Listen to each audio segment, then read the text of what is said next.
and lay nuclear destruction upon the infidels and our enemies. You get your choice of targets. Tel Aviv would be good. After that, you can flee back to where you came from and hide from the world." Nash cleared his throat. "Be careful, both of you. We can still make this happen, but we need to work together, not kill each other." Ibarra maintained his aggressive posture. "Banker Nash, we have not received the services from Juba, for which we have paid so dearly. I suggest that you pass that exact message from me to your paymaster in Moscow." Juba only smiled, the insults rolling harmlessly off of him. There was a playful glint in his eye. "Ibarra, you have to be smart, not crazy, to overthrow a government.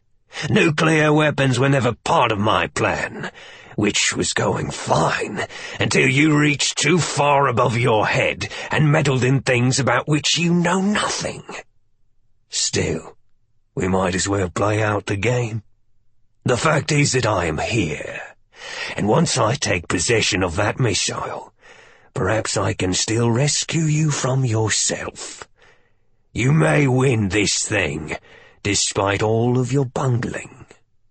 "I am done with you," Ibarra declared, his voice rising. "Go, now, while you still have your impertinent tongue." The cleric stalked from the room, satisfied with having placed Juba and Nesh in their proper, subservient roles. He had other, more important business waiting for him in the square. It was noon. The crowd for the triple execution was huge. 4 television cameras were present. As Muhammad Abu Ibarra emerged into the sunlight and strode halfway down a small flight of stone steps to where 3 bound men were on their knees, a traffic problem was taking place on an overpass some distance away. A dirty van had chugged to the side of the road, steam rising from the engine, and the driver was out of the vehicle with his head beneath the hood. Jamal muttered into a small radio transmitter. "Right on time. He's coming out." The side door of the cargo van slid open about 6 inches. Kyle Swanson was squeezed into a tight sitting position, with Excalibur solid on a sandbag atop the crate beside the door. "Okay. I see him. Target acquired." Swanson's instincts took over as he let the numbers scroll through the scope's powerful computer. The target was painted at 1,420 meters, almost a mile away. A light breeze was projected to be blowing right to left across the flight path at 4.1 miles per hour, so the bullet would move slightly to the left. The downward trajectory required an adjustment to compensate for the drop, for a bullet would otherwise tend to hit high. He agreed with Excalibur's computation and fine-tuned the scope 4.5 minutes right, down 2 clicks in elevation. An azure stripe blinked down an edge of the scope to confirm all settings were accurate. Ibarra came to a standstill on the steps. He had memorized the words he would say to the large crowd and the condemned men, intending to send an ultimate warning that would instill fear into every corner of Saudi Arabia. He spread his arms wide to silence the bloodthirsty mob. The time had come for him to cast off any doubt and publicly emerge as leader of the glorious revolution. Kyle squeezed the trigger, slow and steady, and the big weapon barked one time, loudly, but the sound was mostly obscured by passing traffic. At the sound of the shot, Jamal let the small hood of the van slam back into place and climbed into the driver's seat without any sign of haste that might draw attention. The engine had been running the entire time. As soon as he was done with the rhythm of the shot, Swanson reached forward and closed the sliding door. There was no time to watch what happened next, for he was no longer in control. Either the bullet did its job or it didn't. For the sniper, it was time to disengage and disappear. Jamal put the automatic transmission into gear, checked his mirrors, and the vehicle was disappearing into passing traffic as chaos erupted in the park. The big .50 caliber round split the air with a ripping hiss and punched a hole the size of a quarter just above the right nipple of Muhammad Abu Abara. It spread catastrophic internal destruction around it before blowing out a hole as big as a fist from his back and ricocheting off a stone step. The cleric jerked like a puppet, and his knees buckled, toppling him face first down the few remaining stairs. His body, with blood spurting from the wound, bounced to rest in front of the men he had picked for execution. Dieter Nesch, standing off to one side, flinched when he heard the distinct gunshot. He watched Ibarra collapse. Then the crowd broke and was running wild in every direction, with people falling and being trampled. "The Americans are here," he told his partner. Juba had not moved a muscle. His combat sense clicked into play, and he instantly reversed the path of the bullet, concluding that it had come from a vehicle along the elevated highway about a mile away. It was an amazing shot, something that could be done only by a very experienced sniper. He agreed with Nesch. "Yes," he replied, as if he had been expecting this all along. As they hurried to their car, heaving people out of the way, Nesch was puzzled. Juba suddenly seemed happy. Chapter 43. Jeddah. Dieter Nesch sped his black Mercedes sedan away from the plaza and dropped back to a safe and legal speed only when they reached the highway. Back at the square, the stunned crowd degenerated into a mob and broke into spontaneous demonstration for the new martyr, Muhammad Abu Abara. The cleric's bloody corpse was picked up and passed above the frenzied crowd on a moving bed of open palms of men who wiped his blood on their faces and clothing. "The Jews did this! Kill the Zionists! Death to the king! Death to the Shiites! Death to the Americans!" The spectators had come to the square to see death, and had found much more than they had anticipated.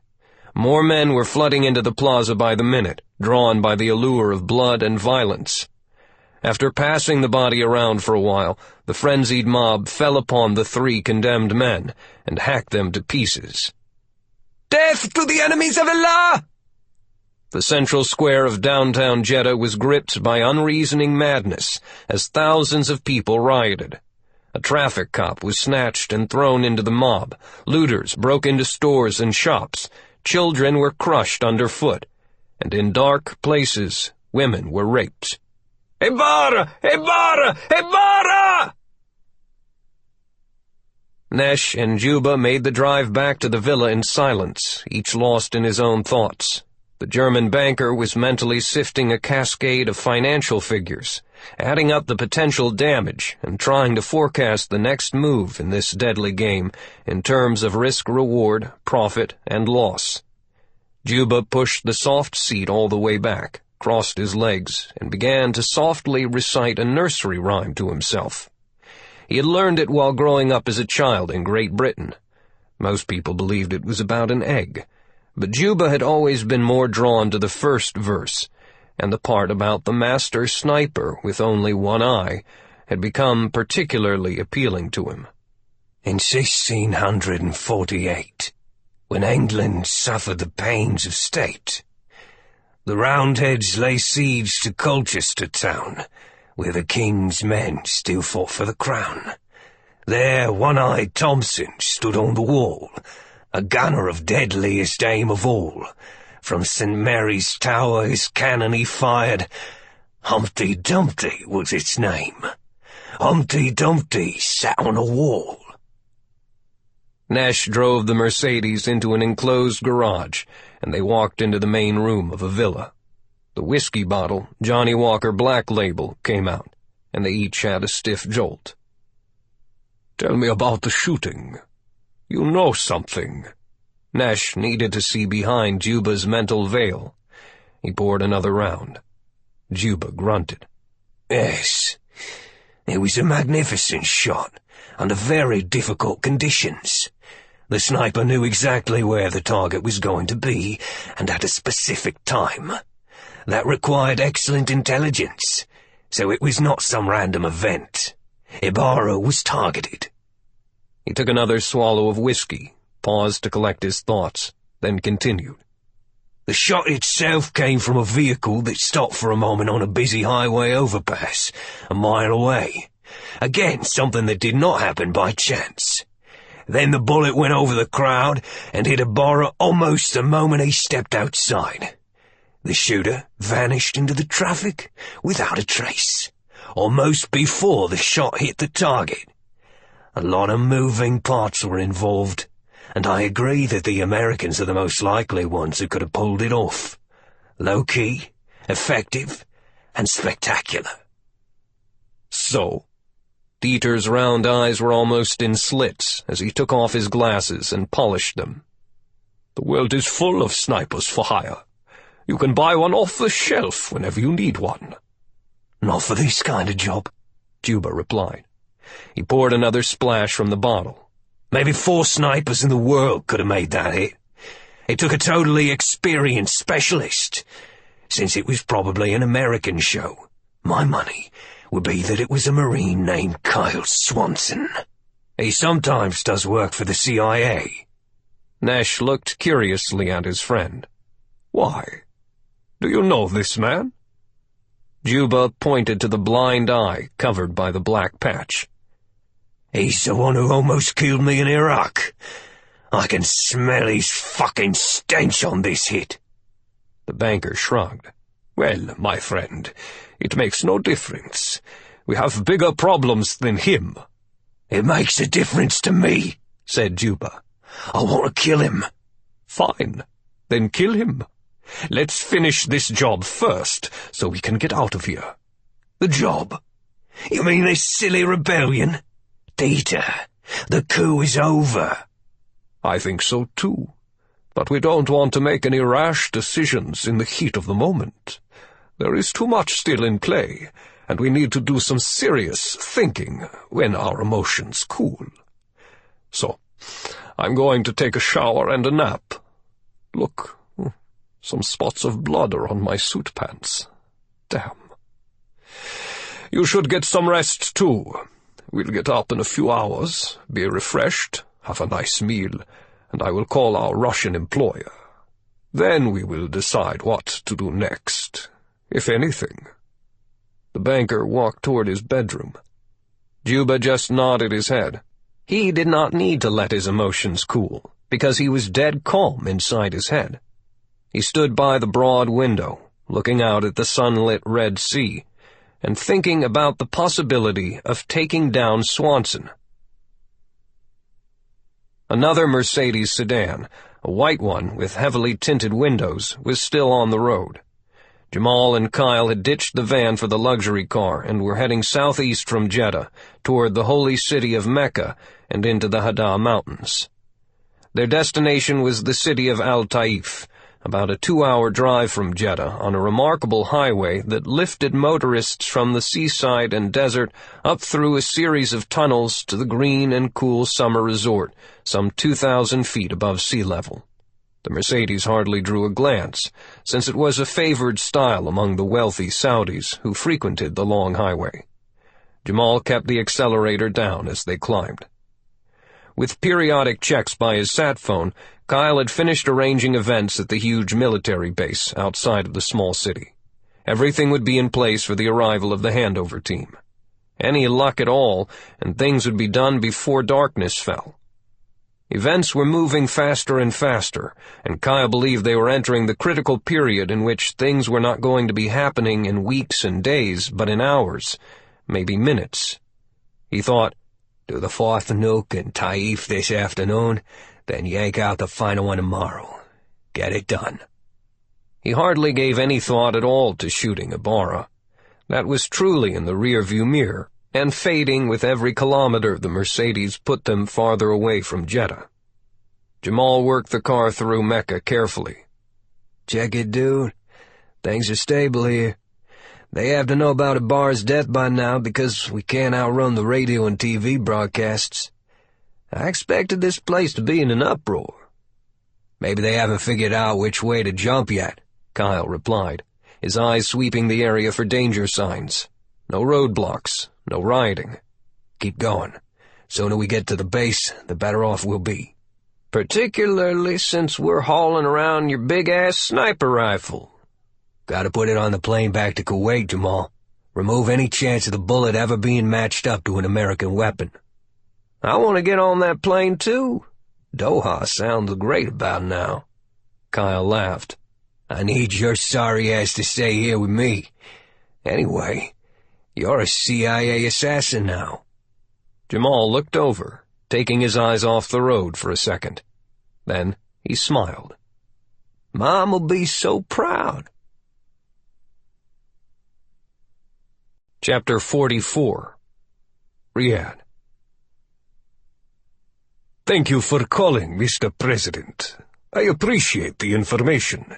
It will make things much easier on this end. One less worry.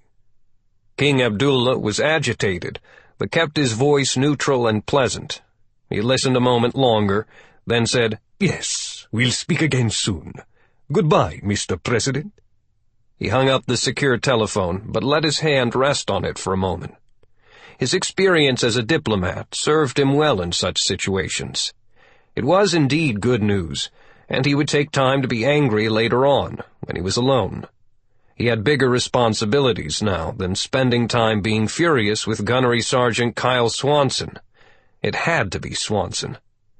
This role of eternal dignity was already growing stale to Abdullah, after a life of movement and excitement.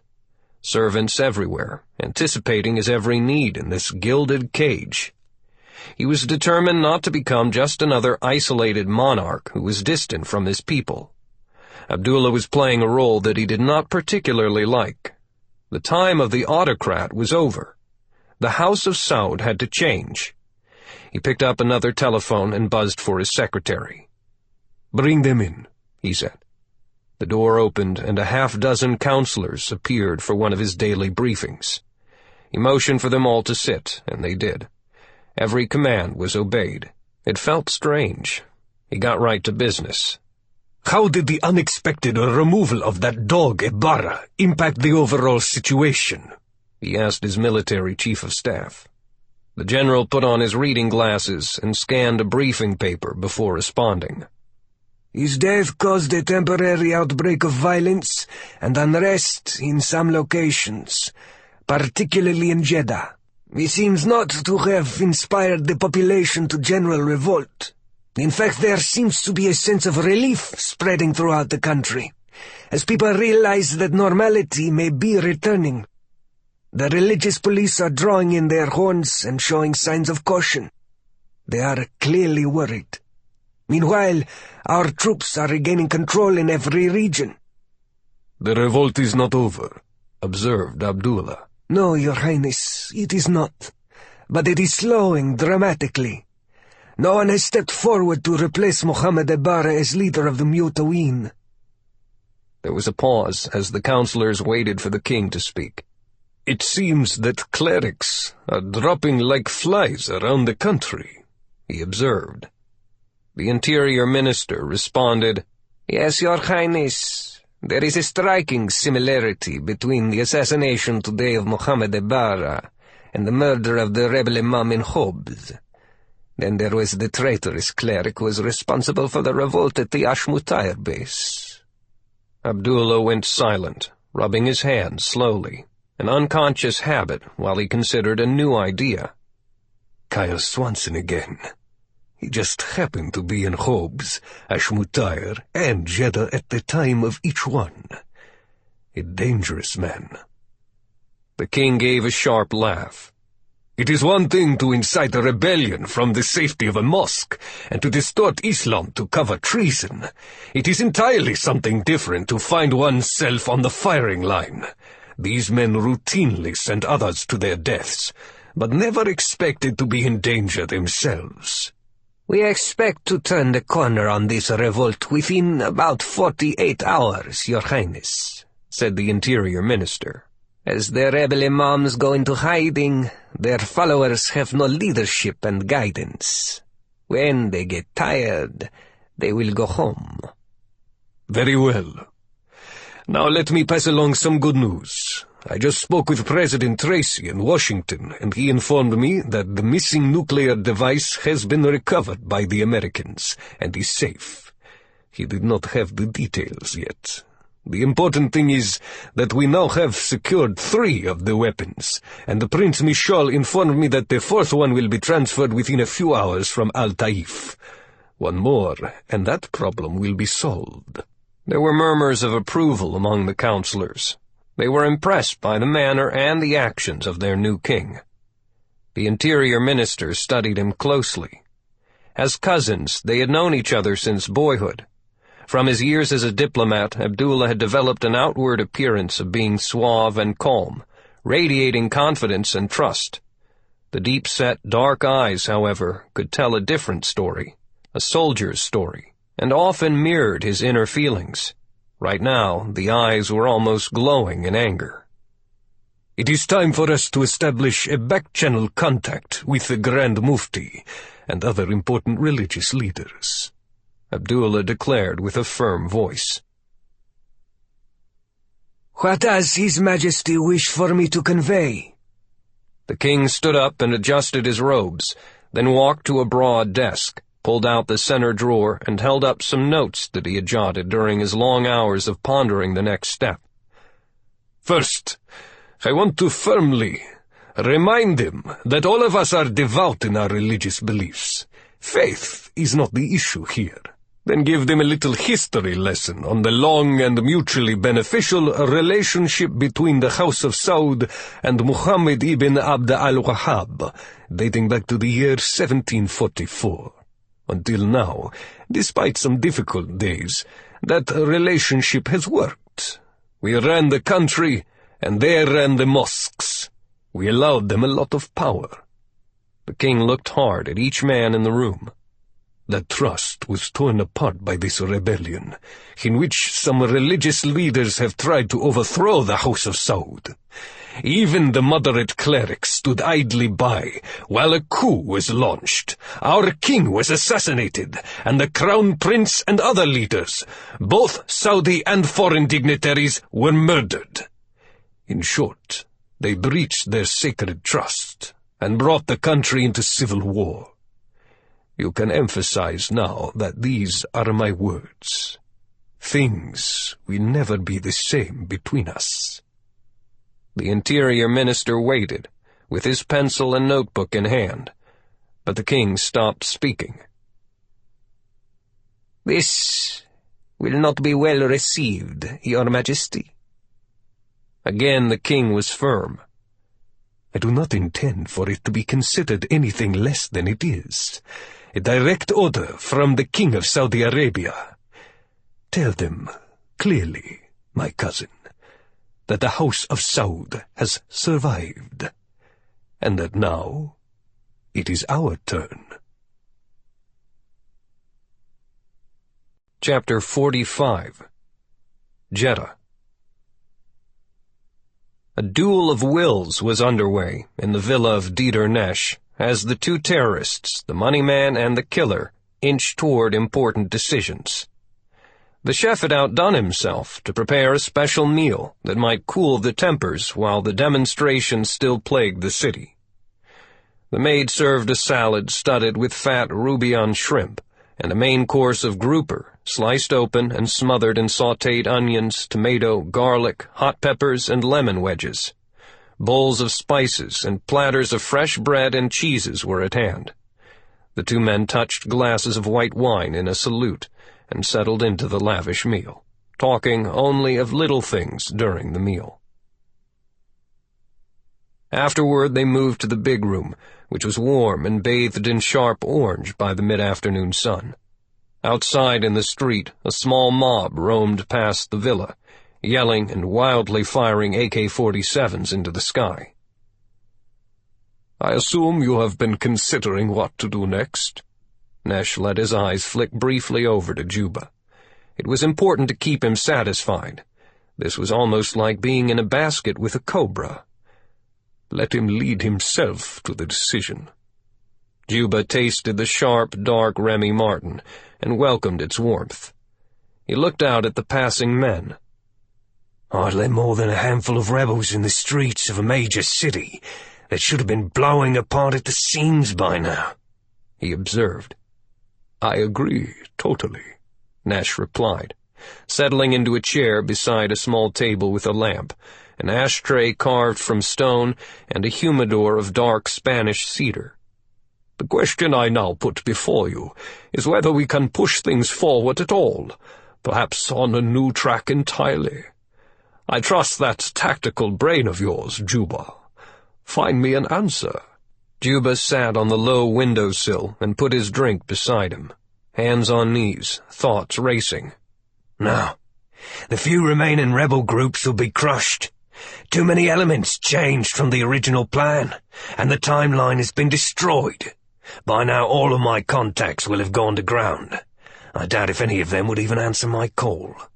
The pressure needed to cause the volcanic eruption of a revolution has drained away. Ibarra was weak and stupid." "Ah, Ibarra, yes. All of my sources had promised that he could deliver what he promised. We needed him in power." Nash rubbed the flat box. "Unfortunate. How about a cigar to accompany this swish of cognac? Let me tell you first that there is a 9mm pistol in the box." Juba waved the offer away. "I don't smoke, and I'll remove the bullets." Nash was unperturbed. He asked, "Would you mind if I have one? They come from Costa Rica. The gun was one of my bodyguard's little toys. Didn't do him much good, did it? Did you also find the one on the top bookshelf?" Dieter removed a cigar, clipped the end, and took his time to light it. "Yes, I did." "Amir was unprofessional. I could only have reached that one if I stood on a stool." Nash laughed and got a wry smile from Juba. "Good. So, does this all come down now to, shall we call it the nuclear option?" "Since Saudi Arabia is not going to turn into some radical Islamic state, that is all that is left of interest," said Juba. "Whoever has the missile holds some power. I want it." Nash exhaled, and a cloud of fragrant smoke rolled around his chair. "Juba, I respectfully have to disagree. As a banker, I simply look at it all as numbers on a balance sheet. Our man in Moscow is going to be very nervous about the death of Ibarra, and I will have to recommend that he forget about this particular enterprise. Doing this on the quiet was one thing, but Russia cannot afford to be seen as openly involved in the coup. At least, that's my opinion." "You want to back off of everything? Give up the nuke, too?"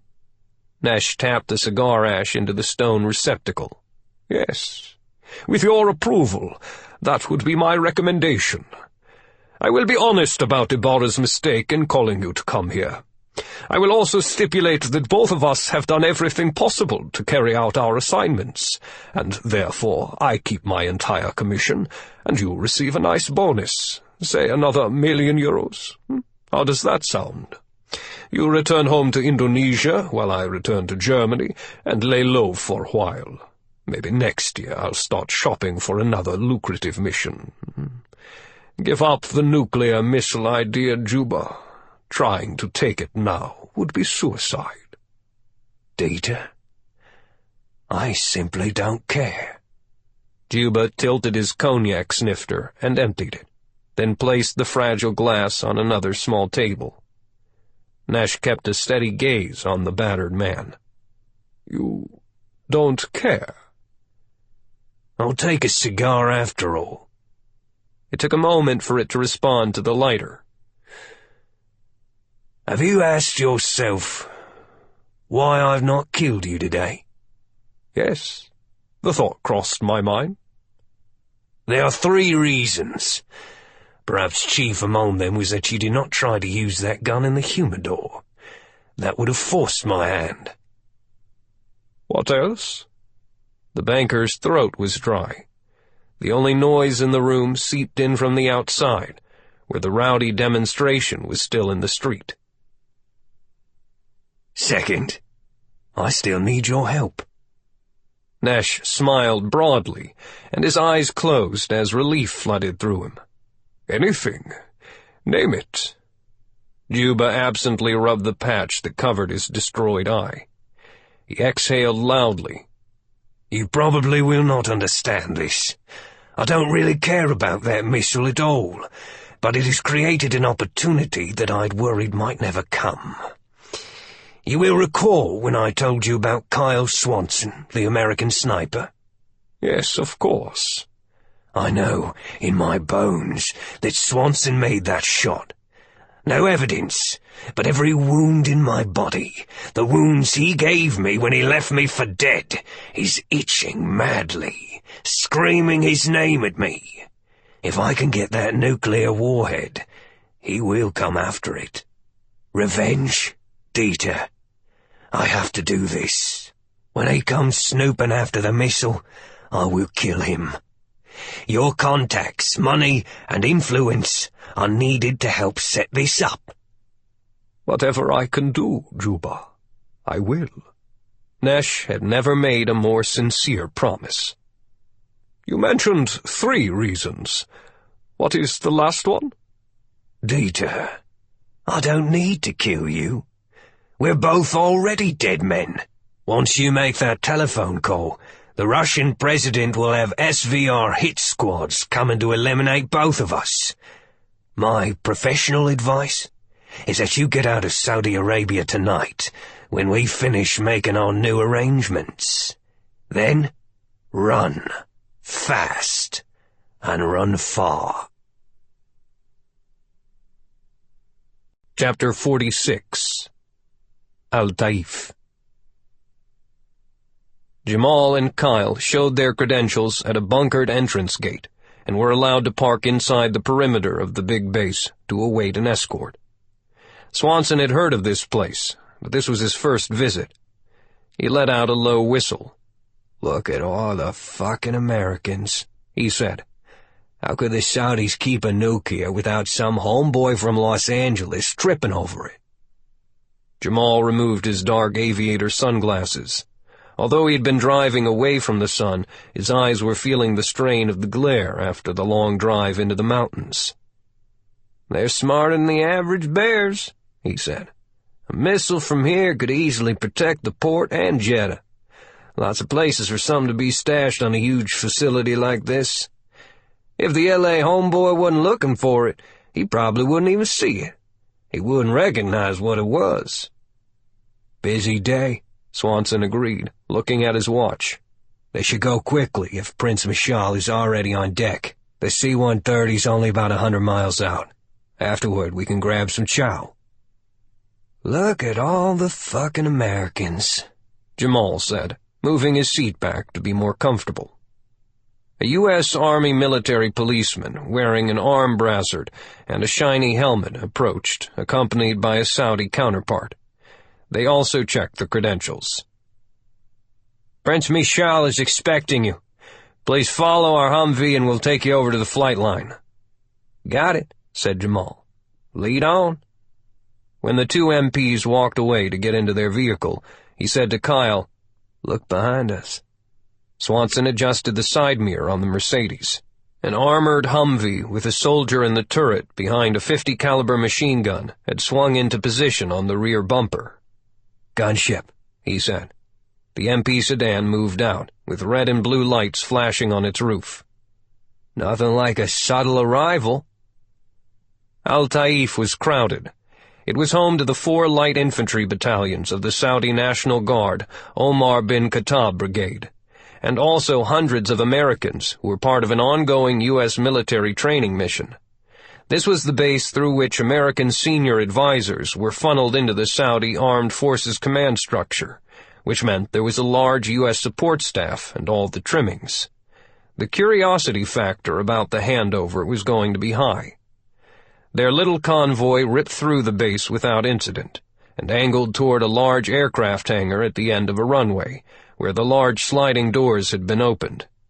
The nuke was already secured inside, waiting for them.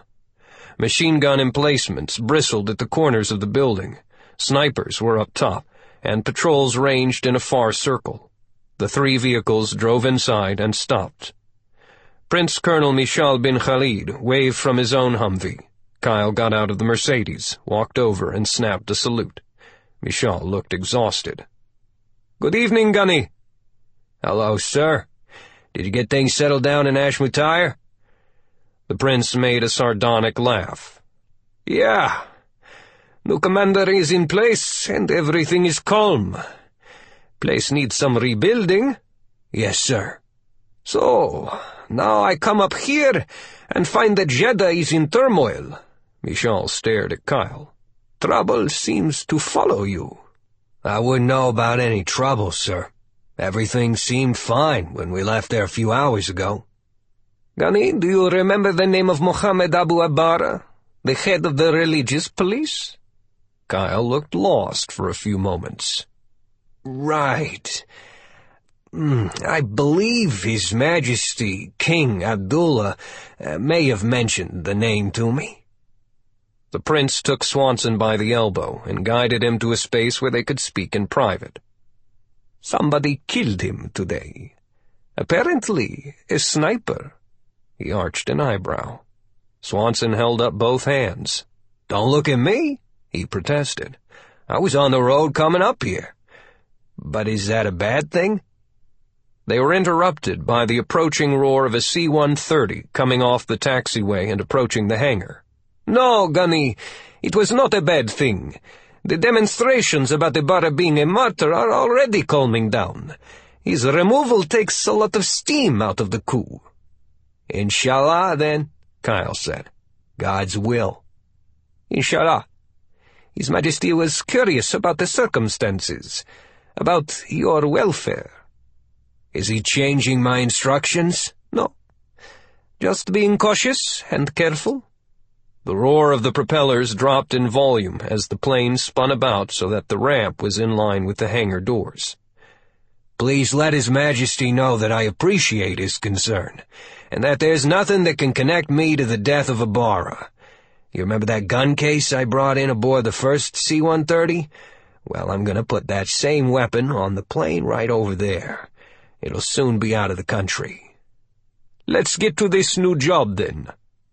Staff Sergeant Joe Tipp was playing the major in command on this trip, and approached with the clipboard and the papers for the transfer. Michal held up his hand and said, "Please wait one more moment, Major." Tipp stopped, puzzled, looking at Kyle. Swanson asked the prince, "What?" "His Majesty is also curious about something else, Gunny Swanson. He spoke with President Tracy today, and was given the good news that the nuclear missile that was taken in Hobbs has been found and is safe. King Abdullah reminded me that you were in Hobbs when another Muslim cleric involved in the rebellion was killed by a sniper's bullets. His Majesty is wondering about your possible involvement in that entire scenario, particularly if you had anything to do with the missing weapon." Swanson fiddled with a pen in his shirt pocket, then glanced up at the prince. Decision time. He had to maintain the trust of both the king and the prince. If he lied about the nuke, they would find out about it sooner or later anyway, and that bond of trust would be destroyed. It was too much of a risk. "Please tell His Majesty that I can neither confirm nor deny anything about my missions. If he wants to press the matter, I am sure that another call to President Tracy would set him at ease. It would be good to remember that Hobbs was under siege, and your army base there had already been attacked with an ambush. Who's to say what might have happened if that fight went the wrong way?" Prince Michal turned and brushed his uniform. Dust flew off in small puffs. "I guess anything is possible, Gunny. The main thing is that the weapon was bagged safely. Now, let's do this one." While Joe Tipp and Michal went through the paper drill, Kyle grabbed the gun case from the trunk of the Mercedes and hustled up the ramp. Cybele was once again waiting at the bulkhead. "You okay? We heard about this Ibarra clown going down." "I'm good." He put down the gun case. "Good, because we've got a big problem," she said, holding out a clipped-together computer printout. "How big?" Swanson asked. taking the papers and beginning to read. "Oh, about the size of the Chinese army." Chapter 47. Beijing, China. The diminutive General Zhu Qi sat at the end of a long table, smoke curling from the tip of his cigarette, while his staff took him through their PowerPoint presentation. An array of 3 large clocks hung on the sidewall, set to the matching times in Beijing, Saudi Arabia, and Washington. It was 11 o'clock on Saturday night, where he sat, and the diversionary moves were to get underway at first light on Sunday. He would give the American satellites plenty to absorb, and by this time tomorrow the bandit leaders of the breakaway province of Taiwan would be frantic. Weather forecasters predicted a sunny, warm day with gentle waters in the Taiwan Strait and the South China Sea. The tide tables were favorable. During the next 48 hours, the detailed planning of the combined staff would put in motion what would be the biggest show in the world, albeit a brief one. Thousands of troops would march in long columns, and hundreds of armored vehicles and trucks loaded with everything from gasoline and ammunition to food would crowd onto the roads, heading toward the loading points. Helicopters would mass, and squadrons of fighter aircraft would be armed and in the air flying protective cover missions. At ports all along the China coast, the complex process of loading a huge military force onto more than 200 ships, including the commandeered merchant vessels, would begin. It would be intentionally slow and careful, so as to be seen in full. Missile sites would be activated, and military radio channels would stay busy.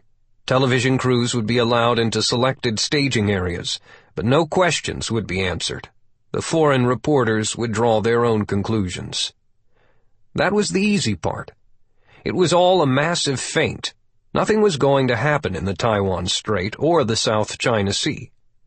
Even so, the gigantic movement was excellent training, a dress rehearsal for the eventual day when such an invasion really would be undertaken. A staff planner tapped a key to change the computer screen, and another slide colored the wall screen. A light blue background with arms of gold olive branches surrounding a North Pole view of the globe, the emblem of the United Nations. On Sunday, the Chinese representative to the UN would demand a meeting of the Security Council on Monday morning to lodge a formal protest about recent behavior of Taiwan, acts that the government of China considered aggressive and warlike. Again, it was part of the deception, but the other governments of the world could not take the chance that an angry China was ready to take Taiwan by force. "That will mark the end of Phase 1, the planner announced, leaving the UN symbol lingering on the wall. The general stubbed out the remains of his cigarette and adjusted his glasses. His eyes moved around the impassive faces of the other ranking officers at the conference table. "Very well," he said. "Issue the appropriate orders to begin Phase 1. The room erupted into activity as the other commanders and the staff members hurried off to launch the intricate process. Zhu Qi loosened his tie. He would get some sleep now and meet early in the morning with Cheng Chulong, the party chairman of the Central Military Commission. They would discuss issuing final approval for the next step. The way it presently stood, the UN delegate would not talk at all about Taiwan during the special emergency session on Monday, other than claiming the huge military moves purely an internal matter. He would say it was just a military exercise concerning national defense. That was the truth, but it would be seen as a lie, and would cause even more excitement. At the end of his address, the diplomat would shift to a different subject: the immediate need for the United Nations to place an international peacekeeping force in Saudi Arabia to secure the vital resources of that nation. The kingdom was in the throes of a rebellion, and now there were rumors of nuclear weapons. The United Nations must intervene. By then, Chinese planes would be in the air to start Phase 2. Chapter 48. Washington, D.C. Halfway around the world, in a different time zone, it was only approaching noon on Saturday at the White House. President Mark Tracy picked at the tuna salad that had been served at his Oval Office desk. He would be unable to eat much of it. He had too many other things on his mind. A perfect storm of international events that still might end with a nuclear holocaust if not carefully handled. He had on tan slacks and a blue golf shirt, casual weekend clothes, as if he was awaiting a tea time. In reality, he'd not played golf in weeks. Being president had a way of wrecking a social schedule. "Let's do the Saudi thing first," he said. "This Ibarra guy's dead. Where does that leave the attempt to overthrow the government?" CIA Director Bartlett Janine was on a small cream-colored sofa in front of the president's desk. As always, he was wearing a crisp white shirt and a dark suit and tie. He also had pushed his tuna salad aside after a few bites. He scanned a summary in his folder and said, "We think the coup attempt is in real trouble. King Abdullah is still having to deal with some hot spots, but without the incendiary presence of Mohammed Abu Ibarra, the coordinated attacks we saw earlier has stopped entirely, and military support is evaporating." The president breathed a sigh. "That's what he told me in our call a little while ago. He seemed pretty confident. Plans to turn the tables and put the clerics in a box, to get some modernizing social reforms going in his country, try to curb the hate. That's a good thing." Janine cleared his throat before bringing up something that was out of the ordinary run of the intelligence community. "Along that line, one of our best ground agents in Saudi Arabia has been co-opted into some secret operation run by the Pentagon, working for something called Task Force Trident." Tracy feigned innocence. "Really? Isn't that General Middleton's Special Ops Group?" "Yes, Mr. President." "Did you ask the General about it?" "I did. He said to take it up with you." Strange. I'll talk to him. Now, what about the Saudi nuclear weapons? We have 4 of the 5, right?" Janine was jolted by the brush-off. He was the director of the Central Intelligence Agency and recognized that he was being kept out of the loop. Then his eyes widened behind his round glasses, and a little smile creased his lips. "Ibarra. They nailed Ibarra." Sometimes it is best to be kept in the dark, particularly if he was ever called before Congress to explain certain things. "Yes, sir. We have retrieved 4 of them, sir. 1 more to go." "I'll let King Abdullah off the hook on the secret that we had put the one in Hobbs in safekeeping. I did not give any details, which he did not really like. But rather than protesting, he kept his eye on the big picture, and was relieved that it was not in terrorist hands. Abdullah was a terrific diplomat, and I think I'm going to enjoy working with him as a head of state." The president looked at the digital clock on his desk. "Generals Turner and Middleton will be here in a little while, so we can talk about China. Meanwhile, Bart, I'm going to make an important executive decision without informing Congress. Screw this tuna salad. I'm ordering us a couple of Philly cheesesteak sandwiches and a pile of greasy French fries. The prospect of nuclear war makes me hungry." The Pentagon. "Lieutenant Commander Friedman, you are a malcontent, a troublemaker, an irritating nerd, and an asshole. The entire intelligence community has its panties in a wad because of you." General Bradley Middleton had to brief the Joint Chiefs of Staff, and the lizard was not making things simple. "Yes, sir, sorry. I'm right and they are wrong, sir." The lizard knew Middleton was only forcing him to prove his idea one last time. "You got some pieces of paper, some pictures, some satellite intel, some fortune cookies, anything I can take before the chiefs?" "No, sir, I cannot prove a negative. That something is not going to happen. Well, think in terms of the Sherlock Holmes story about the dog that didn't bark." "Can't do that, lizard. The chiefs may want a little more than Holmesian deduction. Look, All the hard intel points toward an imminent invasion of Taiwan. On that, we have pictures, sat data, the works. Friedman was determined not to wilt under the pressure. Yes, sir, all of it, sir. It is much too accurate and easy to come by, so it is false. Middleton glared at him.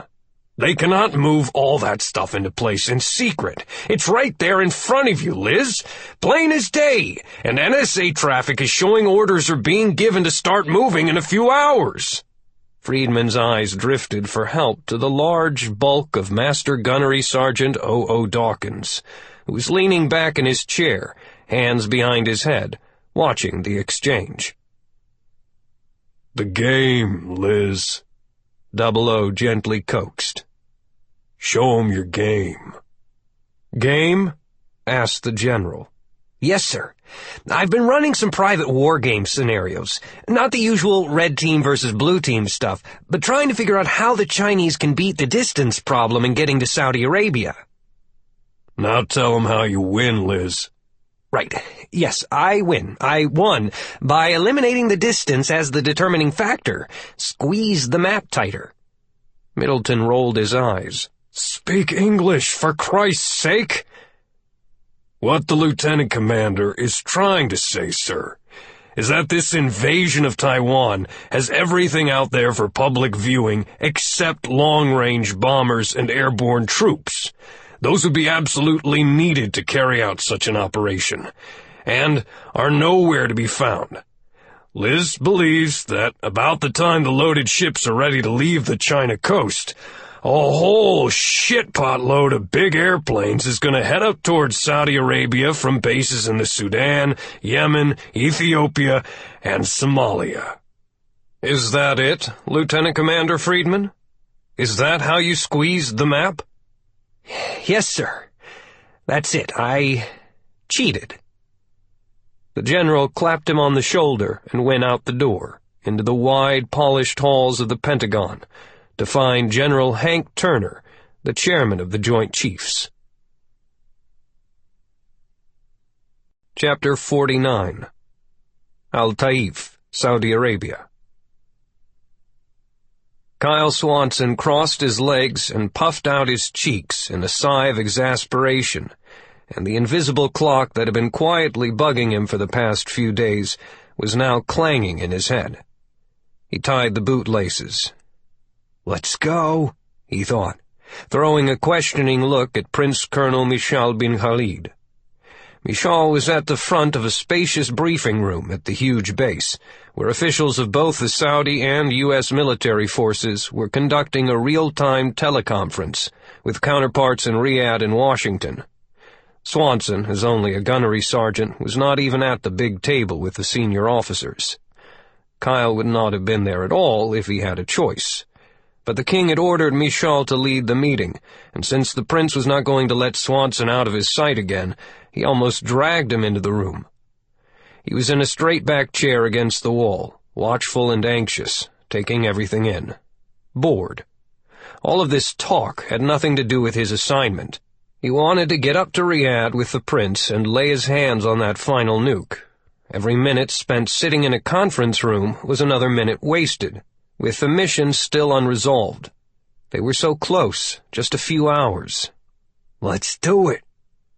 Nevertheless, he had to admit that the sudden burst of intel about a possible invasion by Chinese troops merited this sort of attention by those in charge.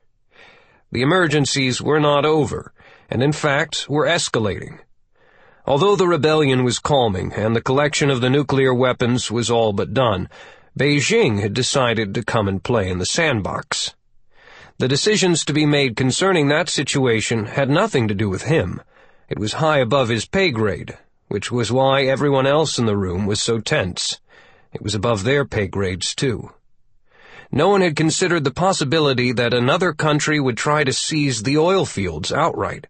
The Saudis had warned the Americans not to try it, at the risk of an armed confrontation. If China came in, the Saudis would surely resist.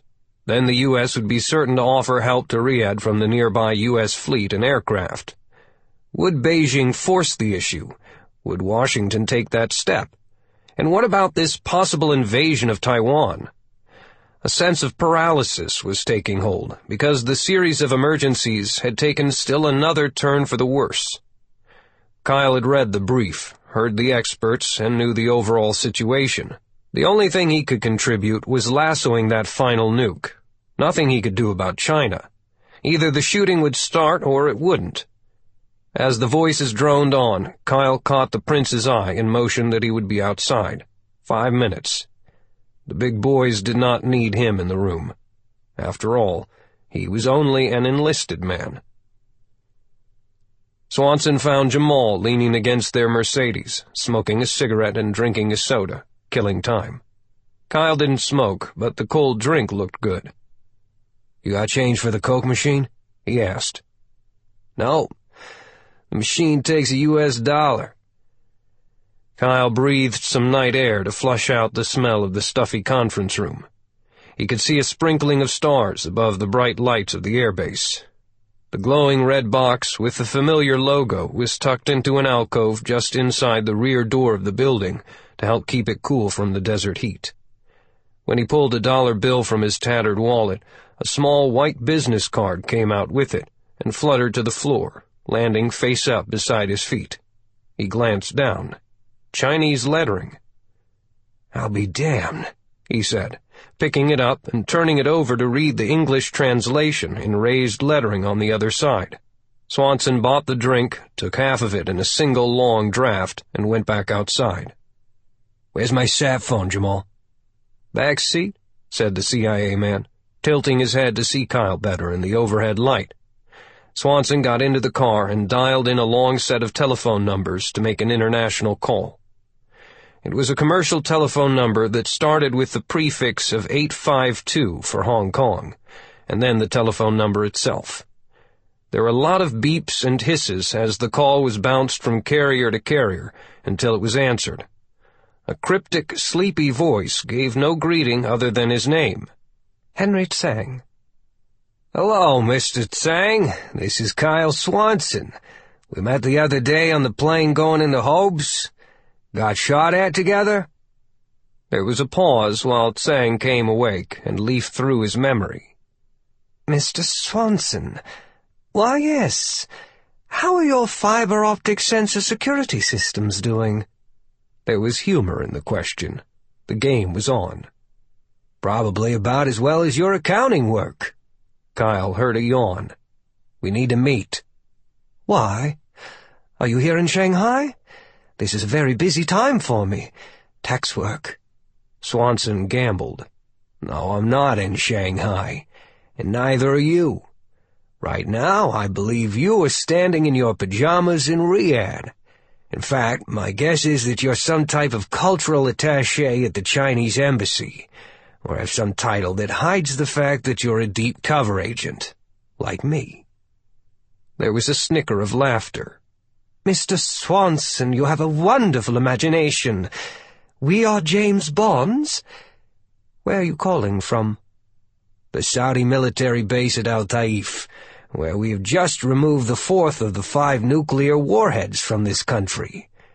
Are you interested in some more information?" "Yes." The voice downshifted to quiet and all business. "Tell me." "Not over an open line. We should get together in Riyadh as soon as possible." "Very well, Mr. Swanson. The Mediterranean Grill, then, at the Marriott. I will have a table reserved in my name at 9:30. "Can we make it sooner? I'm only about an hour away by plane." "I fear not." The voice firmed up. That meant Tsang was going to check with his superiors back in China before doing anything at all. 09:30 is the best I can do." "All right, then," Kyle said. "See you there." Chapter 50. Jeddah. Juba and Dieter worked with a sense of careful urgency while still in the villa, laying out the possibilities and honing their ideas. 2 large flatbed transport trucks, drivers, a military escort, and official documentation from the Saudi government were at the top of their list.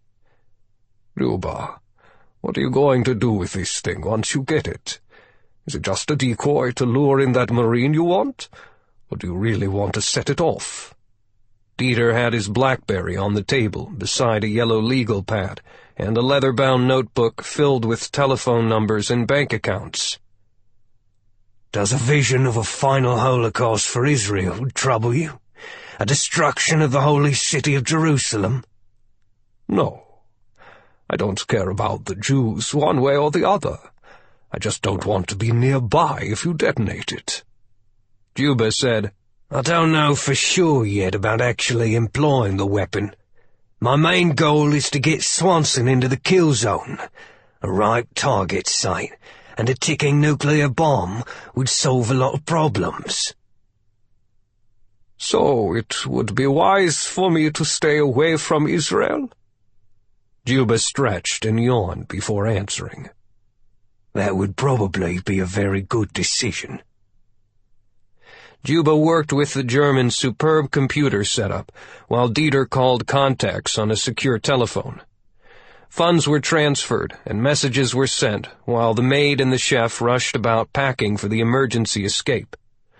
Almost all of the elements of the new plan fell rather easily into line, but there were a few stumbles along the way. The Major General in command of the huge military base at Tabuk, in northwestern Saudi Arabia, where the nuclear device was resting, had been following the news closely, and his courage had wavered.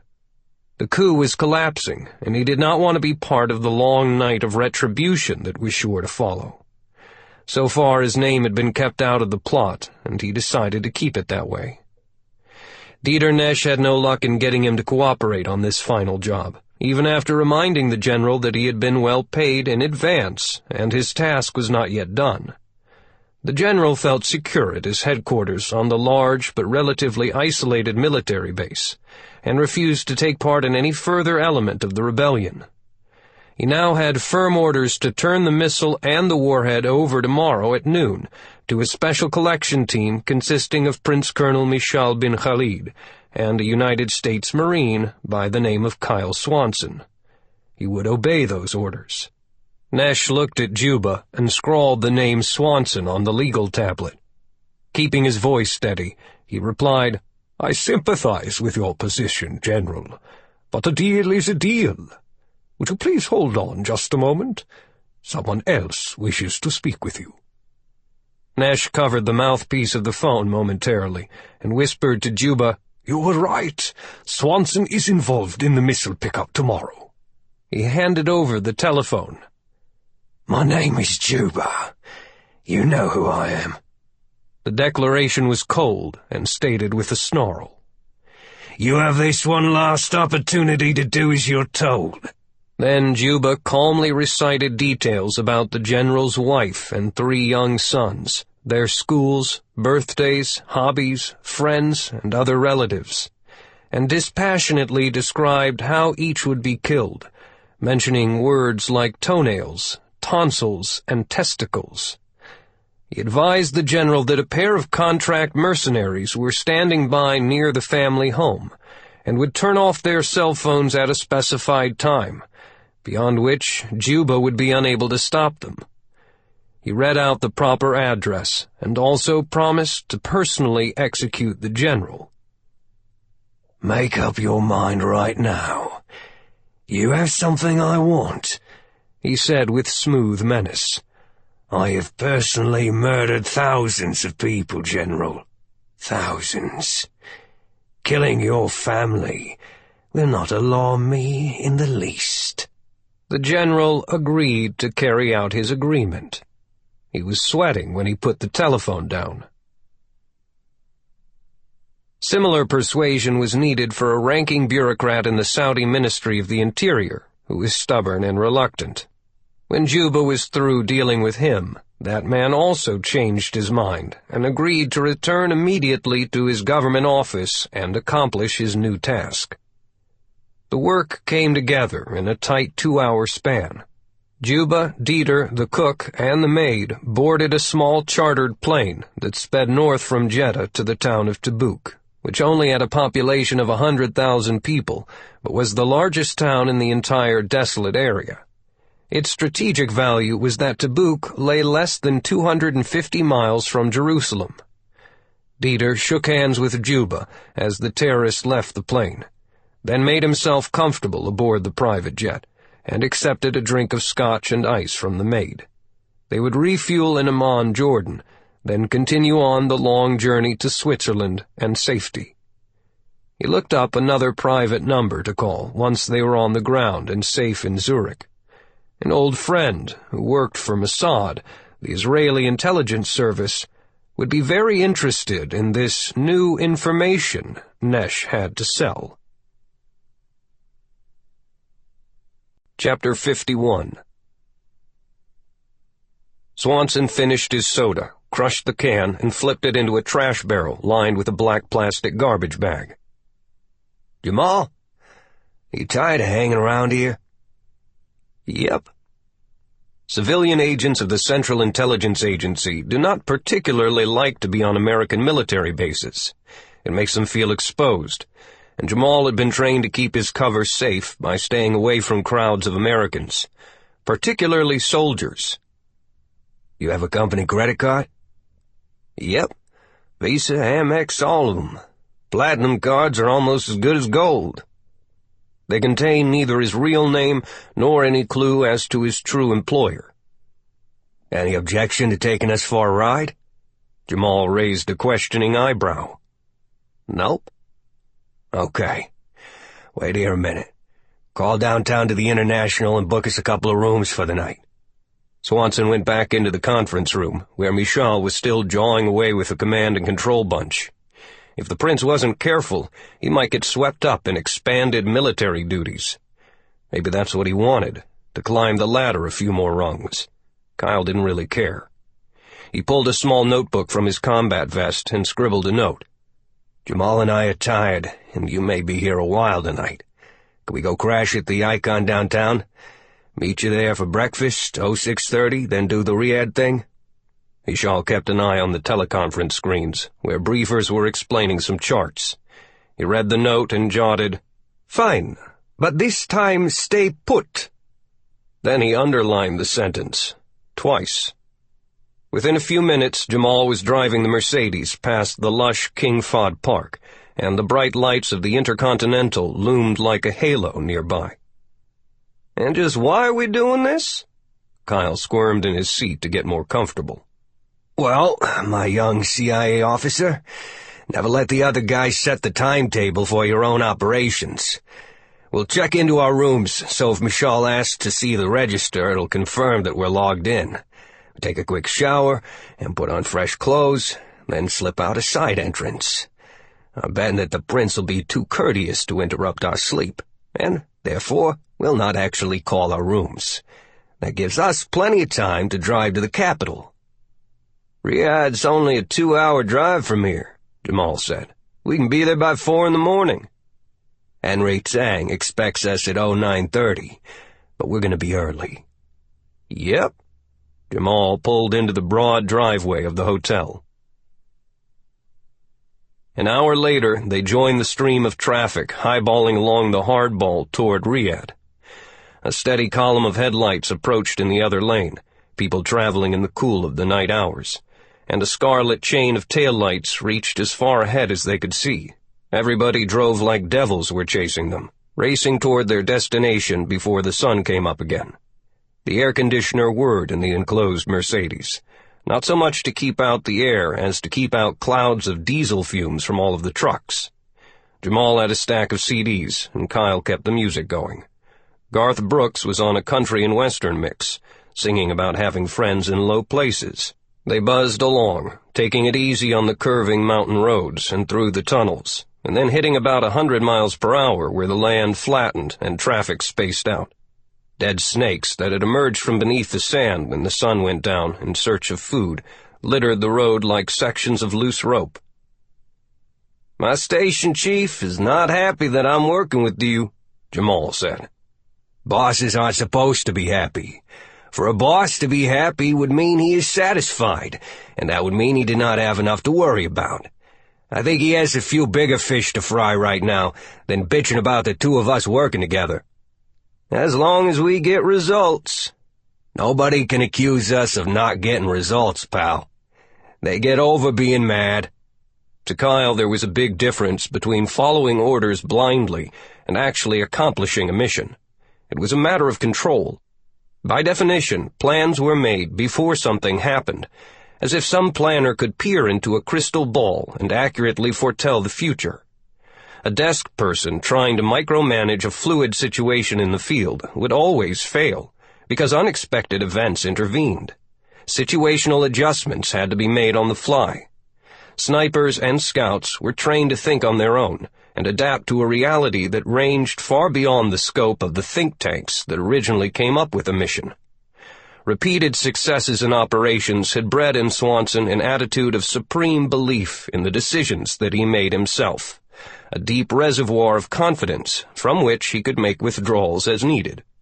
He was making just such a withdrawal tonight. Jamal kept both hands loosely on the wheel as the Mercedes shot past a tractor trailer, rocking slightly in the backdraft.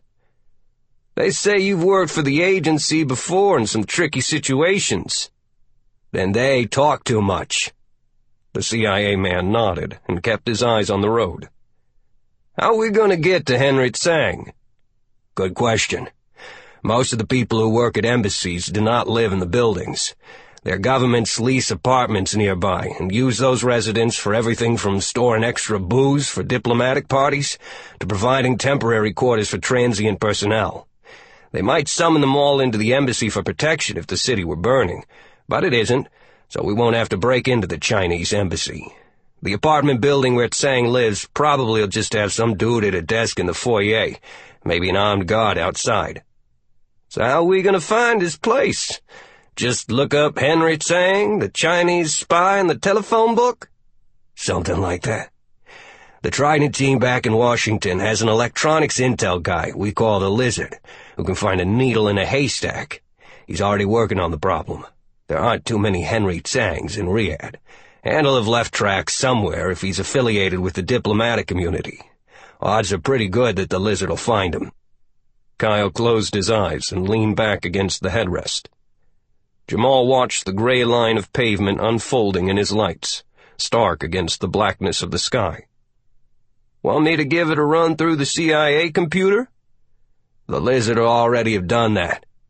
His system sweeps everything our government has, including NSA intercepts, before he really gets down to work. Tsang has had plenty of time to contact his superiors, so he's likely to be catching some sleep before getting started tomorrow. I like to visit people before dawn. The luminous blue digits of the clock on the dashboard caught his eye. Sunday morning. He would wait until they entered the city to contact the Lizard, who would still be at his desk, although it was Saturday night in the States. The country music went away, replaced by some head-banging rock that snapped them both awake. Traffic was increasing, so Jamal had to slow his speed as the dome of Riyadh's city lights became visible, then grew clear as they came closer.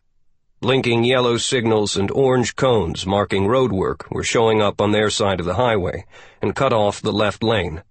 Cars and trucks were squeezing over to get through the construction zone. In a couple of miles, another lane was brought to an end, and finally there was only one lane left open. It was plugged solid with traffic. Jamal eased off the accelerator. Kyle turned off the CD player. He had watched the bright warning signs, the cones, and the slowing traffic, but there were no bulldozers or paving machines. Not good. Jamal steered the Mercedes a bit to the left so he could see around the big truck right ahead of them that was blocking the view. A broad swatch of floodlights pooled the area ahead. Military roadblock. Probably checking for rebel fighters and equipment. Kyle automatically withdrew his laminated identification card and gave it to Jamal, who found his own ID and placed them both on the leather-covered dashboard. The line did not really stop, but inched steadily forward, more as if the drivers were gawking at an accident than the stop-and-go of vehicle searches. "The line is moving too fast," he said, straightening up in his seat. "They're not checking the truckloads." The truck ahead accelerated when the guards waved it on. It rolled between armored personnel carriers that were stationed on each side of the road. Bright lights illuminated 50 yards on each side of the checkpoint, and spotlight beams danced across their faces. A Saudi sergeant motioned for Jamal to stop. When an officer approached, Jamal pushed the button to lower the window. Another soldier appeared at the front bumper on Kyle's side and stopped, a rifle held loosely in his hands. Others approached from each side. "Identification, please," the officer asked in perfect English. Jamal handed over the plastic-covered cards. The officer studied the IDs for a moment, returned them, and said, "Thank you." Instead of moving away from the window, the captain gave a signal, and other soldiers broke from a formation at the roadblock and poured into position around the car. The officer said, "Now please, pull over behind that Humvee. By order of His Majesty, King Abdullah, you are both under arrest." Chapter 52. Moscow. Russian President Andrei Vasilievich Ivanov was again at the wheel of his Ferrari F430 Spider, easing off the accelerator as he entered Moscow after zooming in from his dacha outside Moscow. A young newspaper vendor called out from the sidewalk, and the Ferrari's horn beeped a reply. The driver waved. The Saudi plan had not worked, but no one looking at the smiling, healthy young man could detect that anything was wrong. He was doing a bit of campaigning while on the way to work. A mile later, the car stopped abruptly beside an old woman who was huddled against a wall. Her skin was drawn and wrinkled, the matted hair covered by a kerchief, and the frayed clothes were wrapped tight against the biting early-morning cold that said winter was coming. Ivanov hopped out and approached her. "How are you today, grandmother?" he asked with sincerity. Her watery eyes sparkled when she recognized him. "I am good, Andrei. Thank you." "Why are you out here alone, and so early?" Her glance toward a nearby coffee house gave her away. "I'm just taking a walk." "A beautiful woman should never walk alone. Do you have time for me to buy you a small breakfast?" He had her by the elbow, steering her toward the restaurant, where the owner had been watching the scene and threw open his door.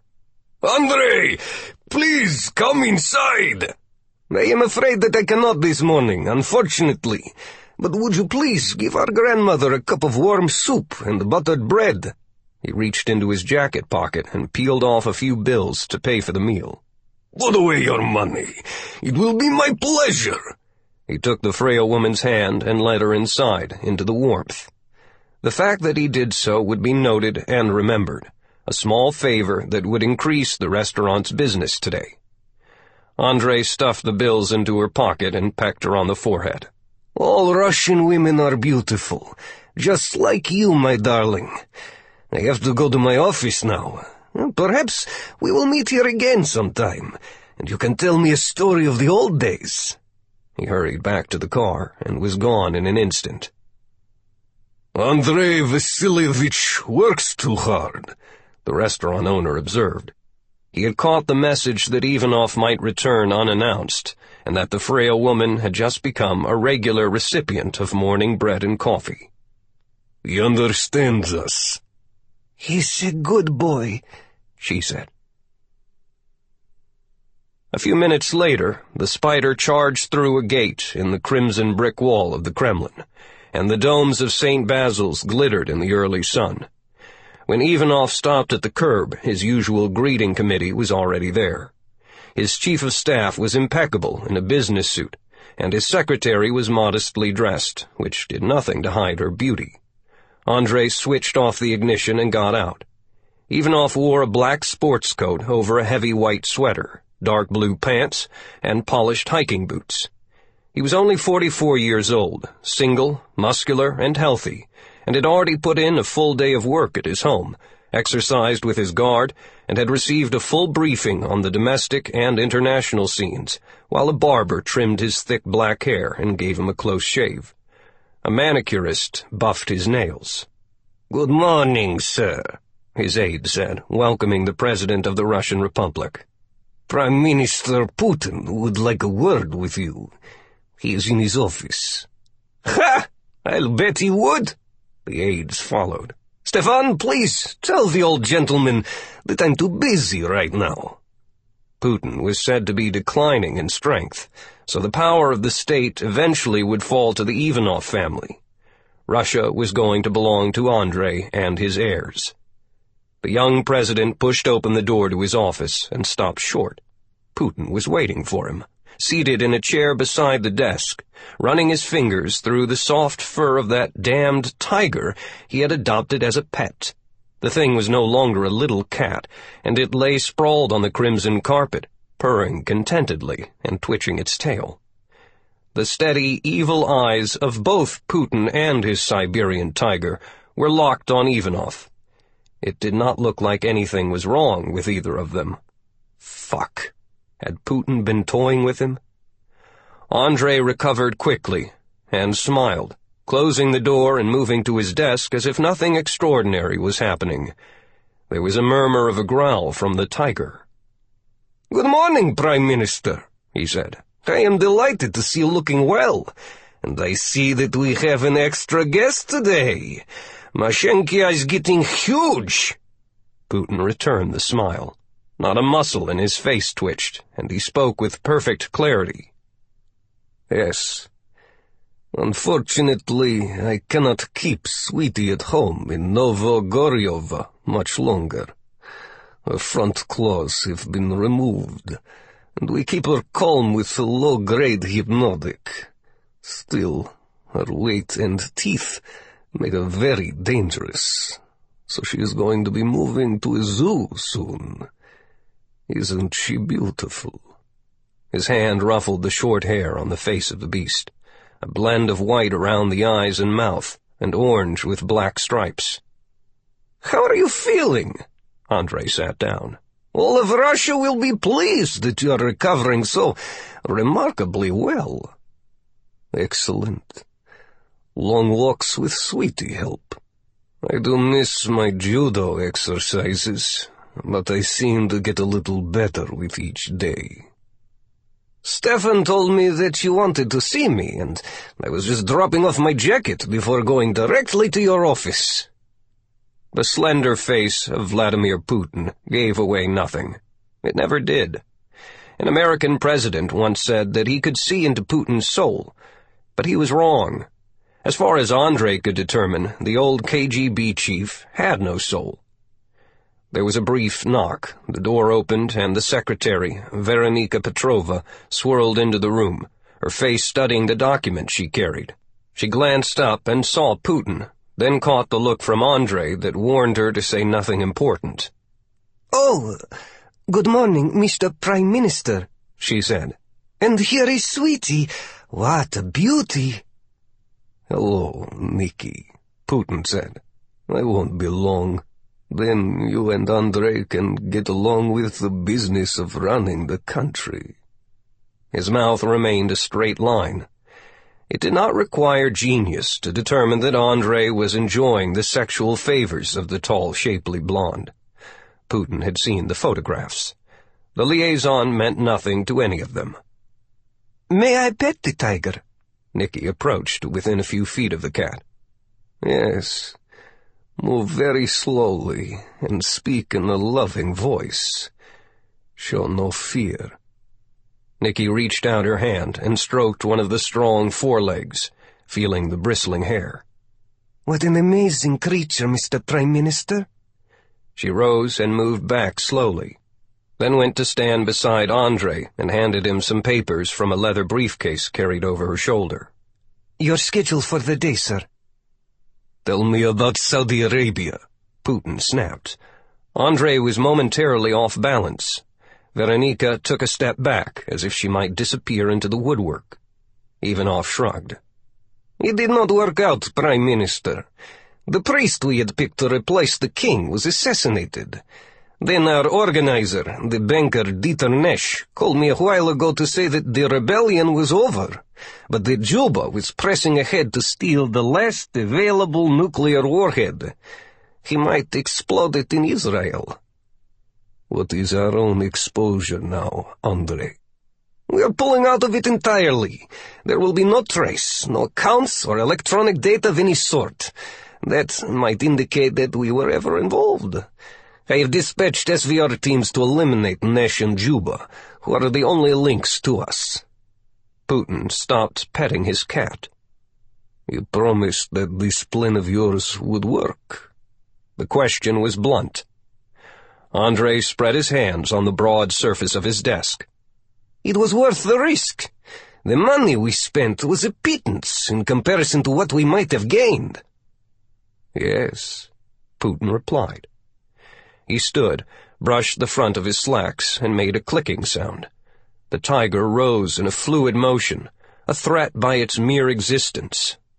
"Andrei, my young friend, you are doing a very good job. I knew that you would excel, which was why I picked you for the position over many older and more experienced candidates." Andrei Ivanov also stood, relieved that Putin was leaving and taking the beast with him. "Thank you, sir." The old gentleman was not going to do anything. Putin finally broke into a smile. "Yes, I always have admired aggressive plays, as you know. The only way Russia will achieve its former glory is to take a chance now and then. What Juba does with Israel is no concern of ours. But I want you to recognize that there is another truth at our level of politics," he said. "What might that be, Prime Minister?" "Failure is unacceptable." Putin snapped a leash to the collar of his tiger and let it out the door. He did not want the cat to be startled. Andrei stared at the door as it closed, feeling a wave of satisfaction. Despite the implied threat, Putin was toothless, and Sweetie was nothing but a cat. Neither had claws. Nikki Petrova withdrew a small pistol from her leather case, pointed it at the back of his head, and pulled the trigger twice. Chapter 53. Riyadh.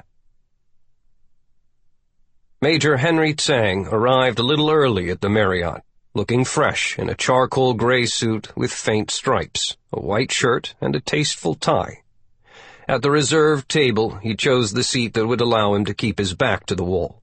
Silverware gleamed in the bright artificial light, and soft jazz music spilled through speakers hidden in the ceiling.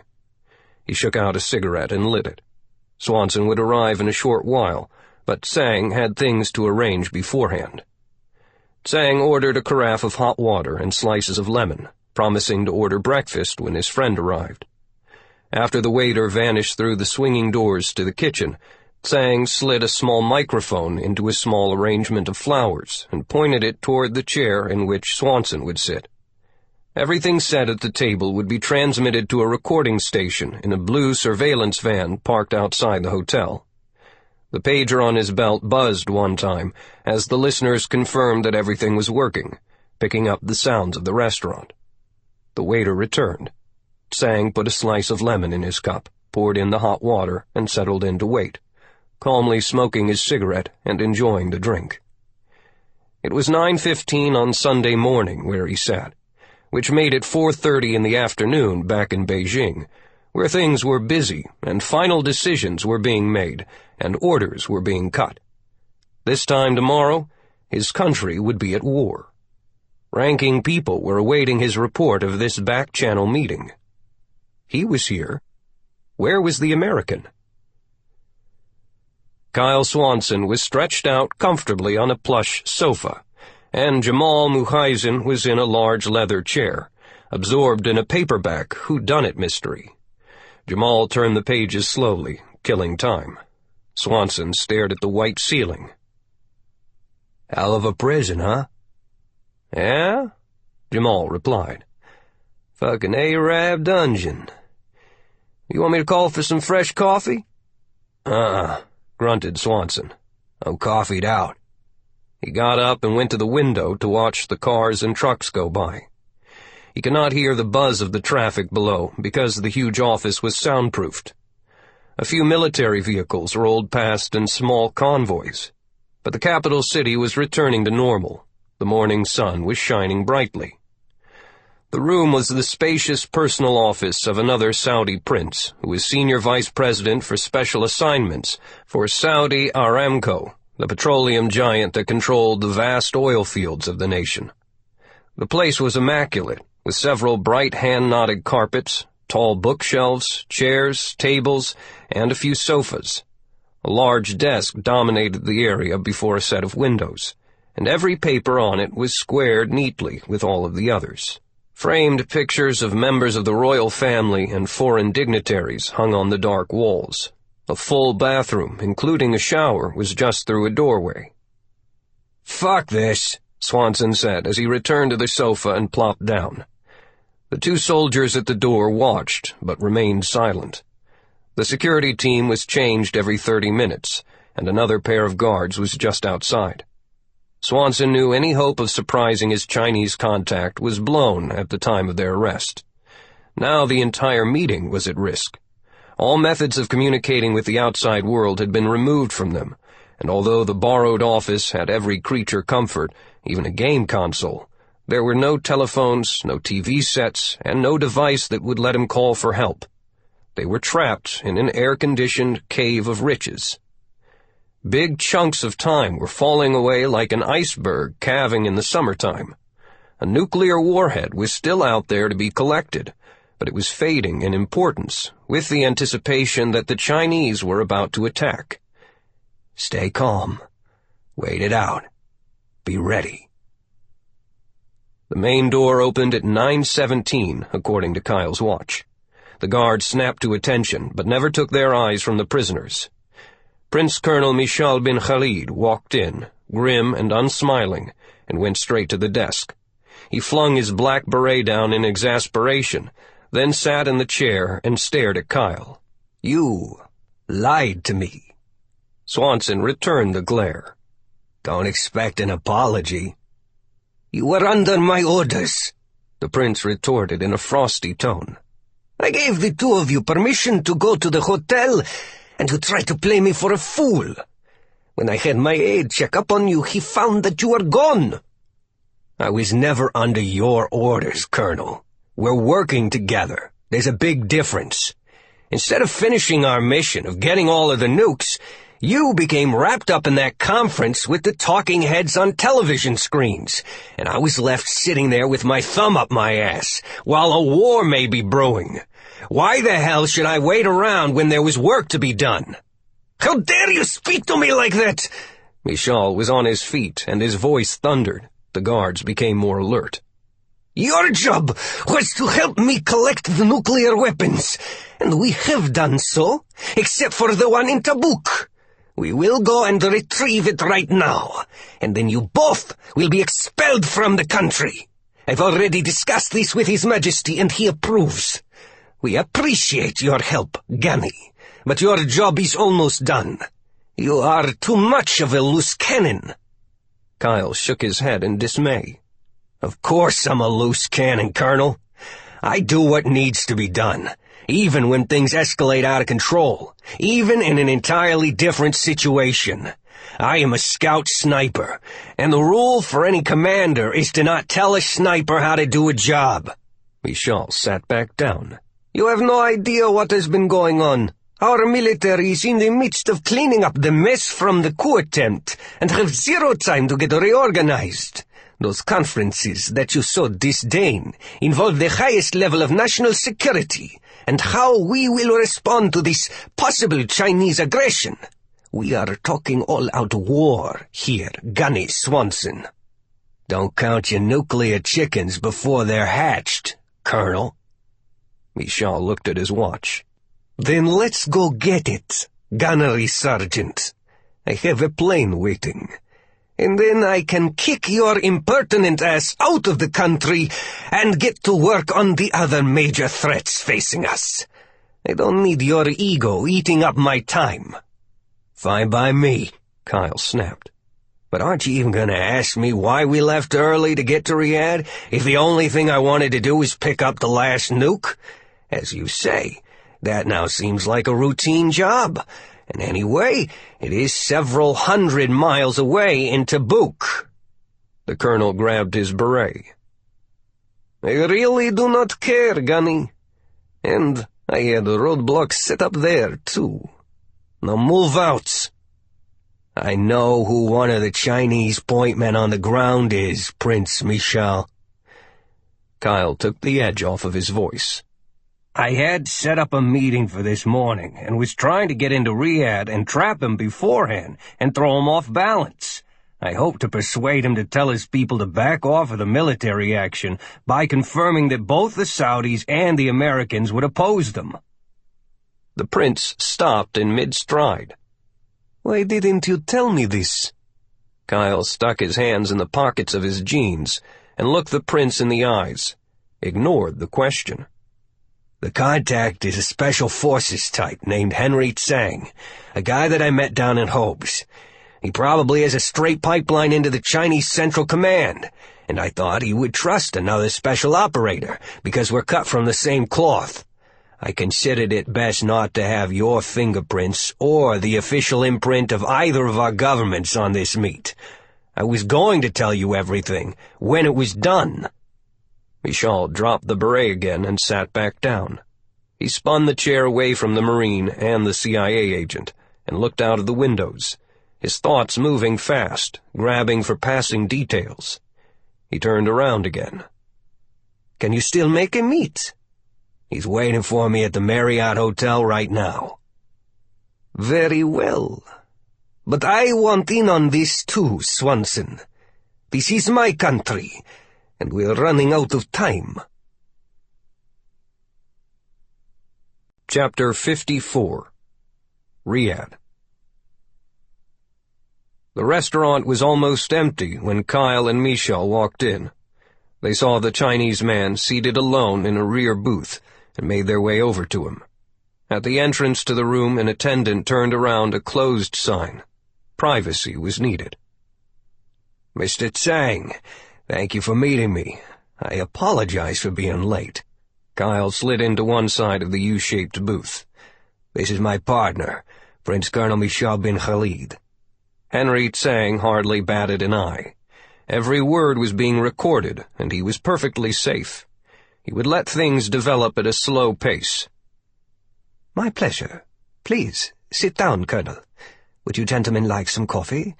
Breakfast?" Michal took a place on the other side of the booth. "Thank you for meeting with us." Tsang smiled and took a sip of tea. "This was supposed to be a private meeting, Mr. Swanson. No insult is intended, but it is most regrettable that I was not made aware that the Prince Colonel would be with you."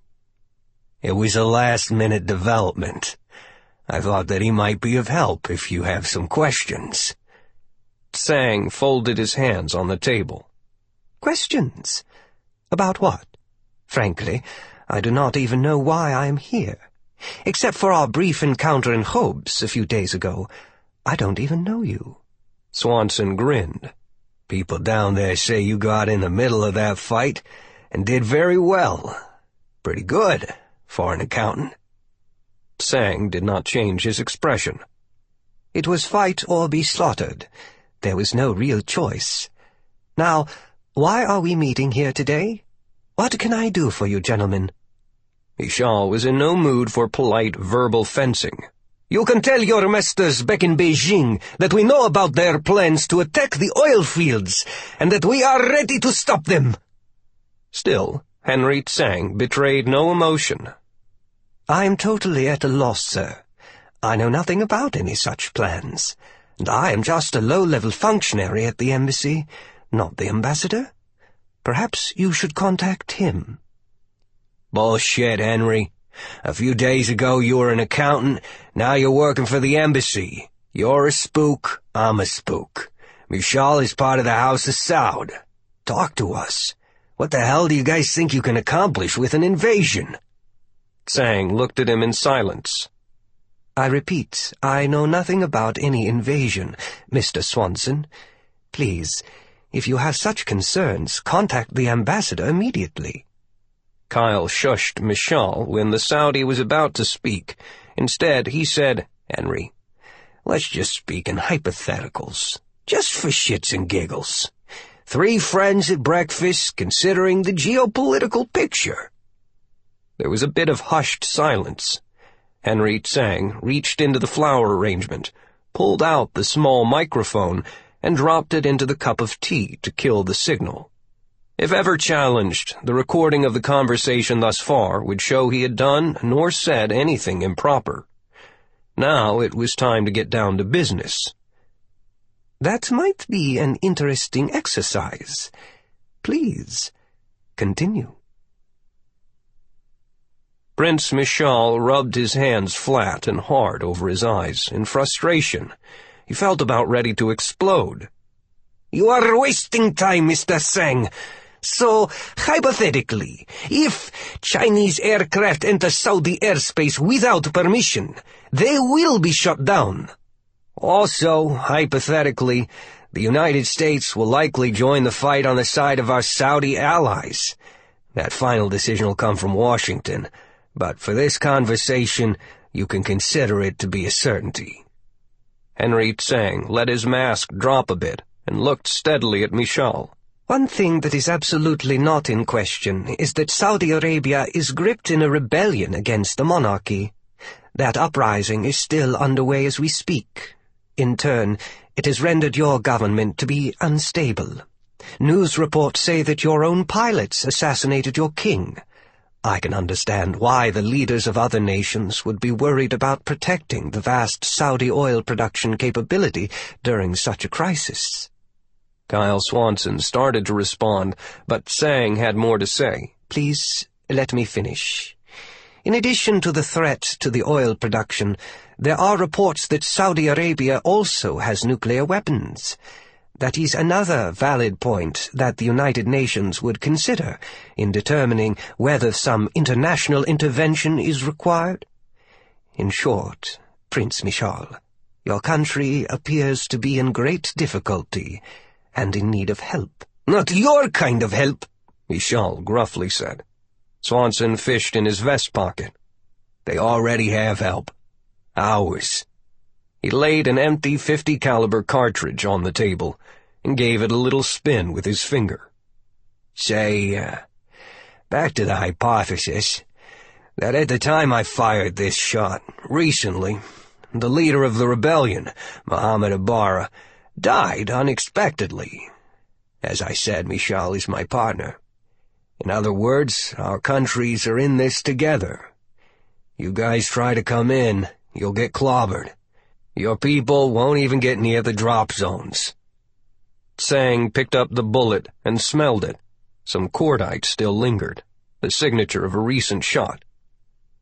"I would have to believe that any country planning to establish protective custody of the oil fields will have taken such contingencies into consideration.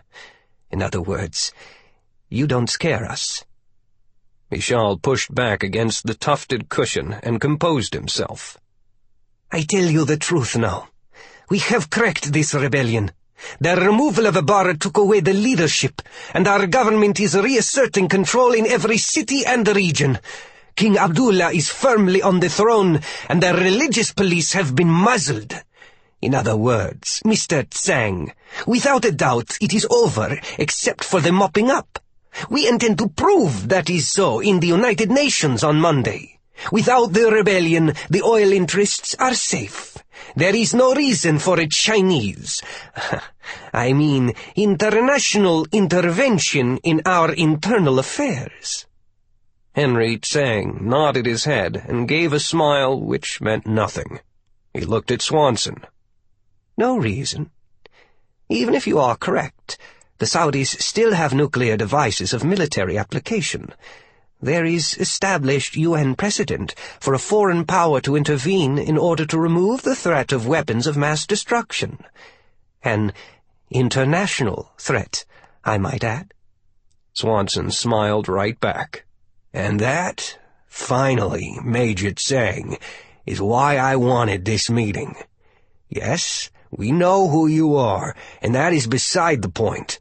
With authorization of King Abdullah, the Prince and I have been busy removing those weapons for the past few days.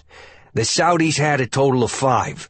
We've removed and secured 4 of them, so that threat already has been greatly diminished. That leaves 1 still out there.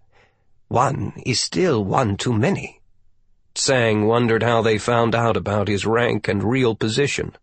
No time to worry about that right now. I cannot see how anything has really changed.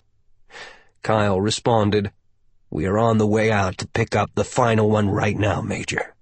I invite you to accompany us to confirm the removal with your own eyes, and report that back to your superiors. It is at the King Abdul Aziz military city at Tabuk, near the Jordanian frontier. Tsang knew of the huge base, the center of the Northwest Area Command. It was home to infantry and armor brigades of the Royal Saudi Land Forces, the airborne and armor schools, and an airbase. It's almost 700 miles away, he said. Tsang rolled his white napkin into a ball and tossed it on the table. Then why are we still sitting here? Gentlemen, shall we go? My plane is waiting, Michal responded and slid out of the booth. There was a commotion at the door, where his aide was listening to a staff officer as they approached. Captain Omar al-Mualami shot out his hand and grabbed a fistful of the briefer's sleeve and dragged him off to the side, at the same time motioning for Michal to follow. Al-Mualami took them into a small cloakroom beside the reception desk and closed the door behind them. While Swanson and Tsang looked blankly at each other, Jamal drifted over to join them. He's with me. CIA, Kyle explained. Tsang said nothing. All eyes were on the door. It opened, and Michal stormed out. His fists were clenched, and his face was flushed with color. "It's gone!" he growled. "The damned nuke has disappeared!" Chapter 55. Tabuk, Saudi Arabia. Even with the pilots pushing the throttles through the firewall, it took Michal's executive jet several anxious hours to fly from Riyadh to Tabuk, hours that seemed to stretch into eternity when an urgent message was received en route. Intelligence services were reporting that the Israelis were scrambling their forces and getting into high gear after receiving a cryptic and brief advisory that a nuclear weapon had been captured by terrorists in Saudi Arabia. The unidentified source was considered highly credible, and the target was to be Jerusalem, the ancient and historic city that was revered by Jews, Christians, and Arabs alike. Henry Tsang had grabbed his war bag from the trunk of the diplomatic vehicle that had taken him to the Marriott, and was now out of his suit and into jeans and a blue t-shirt that emphasized his muscular upper body. He did not have much to say during the flight, but missed nothing that was going on. The passing hours would be pushing China closer to launching the invasion. If Jerusalem went up in a mushroom cloud, the international community would probably applaud the Chinese for moving so decisively to stem the possibility of other nuclear attacks elsewhere in the region. Beijing and Washington might even work together instead of fighting. It was most confusing, Tsang thought. Michal was glowering silently out of the window while fielding messages on the situation. The King Abdul Aziz military city was totally locked down and would stay that way until he got there. The commanding general had committed suicide. Michal was embarrassed and infuriated. If he had not attended those long conference meetings, this missile would already have been packed safely away. He had personally spoken with King Abdullah about the dire situation, and the monarch was clearly worried. If that missile, a Saudi weapon that had been kept secret until only a few days ago, struck Jerusalem, there would be no stopping the Jews. Others would pile into the fight until the House of Saud was gone, and perhaps the whole country with it. Kyle Swanson ran the mental tapes over and over in his head, staring straight ahead at the empty seat in front of him. He was thinking about it this way. It makes absolutely no fucking sense. A small convoy led by the commanding general had arrived at the main gate just after dawn, a flag of Saudi Arabia fluttering on a small pole attached to one fender of his luxury sedan, and his 2-star flag of rank on the other. Although his authority was unquestioned, the sedan intentionally stopped to allow the sentries to verify his identification, both by sight and credentials. When the guard snapped to attention, the sedan rolled through, followed by an armored Humvee and 2 giant M920 8x6 tractor trucks, each hauling an M870A1 lowboy semi-trailer that was more than 25 feet in length. The vehicles were driven straight to the interior compound, in which the nuclear missile system was secured, and the general told the colonel in charge that there had been a change in the orders. He had received a fax from the Interior Ministry that called for the immediate pickup of the weapon, and cancellation of the original schedule set for later in the day. Faced with the Major General's personal presence and the official government document, the colonel and his troops complied.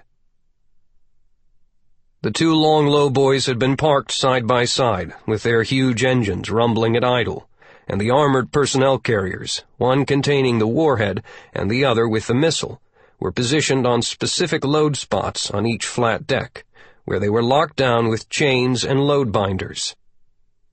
The transfer papers were signed. The convoy left in the glow of the morning light. The colonel disbanded the guard unit, and the commanding general went back to his office, stuck a pistol to his head, and blew his brains out. A smooth and flawless operation, Kyle decided. That was the mechanical side. What had him puzzled was why a sealed envelope with his name on it was among the paperwork given to the colonel. Their plane made a smooth landing at the King Faisal Air Base within the military city, and taxied to a stop near a group of senior officers standing stiffly before a line of sedans. Prince Michal was the first person off the plane, and his grim face gave them no solace. He was in a rage, and their nervousness was made complete as his aide went down the line making a list of their names. Kyle went down the stairs into the heat lifting from the tarmac, determined to keep Michal in check. It would do no good at this point to have him just fire a bunch of officers because he was angry. "Get that envelope," he said from just behind the prince's shoulder. Michal barked an order, and a full colonel stepped forward and handed him the sealed manila envelope. A rather elegant, looping handwriting had written the name of the addressee. "Now take us to the office of the commanding general," Michal ordered. "Is the body still there?" "Yes, sir. No one has touched anything. We were awaiting your arrival." Kyle and Michal got into the rear seat of the second sedan, with Henry Tsang given the passenger side in the front. As the line of cars blasted away from the flight line, Swanson ran a finger beneath the sealed flap and tore it open. An 8x10 piece of common writing paper, folded one time, was inside. "I am waiting at the end of the world. Cuba." "Shit," snarled Kyle. He passed the brief note to Michal, who read it and gave it to Tsang. "What does it mean?" "It means we're facing down a total madman, a terrorist who's responsible for thousands of deaths, someone I thought was already dead." Henry Tsang spoke up. "Cuba, the terrorist from the biochem attacks in London and San Francisco a few years back. He's behind this?" "Maybe not the entire plot, but he probably was the one pulling the triggers to order the specific attacks." Kyle looked out the window as the sedan screamed toward the headquarters building. "I can't believe he lived through that mess in Iraq. Not only did I shoot him, but we dropped a bomb on his head at the same time. Unbelievable." "So this message is a challenge to you? He wants some kind of duel to exact revenge?" "It looks that way. Like I said, he's crazy, and has apparently become fixated on killing me. Don't expect logic from someone who's insane." The car slowed and curved into a broad parking area before a large whitewashed building that was 3 stories high. Guards were at the doors. "And he wants to meet you at the end of the world," said Michal, as he opened the door to the office of the commanding general. Chapter 56. Tabuk. The smell of death blocked them at the door, an overpowering combination of a body already decaying in a small space. The general was slouched back in his chair behind his desk, and the cushion behind his head was saturated with dark blood. A torrent of blood also had swept from the large exit wound onto his uniform. A dark circular bruise the size of a gun barrel surrounded the single entry wound, and specks of unburned gunpowder stippled the skin. The pistol was still gripped in his right hand. "It looks like he considered what he was doing, maybe hesitating at the last minute," said Kyle. "He finally just jammed the pistol hard against his temple and pulled the trigger." "The filthy animal had nothing to live for. He had dishonored himself and his family, and got caught on the wrong side of the coup." Michal's eyes rested on the dead man. "I never liked him. Now let's get back to work." The prince spat on the corpse and led the group back outside. Investigators took their place. A colonel escorted them to a fresh office in a nearby building, and then briefed them on how the general had led the unauthorized raid to take the nuclear weapon. The colonel handed Michal a piece of paper, an official fax of authorization from the Department of the Interior in Riyadh, in proper form, on letterhead, and signed by a deputy minister. "After we spoke with you this morning, I tried to contact the man who signed that authorization. He apparently is nowhere to be found." Michal passed the paper to his aide and said, "Call Riyadh and give them my orders to find him. Colonel, please speak in English for our guests." Kyle cleared his throat, and the prince nodded that he could address the colonel. "About how many men did the general have along with him this morning, when they took the device?" "Just a driver in each truck. Somebody else was with him in the command car, and 4 men in the Humvee escort. The general said they were to rendezvous with a special unit that was unaffiliated with the base. I thought about questioning that, since we have thousands of men on the base here, but he was my commanding officer, and had the transfer document." "So, in total, less than 10 men were in the raiding party. 9, now that the general whacked himself." "Yes," said the colonel. "Who was the other guy in the command car?" "An American who had CIA credentials." The colonel checked another list. "The name was Jeremy M. Osmond." Kyle turned to Michal. "Damn. Juba's a Brit. His real name is Jeremy Mark Osmond. What arrogance. He really wants to be sure that I get his message." Michal instructed the colonel to throw as many planes and helicopters in the air as possible to expand the search already underway between the base and the border, then dismissed him. Kyle, Michal, Henry Tsang, and Jamal were alone in the office. "You have been very quiet, Major Tsang," the prince said. "The situation is troubling. When we were back at the hotel, for a moment, I thought you might really have something that my country would find of great interest. Now, with the general dead and the nuclear weapon missing, I have grave doubts."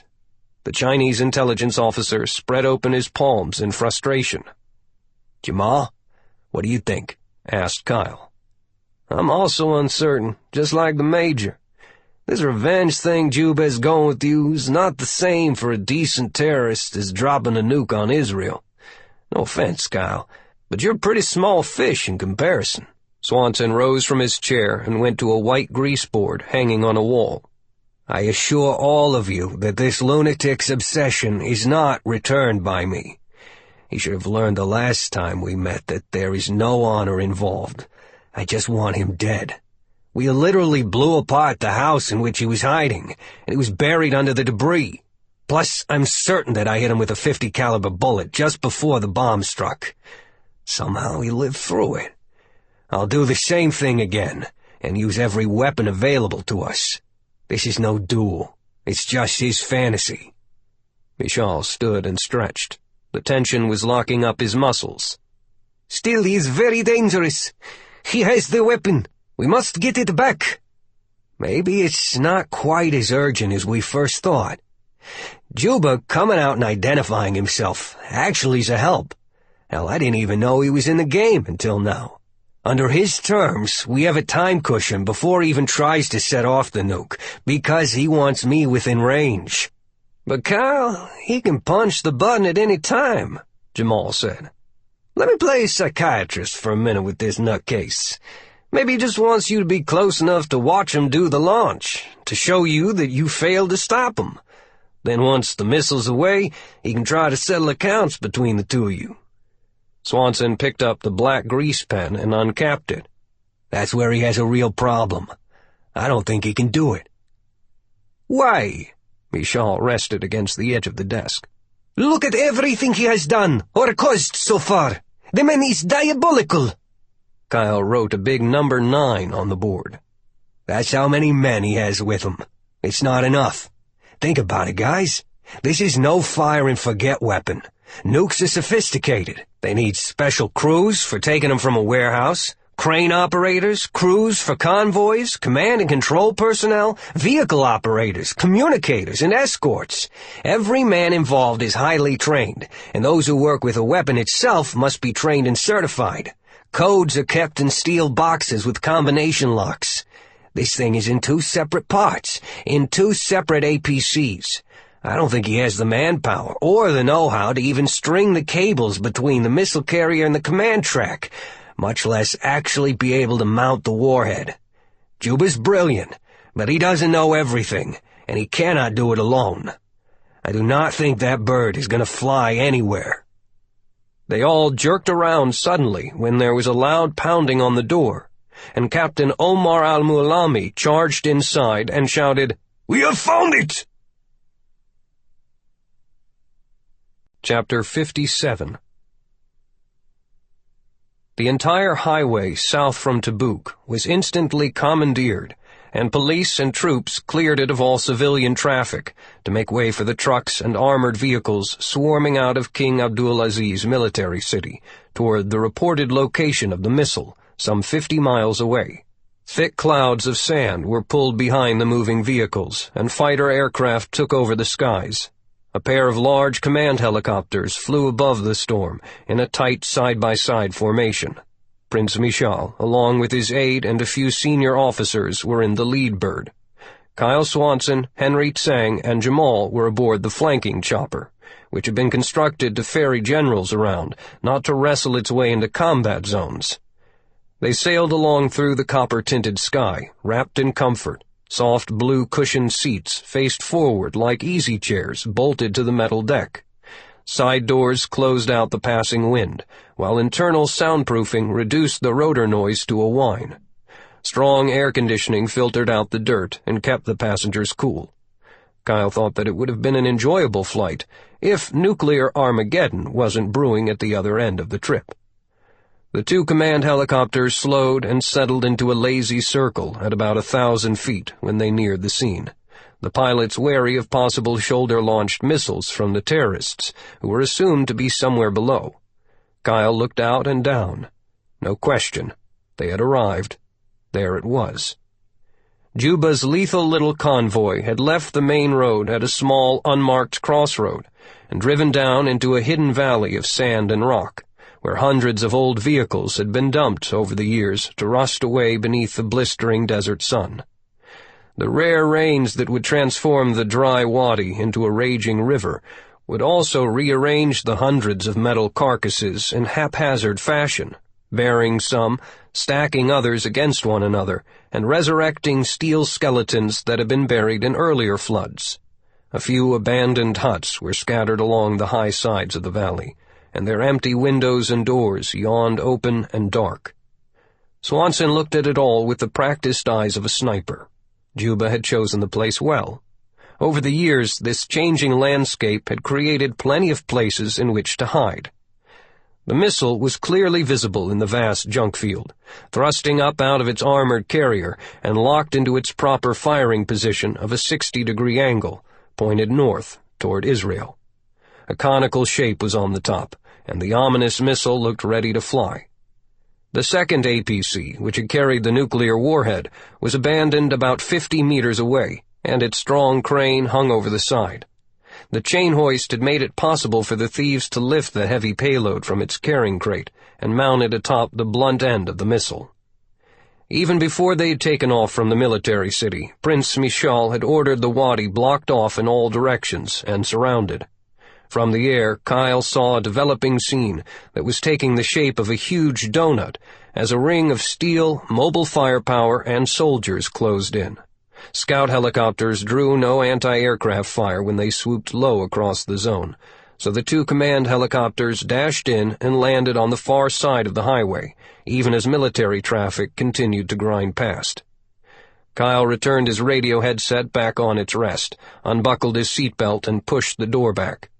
The sudden blast of heat and rotor downwash came as a shock when he stepped from the protective cocoon, and he shielded his eyes and jogged forward to escape the thick dirt cloud. When he was clear, he looked up and realized that standing at ground level, he could not even see the wadi that descended on the far side of the highway. The rest of the command group was also dismounting, but were standing around like spectators at a soccer match, in awe of the might of the military machinery that was parading all around. Henry Tsang stepped next to him, and Kyle said, "Somebody's probably going to have to get killed before they realize this is no exercise." "I see tanks and soldiers, but I don't hear any shooting," the Chinese commando agreed. He carried an AK-47 in his right hand. "I do not like it when things go so easily." "Juba's drawing us in closer," Swanson replied. "He wants to see some targets of value."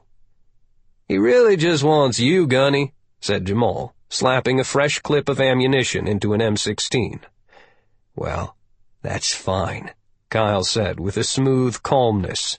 "I'm here to kill that missile. I can deal with Juba when the job is done. He used to be a sharp and shrewd fighter, but now he's just a crazy son of a bitch. Not really much of a threat." Captain al-Mualami had been the first man out of Prince Mishal's helicopter. The efficient aide had quickly ducked through the rotor downwash, found a break in the passing traffic, and trotted off to find a good overview position. The wadi opened before him as the side road breached the canyon wall and headed down to the floor of the valley, but that only provided a limited view. Prince Mishal would need a better vantage point from which to direct this battle, and Captain al-Mualami spotted a slight incline that led to a higher, irregular ridge. He sprinted to the crest. Behind him, the rest of the command group was moving across the road, following him. From the top, he was able to see the missile and the arid acres of debris. He removed his sunglasses and brought a pair of binos to his eyes, swept the area, and decided that this position would do. He raised his hand to signal the command group. The sudden slam of a heavy rifle barked from somewhere in the junkyard, and a heartbeat later, Captain al-Mualami was staggered as a big bullet punctured his throat. His eyes flared wide in surprise as he grabbed at his neck. Then he toppled to his knees and fell sideways. Prince Colonel Mishal watched in disbelief as his aide fell, mortally wounded. Al-Mualami, always so sure of himself and seemingly indestructible, now lay dead only 30 yards away, his life erased in a blink. When Mishal broke into a run to reach the fallen captain, Kyle Swanson reacted immediately, took 2 steps forward and dove into a hard tackle that knocked the prince sprawling. Kyle immediately rolled free, but kept a strong hand on Mishal's arm as a deafening staccato of return gunfire erupted from the gathered troops to answer that deadly single round. The soldiers had not seen the source, so they did not have a target. After the initial volley, all shooting stopped, and silence covered the wadi. "Stay down, Mishal," Kyle ordered. "Juba's doing exactly what a good sniper is supposed to do. Take out key officers first. Captain al-Mualami had the look of being important and walked into the open, so he became a natural target. If you go over there, he will pick you off too." Another shot lashed out, and the sergeant wearing the heavy backpack radio for the command team caught a bullet in his chest and fell backward, pulled down by the weight of his communications gear. The long aerial on his radio had pinpointed him for death. Juba was throwing the entire attack off balance. 1,000 eyes scanned the battlefield. Where is he? When an armored personnel carrier roared off the road and lurched to a stop to provide a shield of protection for the command team, Swanson released Prince Mishal and helped him up. "Sorry about the tackle, sir. Juba would love to clip you, and we can't afford that. Keep control of the situation from here and tighten the net so he can't escape," Swanson quietly told the prince. "Please, Stay under cover. I'll be back in a minute." Jamal and Henry Tsang had worked their way up the back side of the ridge where Captain al-Mualami had been killed, and found an observation point behind a rusted Volkswagen Bug that was resting upside down on its curved roof. They could see through the blown-out windows. Kyle wiggled in beside them. The interior of the skeletal automobile was shaded. A scattering of rocks and a few bushes provided concealment while they surveyed the area. A tremendous amount of noise covered the place as helicopters took off, big vehicles growled about, men shouted, and gunfire chattered. "Spotted anything?" he asked. "No shooter," Tsang answered and rolled onto his side. He smoothed some dirt with his palm and poked a finger down to make a hole, then drew a straight line. "This is the missile, and this is the road. No more than 200 meters. Can't miss range for a decent sniper." Kyle agreed with the judgment of the Chinese operator. "That can work both ways. He could see those 2 targets that he took down, so there has to be a sight line from this ridge to his hide, with nothing in between that would block a clear shot." He let his eyes roam the area. "Where would I hide?" "We don't care about him," Tsang said with a sharp tone. "We are here for that nuclear weapon and to prevent a real war. The deaths of a few soldiers mean nothing." Kyle was getting edgy himself. "But Juba's the one who launched the damn thing. We spot him and we can end this." "It doesn't matter. I say we have the Saudis go charging in there immediately and take it down. Deal with the sniper and anything else later." "Major, he may be using the missile as bait, but he would sure as hell launch it the moment he sees an attack start."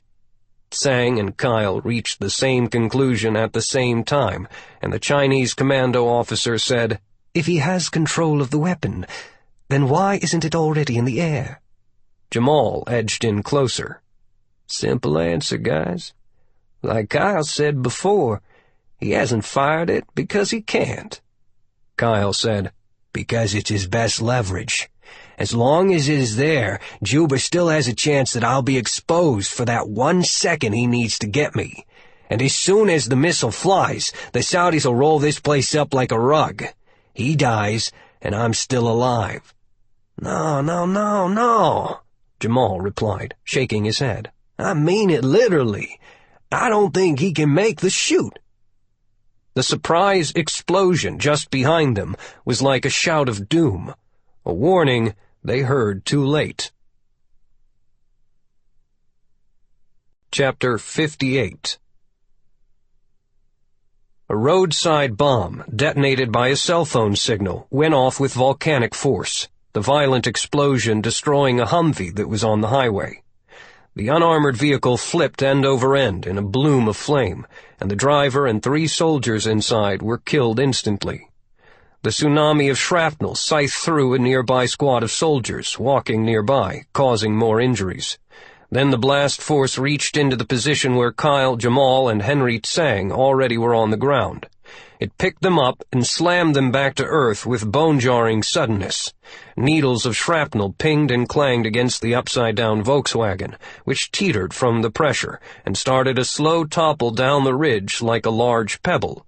They were showered with a hurricane of dirt that caked their faces and left all 3 of them momentarily dazed and blinded.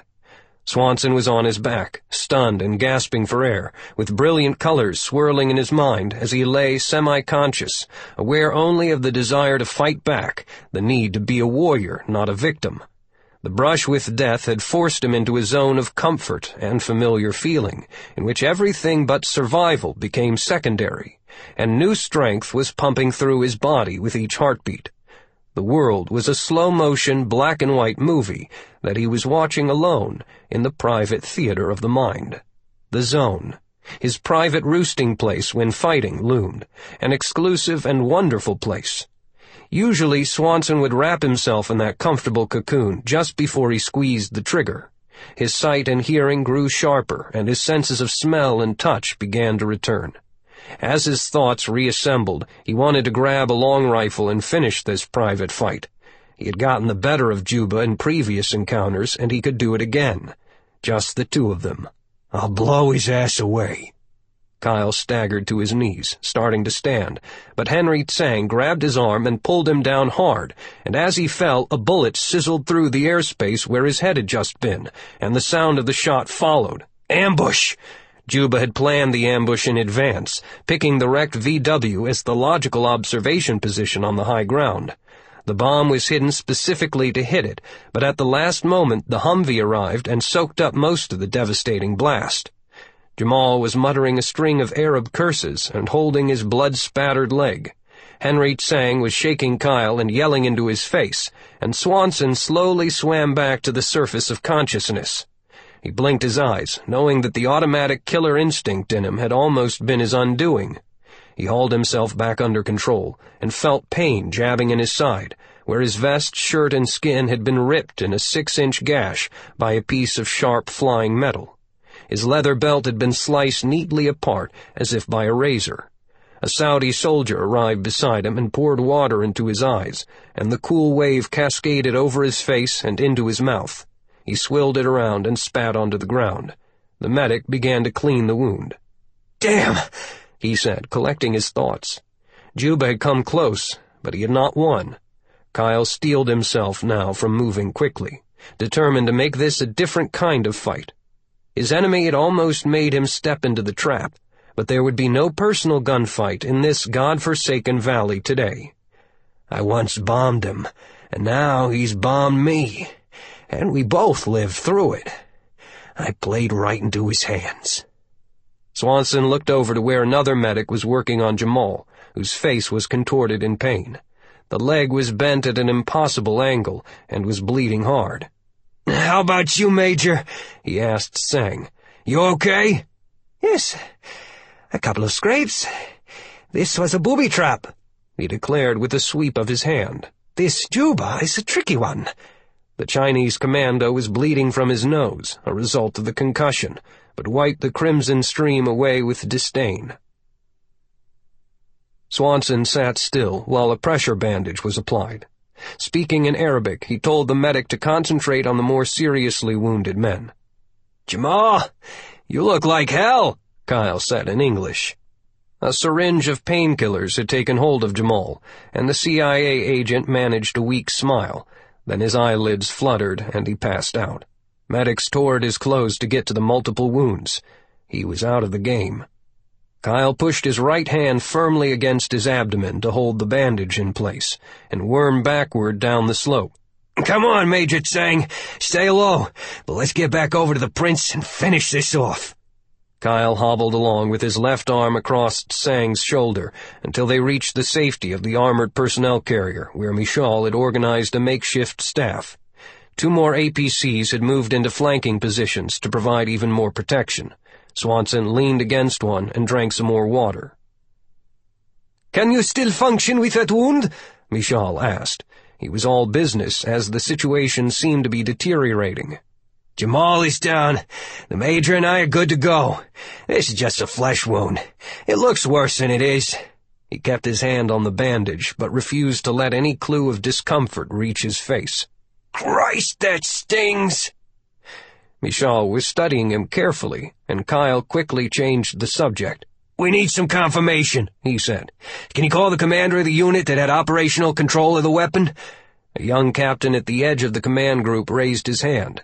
He was anxious, expecting the worst, feeling disgraced that his missile had been taken from under his nose and had created such a dilemma. He believed he faced certain demotion, and perhaps even a court-martial. The American who was with Prince Colonel Michal spoke. "Do you speak English, Captain? We need your expertise." The officer replied in English that he had carefully examined the scene before them through his binos. He started to apologize again, but Michal cut him off. "You did nothing improper, Captain," Michal said. "Give us your best advice."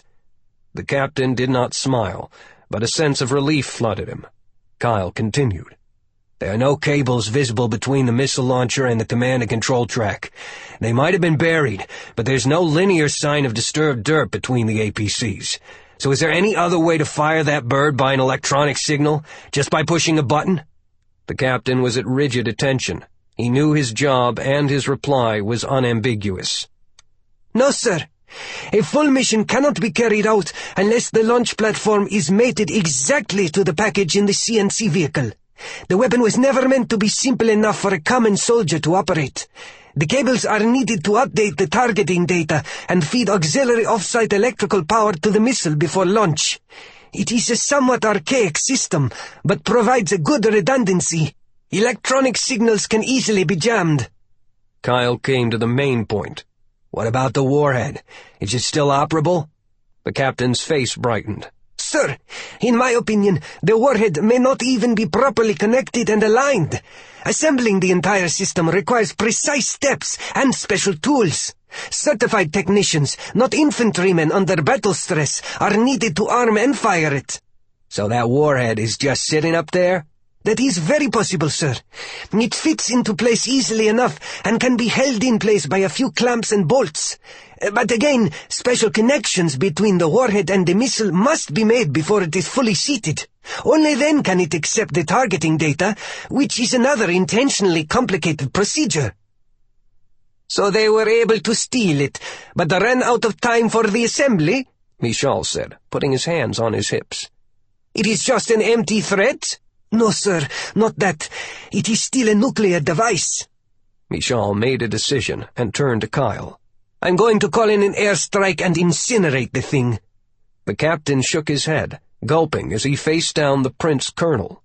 The calm he had felt moments before vanished. Sir, to do so would risk cracking the warhead shielding. The bomb would not explode, but the core might be exposed. Radiation would spread on the wind. The new communicator minding Prince Michal's radio network called to him. Sir, someone has come up on the command net, an English voice identifying himself as Juba. He demands to speak to Gunnery Sgt. Swanson. Ignore him. He's trying to find out if I was killed in the explosions, Kyle said. Let him stew. Michal spoke. Major Tsang, are you satisfied with the inert status of the nuclear warhead? The Chinese operator had studied the missile carefully and weighed his delicate situation.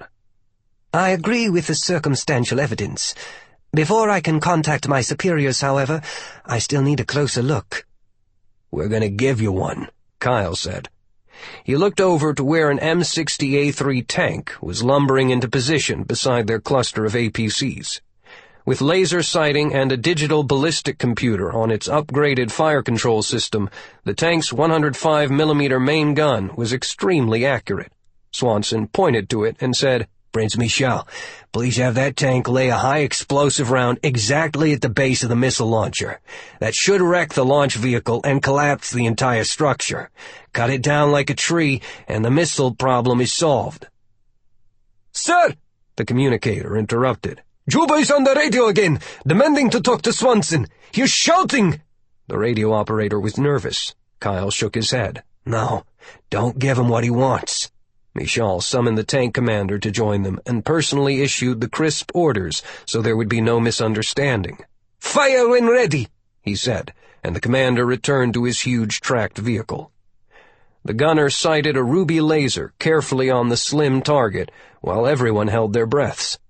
When the big cannon roared, the recoil jarred the 60-ton tank backward on its treads, and the concussion slammed the dirt directly beneath the barrel, raising a torrent of dust. The high-velocity round covered the approximately 200 yards in a mere instant and crashed into the thin-skinned launch vehicle with a shattering impact. The entire APC bucked into the air and crashed back down to a hard landing as pieces flew off of it. The tower of the missile was disjointed from the launcher and fell over on its side. The warhead spun away like a toy top. Kyle watched it with satisfaction, still holding his side.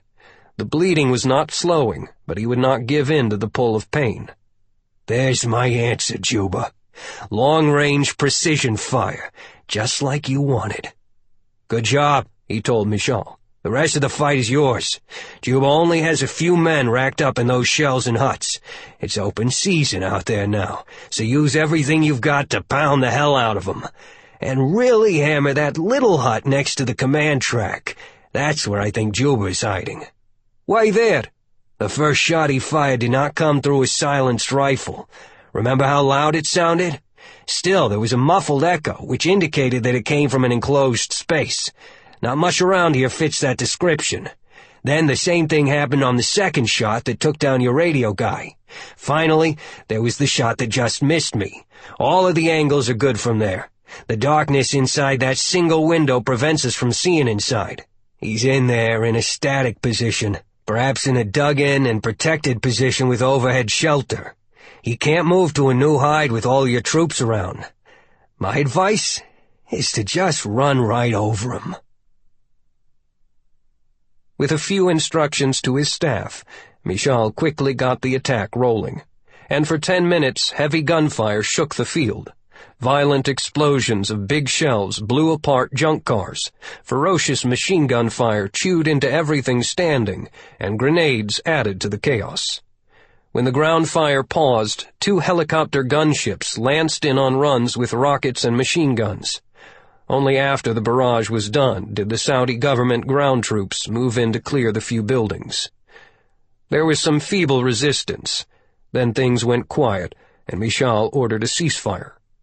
The radio buzzed. A squad had entered the heavily damaged hut believed to be Judah's hideaway and called Michal to report a badly wounded white man was found beneath the floorboards. "Got him," the prince told Kyle. Swanson responded, "Good. Glad that's done." He took a deep breath and slumped into a sitting position. "Major, Juba was the brain behind the uprising, and he's through. All 5 missiles are now accounted for. I'll stay here and get patched up while you 2 go over and confirm the warhead is no longer a threat. Then the Major can pass the word to his people." Major Tsang and Prince Michal boarded an APC, and it trundled away toward the ruined missile launcher. As soon as it left, Kyle was on his feet again, biting his lip in pain but trotting to the hut. Juba lay in the shadows, absolutely mauled and bleeding profusely. 2 Saudi soldiers and a medic had already strung up an IV tube. Kyle was startled by the man's condition, not only the bleeding, fresh wounds, but by the hideous old scars and twisted features. Juba stared up with his only good eye. "Swanson," he croaked. "Hello, you son of a bitch," Kyle growled. "You're hard to kill." He wasted no time on sympathy. "No painkiller," he snapped at the medic. "Not yet." Kyle ordered the soldiers out of the hut. They hesitated for a moment, then backed away to rejoin their unit, because they did not worry about the care of a foreign prisoner. There was a lot of junk yet to search for terrorist hiding places. Kyle knelt beside Juba and yanked an IV tube out of the man's arm. "Your death is overdue, Jeremy. You're not getting another chance." As he bent over, Swanson felt a stab of pain from his wound, more potent than before. He had to hurry while he still had strength. He grabbed the moaning Juba by both arms and dragged him out of the hut and into the sunshine. The man weighed almost nothing, and blood gurgled from a half-dozen new, gaping wounds.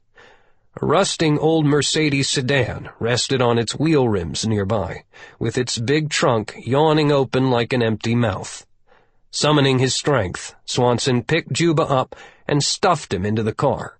He slammed the trunk lid down hard, and the lock snapped shut. As he turned away, he could hear Juba screaming, somehow finding enough strength to scream and claw and kick in the hot and suffocating darkness. It sounded like he was saying, "Don't leave me!" To his right, Kyle could make out the figures of Michal and Major Tsang over at the destroyed launch vehicle. They were shaking hands beside the immobile warhead. Almost over. The M60A3 tank was still beside the command team when Kyle limped up beside it. He shouted in Arabic to the commander who was in the turret. "See that old yellow Mercedes sedan over by that hut? Put a high explosive round right in the rear of the car. In the trunk. Just 1 shot." The Saudis may have seen what he had done, but Kyle didn't care. He moved away while the tank gunner bore-sighted his big weapon, and the red laser painted the target. Kyle slumped into a sitting position on the ground nearby, his eyes locked on the Mercedes. The pain was surging deep into him. Something's wrong down there. Hold on for just another minute." Even as he covered his ears, Kyle Swanson could still hear faint screams coming from the man trapped in the dark, tight trunk of the old car. "No. Loose ends," he whispered, and the big 105mm cannon thundered.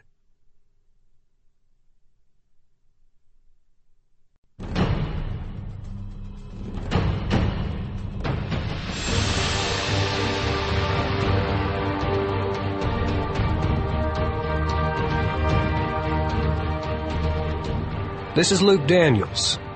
We hope you've enjoyed this production of Clean Kill by Gunnery Sgt. Jack Coughlin, USMC, retired, with Donald A. Davis. This program was produced by John Marshall Media.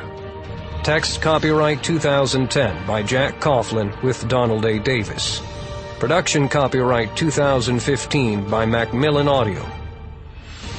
All rights reserved.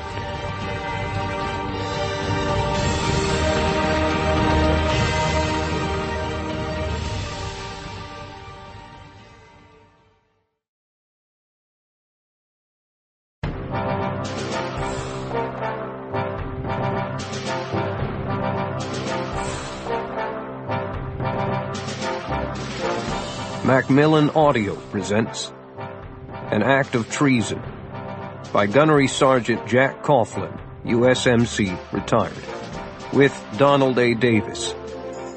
Read for you by Luke Daniels.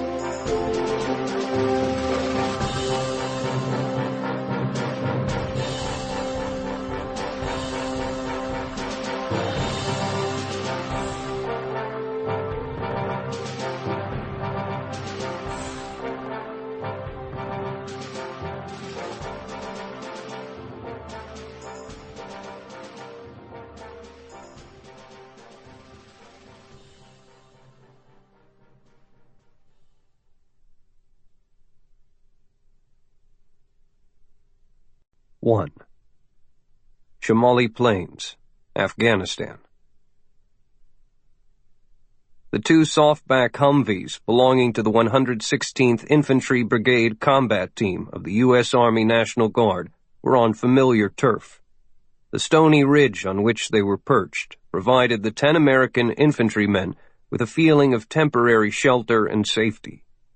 After several hard hours of rolling on patrol, it was a pleasure for them to call it a day and move back into the previously prepared positions. Their unit was a cohesive all-Virginia outfit that had trained together for years. And most of the young soldiers were good friends from towns up and down the lush Shenandoah Valley.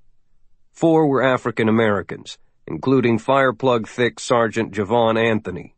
The 116th could trace its lineage all the way back to the famed Stonewall Brigade of the Civil War, but the modern Army thought it politically incorrect to perpetuate that troubled slice of American history.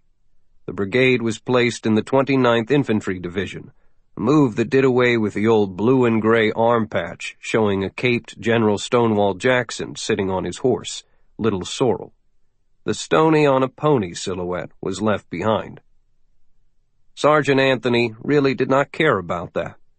For him, history had narrowed to last week, yesterday, the past hour.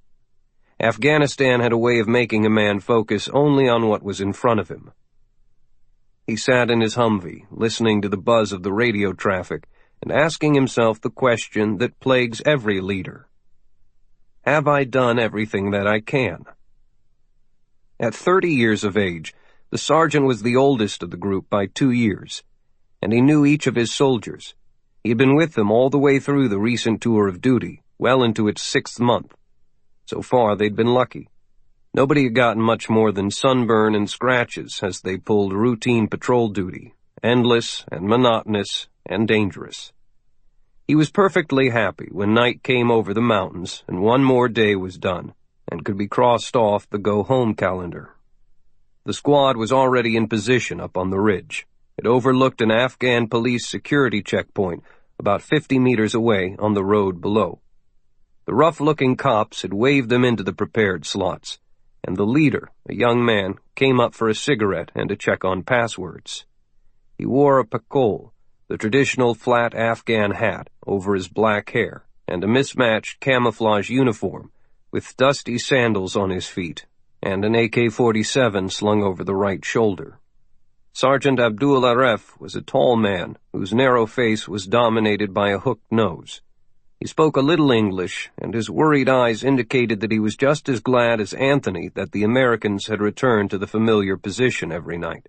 That added firepower, so close to the guard post, had helped keep the peace. It had been a tactical decision to use U.S. troops as reinforcements at checkpoints along the main roads in Afghanistan. The commanders had decided that pulling everyone back into large encampments was a mistake. It simply surrendered the night to the relentless enemy. The continuous presence at set positions, combined with the presence of Afghan security forces, spelled control of an area. Control meant security, and security provided the bridge to establish regular commerce, so people could start living without fear again in this devastated country. So Javon Anthony got his soldiers settled in for the night. The fighting holes were lined with sandbags, as were shallow revetments in which the Humvees could park nose first.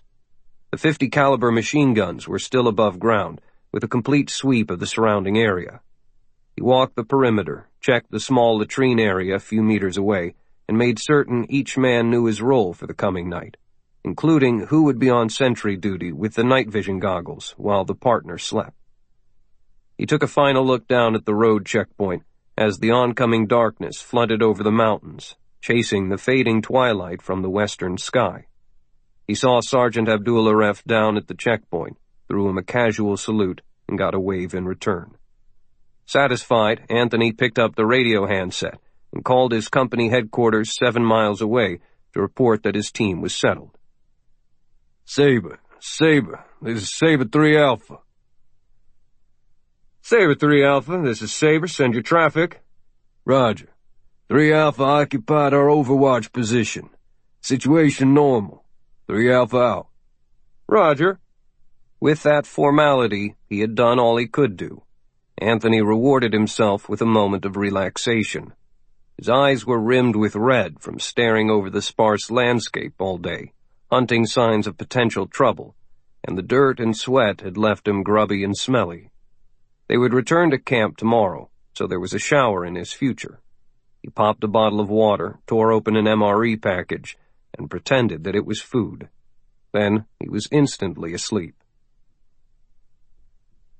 A line of cars, buses, and trucks was waiting to be checked before rolling on, the drivers and passengers using the cool night during which to travel instead of the baking daytime sun. Sergeant Aref watched them through a firing slit in a roadside concrete bunker. A metal bar outside the bunker had to be raised by a guard to allow a vehicle through. The bunker had a small heater powered by a chugging generator outside that would fight the colder air settling down like an icy layer from the high peaks of the White Mountains.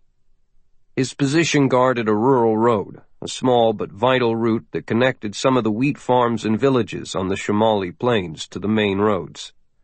Aref was confident of the position. Concrete barriers, piles of sandbags, and steel poles forced all vehicles to curve slowly in and out, stop and go as they approached. Big irrigation ditches prevented much off-road movement. Aref folded his hands and blew on them for a puff of warmth. The steep little single-lane road at the mouth of the Panjshir Valley had been used back when American Special Operations teams were chasing Osama bin Laden through the valley and into Pakistan, only a dozen miles away. That had given the entire region a mystique among Afghans. Whoever controlled this section of road held a lot more than a piece of dirt. If the Taliban could disrupt traffic here, the villagers might believe Osama would return, this time leading a mighty force to conquer the infidels. Afghans knew from their long, fierce history that eventually they always won, however long it might take, and whatever the price. Aref's men were allowing one vehicle at a time into the cordoned parking space, where a final search was done. It was a slow process, and the drivers were growing impatient as the long line of SUVs, private cars, jammed buses, big trucks, and pickups waited to be cleared. Diesel and gasoline engines spewed noxious fumes. Windows were down, and music came from radios. Some drivers and passengers got out of the vehicles to talk while waiting their turn at the gate. Soldiers were gathered around a small fire off to the side, brewing tea. There was no moon tonight, but the sky was smooth and so clear that stars blinked like little warning lights, although they could not be seen from the checkpoint, where 2 racks of bright floodlights punched a bright dome in the darkness. Aref checked his wristwatch. Almost 1 o'clock in the morning. He decided to break up the soldiers around the fire and get them out on perimeter patrol. There was no reason for worry. Tonight seemed no different than any other in the past 2 weeks. Still, nervousness itched at him, just like the rough blanket. The attack began 2 hours later, when an old cargo truck pulled into the checkpoint, groaning on its springs beneath the weight of boxes of scrap metal covered by a ratty tarpaulin. The driver stared straight ahead, as if lost in thought, then pushed a button to detonate his bomb, a pair of artillery shells that were tamped down beside cans of gasoline. A stolen case of M84 flashbang grenades also was in the cargo bed, 4 containers in the case, and 3 grenades in each container. The explosion had nothing to contain it, and curtains of sharp and heavy steel fragments whipped across the area, while the instant mixture of the ammonium and magnesium in the grenades temporarily created a world of instant light 1,000 times brighter than a welder's torch. The driver was vaporized. Javon Anthony had been looking the other way through his NVGs, but was still knocked silly by the blast. His goggles, which amplified light, were lit up by the flash and temporarily blinded him. He was deafened by the roar, and the ground shook. Fighting the pain in his eyes, he ripped off the goggles and screamed, "Everybody up! Jones and Stewart, get on those guns! Everybody get sharp now!" He shook his head to try to clear his vision, but it was no use. He saw only dancing panels of red and yellow and felt the wetness of blood coming from his ears. As soon as the explosion rocked the checkpoint, a rocket-propelled grenade whistled in from behind the Americans and smashed into one of the stationary Humvees, turning it into a flaming pyre. Shadowy men rose from the tangle of irrigation ditches and stormed in, firing automatic rifles and more RPGs. The surprised Americans were barely able to react, much less fight. Down below, the checkpoint had been utterly destroyed, replaced by a smoking crater. Abdul Aref and his entire team were dead, as were the occupants of every vehicle within a 100-meter radius. Cars and people alike were on fire, strange torches in the night, and a flank of the attacking force veered away from the Americans and ran to the remaining vehicles to inflict even more damage. They fired as they ran, riddling cars and trucks with bullets. Several drivers had managed to get off the road and were killed when they hit a ditch or stopped to turn around. Vehicle after vehicle was destroyed by the rampaging Taliban guerrillas. More men, with an entirely different mission, overran the American position. At first, Anthony was shooting blind and couldn't hear any of the rounds being fired. His vision and hearing slowly returned, and then he picked up the hard hammering of the machine gun of the remaining Humvee. Johnson screamed curses, then disappeared in the blast of an RPG. Javon Anthony tried to gather his wits. From all around and below, the sergeant could hear the groaning of wounded men, some of them screaming in agony. First things first. "I need a head count!" he yelled, still hugging the dirt. Only 3 voices called out. Then another RPG zipped overhead, exploding some distance away, and shadows became men with guns, right on top of him. He shot one. Anthony crawled over to where Jake Henderson was still moving and shooting.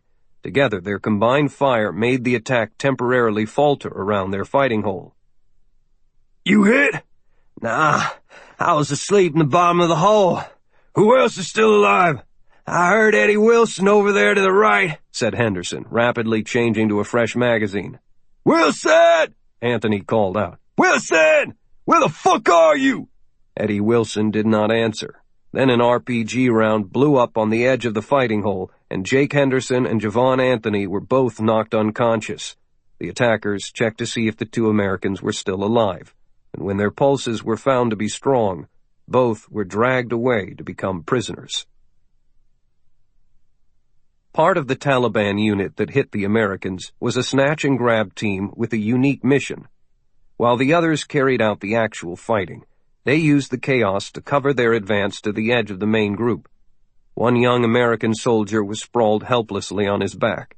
Looking directly at the checkpoint at the moment of the explosion, he had been thrown over by the concussion and was clawing at his eyes and screaming in pain. His partner had barely seen the Taliban soldiers before the raiders shot him in the head. Strong hands grabbed Eddie Wilson and a fist punched him hard in the stomach to make him lose his wind. Then he was hauled from the fighting hole and pulled into the muck of the big irrigation ditch. They threw him down face first into the slime and bound his wrists with plastic flex ties, then used more strong plastic loops to secure his ankles. Eddie Wilson tried to kick one of the men, but was punched hard in the kidneys. The commandos bent him painfully backward and tied his ankles to his wrists. He could hear the firing of small arms and some distant explosions, but he was helpless. His captors rolled him over so his face came out of the mud and he sucked in a deep breath. A pinpoint of light flashed on in the ditch. He recognized it as a cell phone. Wilson was bowed backward with his neck fully exposed. He shouted again and cursed with impotent fury when a strong hand grabbed his forehead and held it steady. Two muscular legs locked around his waist. He heard the two men speaking calmly to each other. Then a bright flashlight was clicked on, and the beam shone directly into his eyes. He yelled, "Sarge! Anybody! Help me! Javon, where are y'all?" The kidnapper behind him reached out, and in his hand the American saw the shining blade of a huge knife. "No! No!" Wilson yelled, trying to thrash his way free, his eyes widening in fear. "Mama! Help me!" The Taliban fighter spun the thick blade and yanked it hard against the lower neck of the screaming, struggling soldier. A bloody crimson gap followed the edge of the knife, the wound yawning wider as the blade moved relentlessly onward. A thick fountain of blood spewed out as the terrorist slowly worked on the tendons, the veins, and finally the spinal cord. Eddie's terrorized screams had been reduced to pitiful whimpers, and then only gurgles as his head was sawed off. When the body fell away, the still beating heart continued pushing out quarts of thick blood, and the Taliban fighter lifted up the American's head and bleeding neck, turning the face toward the cell phone camera being held rock steady by his partner. Eddie Wilson's final expression was a grotesque contortion of agony, shock, disbelief, and surprise. Then the flashlight clicked off, and the two men ran for safety, leaving the American soldier in pieces behind them. Javon Anthony's entire squad had been wiped out. 7 were killed in the fighting, Wilson tortured and murdered on the spot, while Anthony and Henderson were heading into a brutal captivity. 2 days later, the gruesome little movie was available on the internet. Terrorists no longer had to rely on Al Jazeera or any specific journalist for publicity. They could post whatever they wanted directly to the entire world, and the horrible images of the death of the young American soldier spread like a pandemic virus throughout the electronic universe. Impossible to stop. 2. The Arabian Sea, off Somalia. Getty Said rolled the trackball up to the menu, clicked, and opened a new screen on the LCD color monitor of the radar mounted in the bridge of the Asad, about 100 miles east of the Somali coast. The computer designated about 24 fishing boats all around him, tattered and worn dhows working their nets. Syed had waited patiently as an inquisitive Italian Navy frigate paused briefly to visually examine the fishing fleet. All they had seen was fishermen fishing, as they had done in these waters for centuries, so the warship steamed away due south. The Asad, the Somali word for lion, was the mothership that coordinated the boats and stowed the catch. The blip that represented the Italian frigate was no longer even on his screen, which meant that it was now beyond the 100-mile range of the Kelvin Hughes radar, too far to help. Meanwhile, his target, the catch for the day, was cruising ever closer. There was too much haze to see it, but radar did not lie. A heavy sweat stained Syed's lightweight shirt. which stuck to him like a hot rag when he leaned back in the chair on the bridge. The sun was directly overhead, cooking the shimmering air off the coast of Somalia's northeastern Puntland region. Members of the crew silently went about their jobs, waiting for their leader to make a decision. The radar did not lie, but neither did the weather report. Gunnery Sgt recognized that the blistering heat was just too still, and that the dark line hanging low on the horizon was the first skirmishing thundercloud of a major storm. The barometer was falling, and the satellites were showing the clouds gathering in a circular pattern. A monsoon was coming. The fisherman had been calling on the radio about heading in, but he had resisted, denying permission. That meant they would have to race for port in heavy seas if this operation was not carried out soon, and some of the smaller boats might be lost because their sides were so low to the water. The leather-skinned Somali sighed, but no one detected it. He had been planning to take such a prize for a long time. After the international navies increased their presence off the Somali coast to prevent the hijackings for ransoms of cargo-carrying ships, Sgt gave up those attacks. All battlefields evolve, even small ones on open water, and he believed that he had come up with an answer that would change things and make the overall effort worthwhile. A luxury yacht, a large and coddled ship that would have people aboard who were so rich that they would probably be carrying $1 million just in spending money, was coming his way, almost asking to be stolen. He could kidnap a few of the big names off such a yacht and hide them deep in Somalia, and the ransoms would be astronomical. He was confident in his meticulous planning.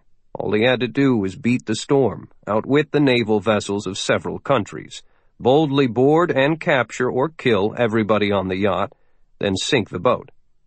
It would change the paradigm of the way business was done in the hijacking trade. Gunnery Sgt would set the bloody example that luxury yachts were no longer off-limits. He scrolled and clicked, and the picture of a handsome white yacht flashed onto his screen. British flag and owned by a billionaire industrialist. The man would either be aboard himself or would quickly pay to save his crewmen and any guests who were captured. Sgt bit his lip in anticipation.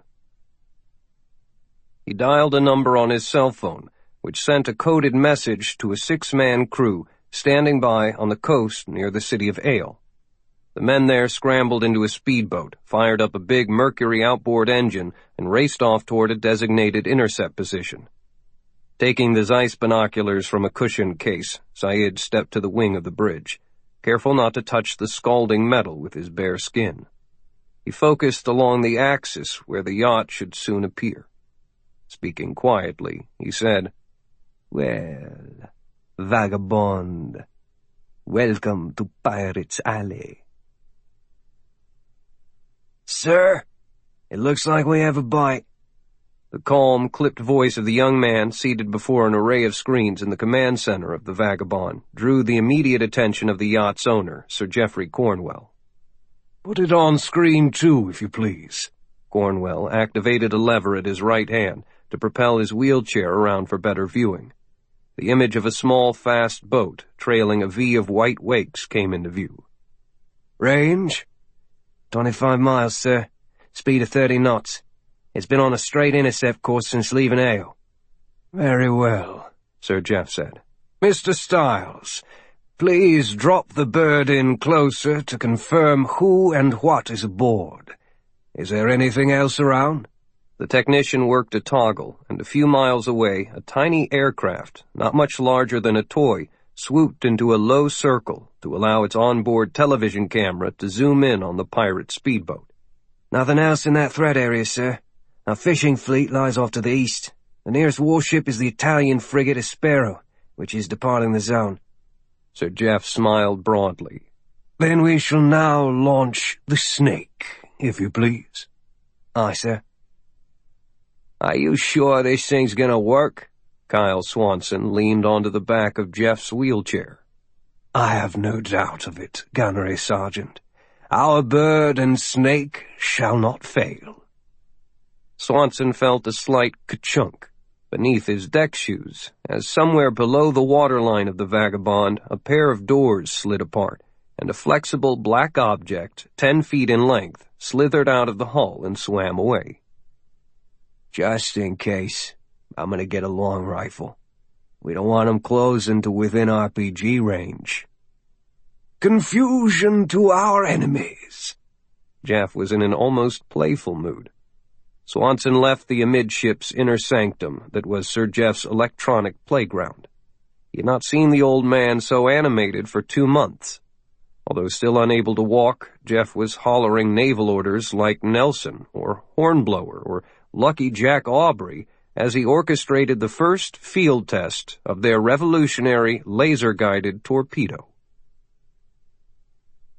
Not long ago, the Vagabond had been more of a floating hospital ward, with Swanson and Cornwell as its only patients. Sir Jeff had been badly wounded when terrorists blew apart his castle in Scotland as part of a plan to overthrow the government of Saudi Arabia and steal its nuclear weapons. Swanson was wounded while tracking down the mastermind behind the attacks. The two old friends had spent weeks in recovery and painful physical therapy. Kyle was feeling back to normal, but Jeff had a long way yet to go. Sir Jeff had retired as a colonel from the elite British Special Air Service Regiment and had gone into private business, where he discovered an unexpected ability to sniff out opportunity, then extraordinary success. He was already wealthy by the time he met Kyle Swanson, the top sniper in the U.S. Marine Corps, years ago. The quiet, solid young Marine had been loaned to him by the Pentagon as a technical advisor to help create a world-class sniper rifle they called Excalibur, the same as King Arthur's mythical sword. The weapon proved so revolutionary that Sir Jeff was now regarded as a visionary leader in designing military technology and new weapons. With Kyle's real-world advice from today's battlefields, he and Jeff were able to think ahead to what would be needed for victory in the future. The SAS colonel had named his entire holding company Excalibur Enterprises Limited, had become a billionaire with many financial interests, and along the way had made Swanson a major shareholder with a blind trust. The Pentagon, which was their biggest customer, blessed the deal, although Kyle could not control the funds or touch the money while still on active duty. It was nice knowing that he was a millionaire, but the money did not matter to Kyle as much as how the professional rapport, working relationship, and mutual respect had led to a strong friendship with Sir Jeff and his wife, Lady Patricia Cornwell. He considered them to be the parents he never really had. Wherever they were became Kyle's home. In idle times, Swanson and Cornwell always spent hours brainstorming ideas for new weapons. They agreed that this was a new age for one of the oldest and most specialized military professions, the sniper, in all his forms. The ability to take out single targets with great precision had overcome the need to obliterate entire armies with massive attacks. During their recuperation from the Saudi business, they spent hours throwing ideas around, and from that stew had emerged the concept of the bird and snake. The overhead drone had locked onto the pirate boat and was steering the laser-guided torpedo that was now swimming in the water. The Vagabond had been changed during the process, from being virtually a floating hospital into a unique command and control vessel, with Sir Jeff, in his wheelchair, being the spider at the center of an inconspicuous web. Normally, the yacht could be a playground, but it was no stranger to being used to facilitate American and British special operations. The placid face of the yacht never changed, just its guts and capabilities. Kyle Swanson was at the rail on the port side of the main deck, his hands lightly holding their first creation, the Excalibur sniper rifle. A weapon of extraordinary accuracy with a scope of pure magic, it already was raising the standards for precision combat. He felt a slight tingle of pre-battle nerves and hoped that he would get a couple of shots at the pirates. He no longer needed medicine. He needed some action. Aboard the Usid, Getty Syed gave the signal that began the second phase of his operation, and the fishing fleet broke loose from its normal cluster around the mothership and fanned into a long line across the projected path of the oncoming yacht. The white vessel was unaware of any threat and was maintaining a straight course. Syed knew that when the approaching speedboat was spotted, the yacht's captain would finally recognize the danger and go to full speed to run away from the immediate threat. That would lead him directly toward the line of fishing boats. Syed was a pirate, a seaman, a terrorist, and a technology geek who allowed the computers and electronics to help him predict what was going to happen. He believed in the old Somali saying, "Akun la'ani wa iftiin la'an." Being without knowledge is to be without light. That was why he had remained so successful in such a risky business. "Put our boats in the water," Syed commanded. A crane on the deck whined into life, and within 5 minutes, 2 inflatable Zodiacs were pulled from the hold, with Yamaha F-250B outboard motors already attached. When they were lowered, a squad of 6 pirates scrambled into each boat, but did not cast off. Only when the yacht made its fateful turn toward the fishing fleet would the Zodiacs tear out of their hiding place behind the Asid and close in from the sides. The yacht, surrounded, would either surrender or be sunk. It was just a matter of waiting a few more minutes now. Syed went back to the computer and the radar. Nothing had changed. Sir Jeff tapped his fingers and stared at the video being transmitted back to the Vagabond in real time from the circling bird, the lightweight spy vehicle that was no bigger than a seagull. The pictures showed men with guns and rocket-propelled grenades crouched forward in the speedboat. No doubt about it. "Light them up, Mr. Stiles." "Aye, aye, sir." Stiles pressed a button that signaled the bird to activate its laser beam and lock on to the heat of the straining outboard engines. "Laser on." "Feed it to the snake." "Aye, sir." "Snake confirms."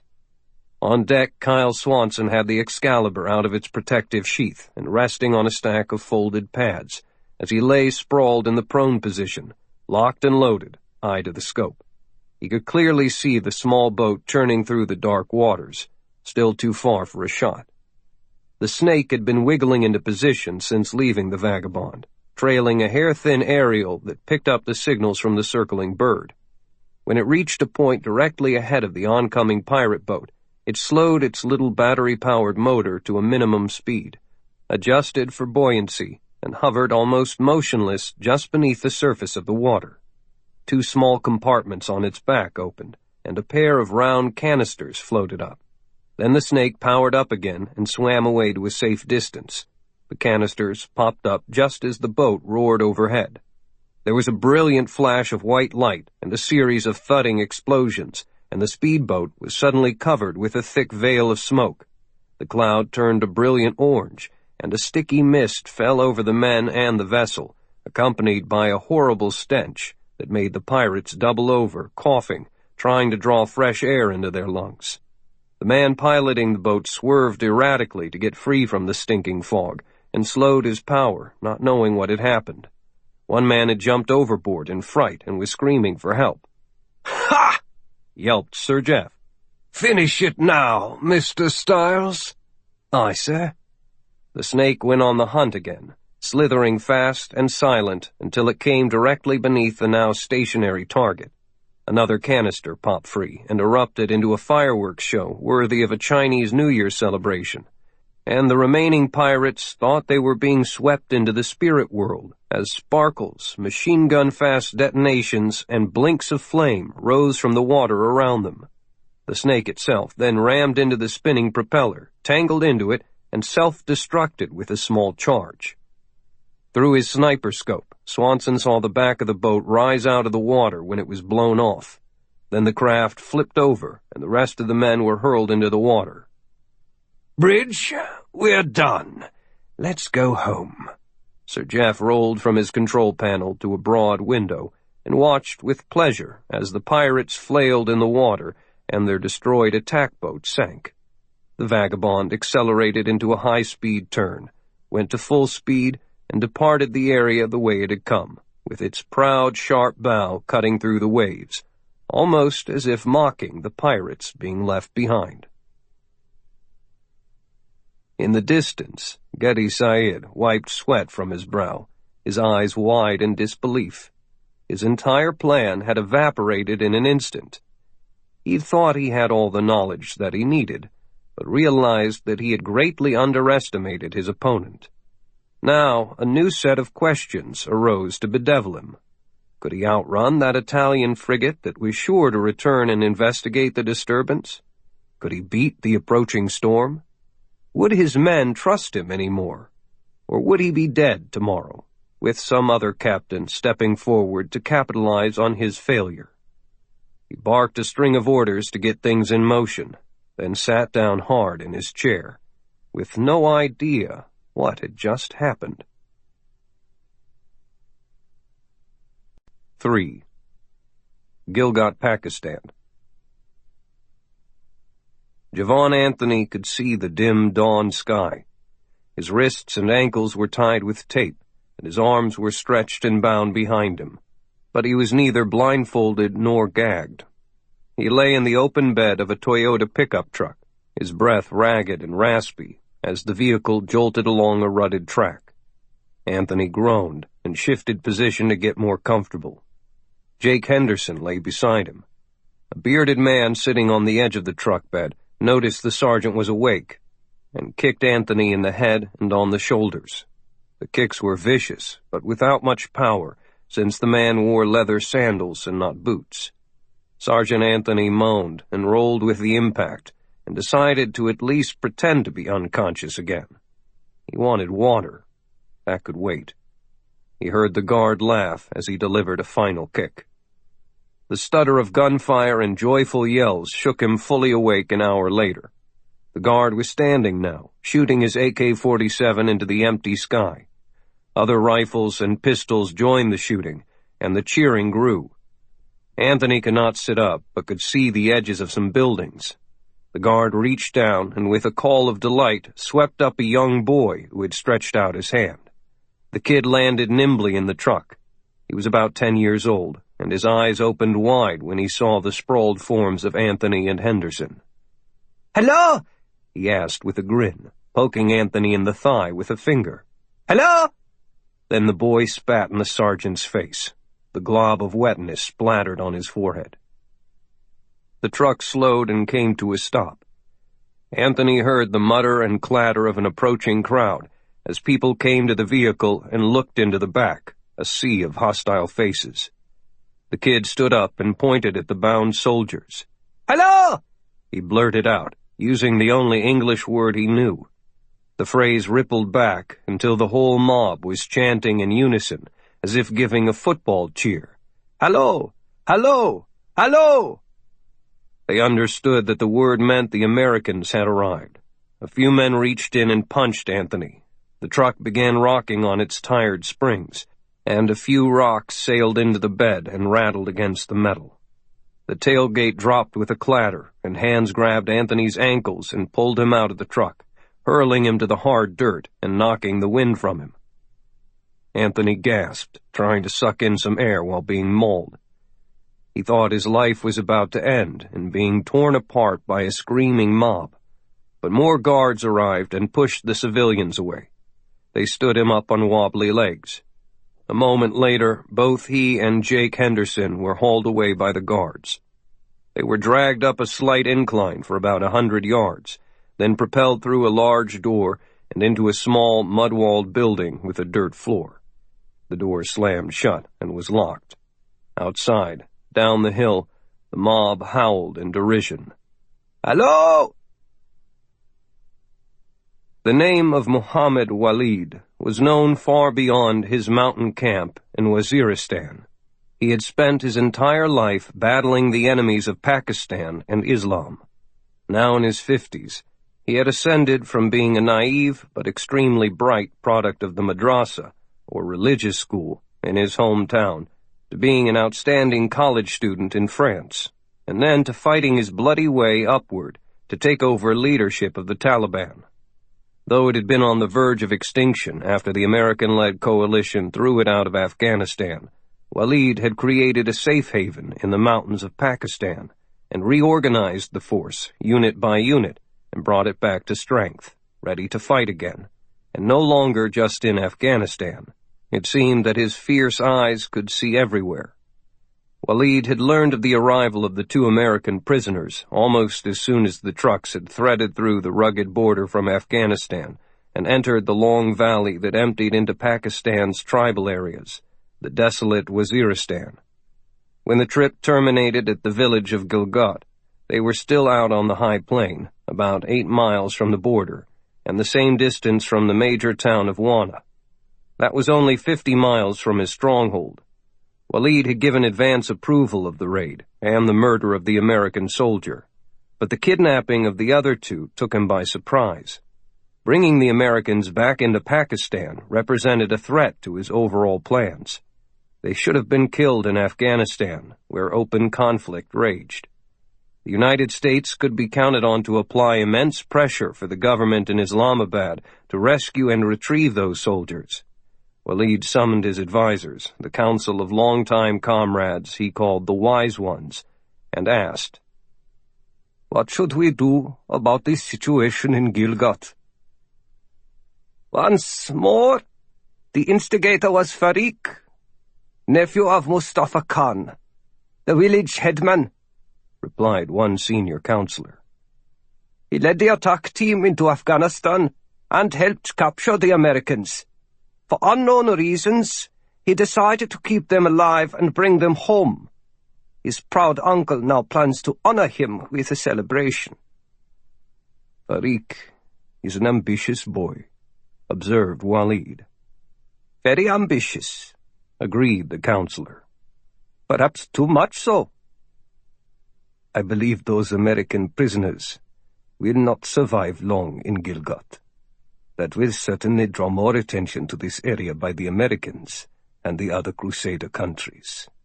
The prisoners could be of better value to us in the future." "Yes, leader. On your word, we can go and take them. It would be no trouble." Walid crossed his arms and lowered his head until his bushy beard pressed against his chest while he thought things through. "We need to keep Mustafa Khan happy too. He safeguards the area well for us. Please let him know that I send him congratulations and the blessings of Allah, the most merciful, for having such a brave young fighter in his family. Offer him $25,000 American dollars for the soldiers." "He will not accept that amount." "Let him set a price then.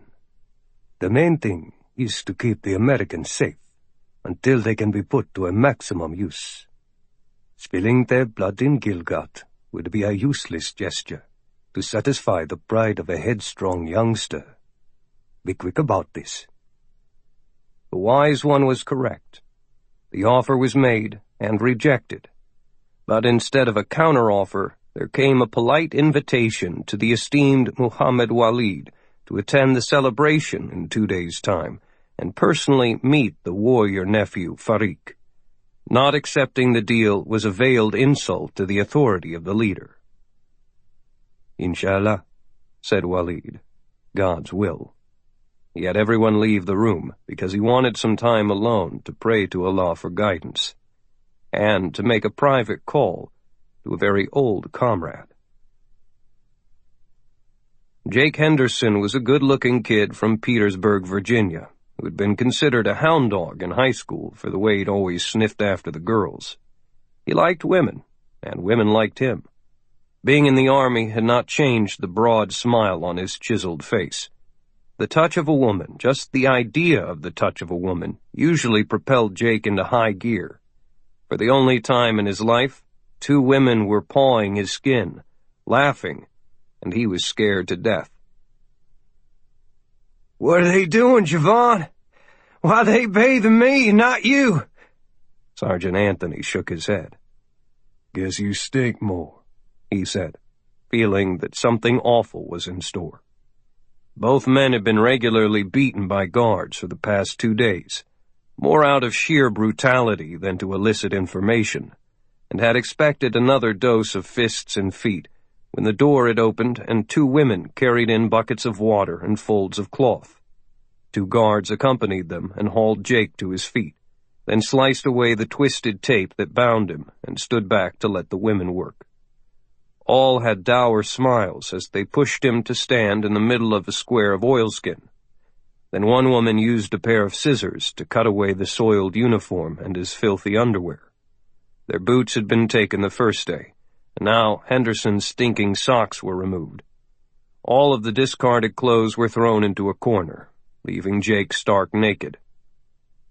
The women soaped and bathed him, scrubbing away the caked-on dirt with a bar of soap that smelled of flowers.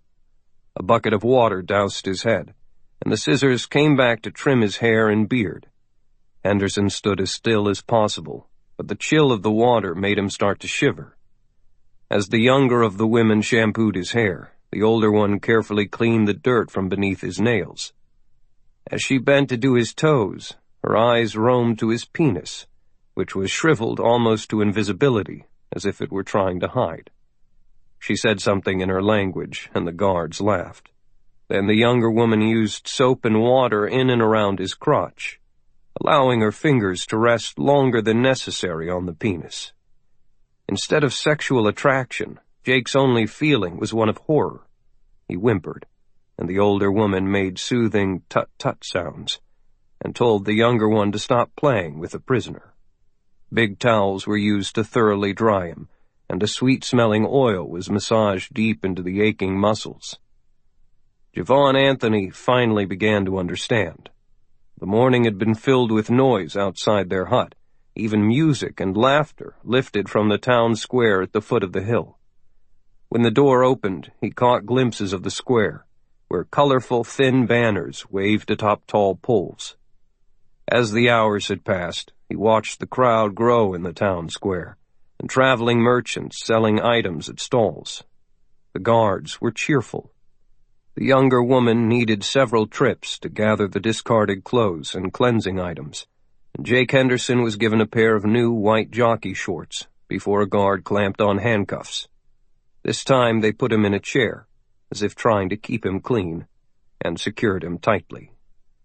At a small bench beside the door, the older woman unwrapped a dark roll of cloth and exposed 3 long knives of varying sizes. One was a broad butcher-style blade, while the second was a long serrated knife that ended in a perfect point for use in cutting joints. The third was slender and slightly curved, with a tiny hook on the end, which was used for detail work in skinning animals. "They're gonna cut off my dick and balls!" Henderson screamed to Javon and started urgently thrashing in the chair.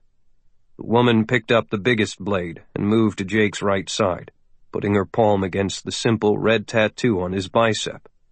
The word Jen, short for Jennifer, his fiancée.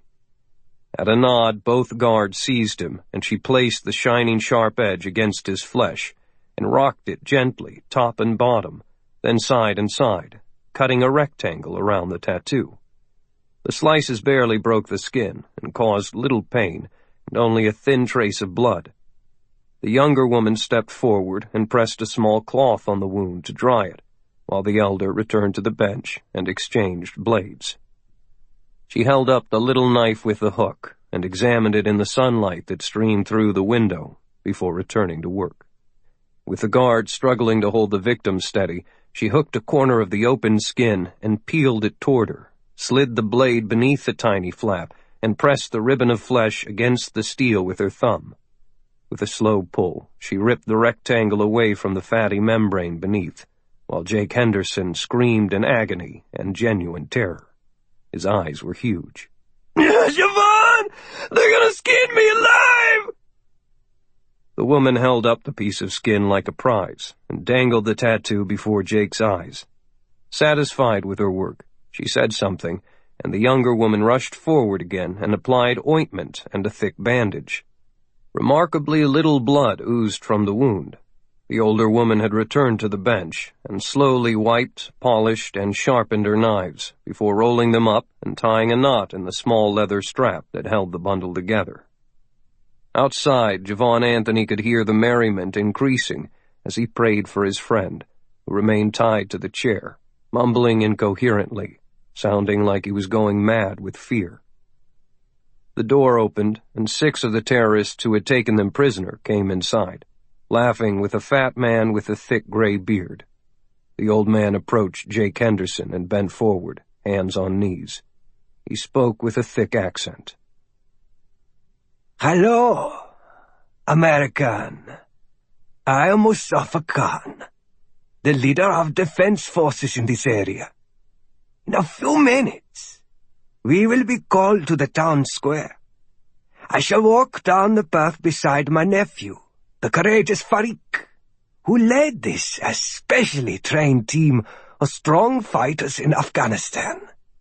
People have come from all around to pay them honor today for their deeds on the battlefield.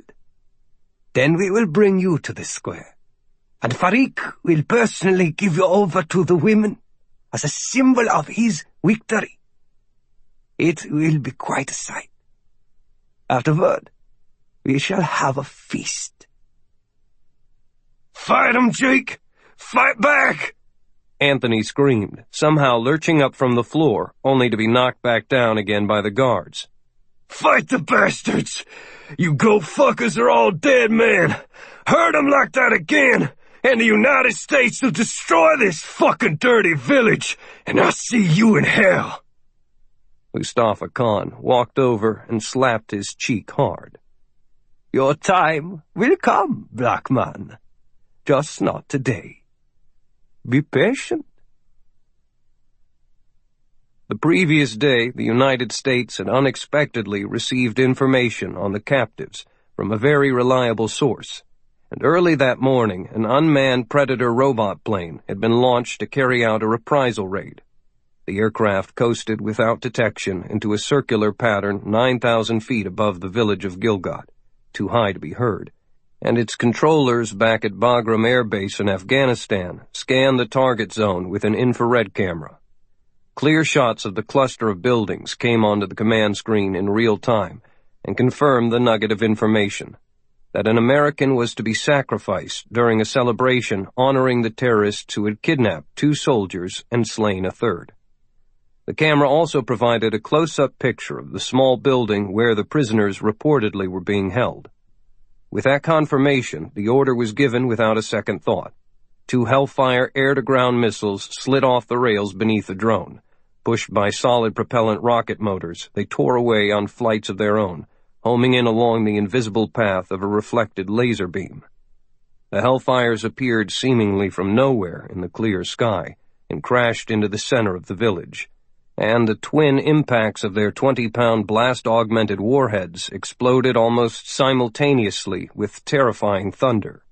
The hut on the hill saved the lives of those inside, but the small building seemed to leap on its foundation when it was socked by a gigantic concussion wave, then a shower of debris. Mustafa Khan struggled to the door in time to see a huge and pulsing orange-red fireball consuming his village. Behind him came the maniacal laugh of Sergeant Javon Anthony, who was rolling from side to side. Told you, motherfucker! Try to warn your stupid ass! There goes your fucking party! Big storm headed over the mountains, straight for this shithole, and you and your pissant nephew gonna die hard. The laughing continued until the guards beat him unconscious. Warlord Mustafa Khan would never learn how his village had been discovered as the hiding place of the prisoners. He staggered among the bodies, hearing the cries of the injured and seeing the devastation spreading from the big crater on the northern edge of the square. He had failed to protect his people, the worst thing that could happen to a tribal leader. He did not want a follow-up missile strike, which would either kill him outright or ignite a rebellion that would eventually have children kicking his severed head around like a ball. Even while Khan spoke the usual promise that Allah would take the ultimate revenge on the Americans, he was regarding his nephew and his friends as objects worthy only of his scorn, filthy things that had brought doom to Gilgad. The 6 young fighters were transformed into a commodity. Mustafa Khan believed he had sacrificed enough to show them honor and protect his own dignity. Now they had to go. He re-established contact with the esteemed Taliban chieftain Muhammad Walid to say that he would welcome a price of $25,000 for each American soldier in his possession, and that he would throw in the half-dozen brave heroes who had captured them as a bonus. The deal was accepted, and 3 highly polished SUVs arrived that night to whisk away all of the men, who had been traded like a herd of camels. The young fighters were glad to leave Gilgad with their own skins intact. Mustafa Khan finally could relax, count the money, and consider the overall episode to have been a profitable venture. He had long been eyeing a beautiful falcon, whose owner and trainer was asking about $25,000 for the graceful bird. Now he could buy the falcon, share about $10,000 among the villagers who had lost family members in the missile attack, and still have another $15,000 left over. He also had curried favor with the powerful Muhammad Walid, the leader of the Taliban. 4. Langley, Virginia. CIA Director Bartlett Janine and his luncheon guest remained politely silent, while Filipino servants in white tunics and creased black trousers set a table in his office with regular china instead of the elite tableware used to impress politicians. When the stewards left, the 2 men nibbled quietly on vegetable salads and small servings of jumbo shrimp sautéed in a light mustard sauce. They had known each other for a long time and would tend to business in its turn. Janine was a carryover from the previous administration of President Mark Tracy and had been reappointed by the new president, Graham Russell.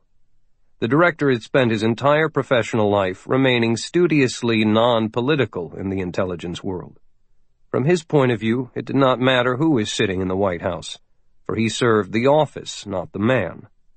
Janine gave unvarnished advice, heavy on facts, and stayed out of the line of political fire.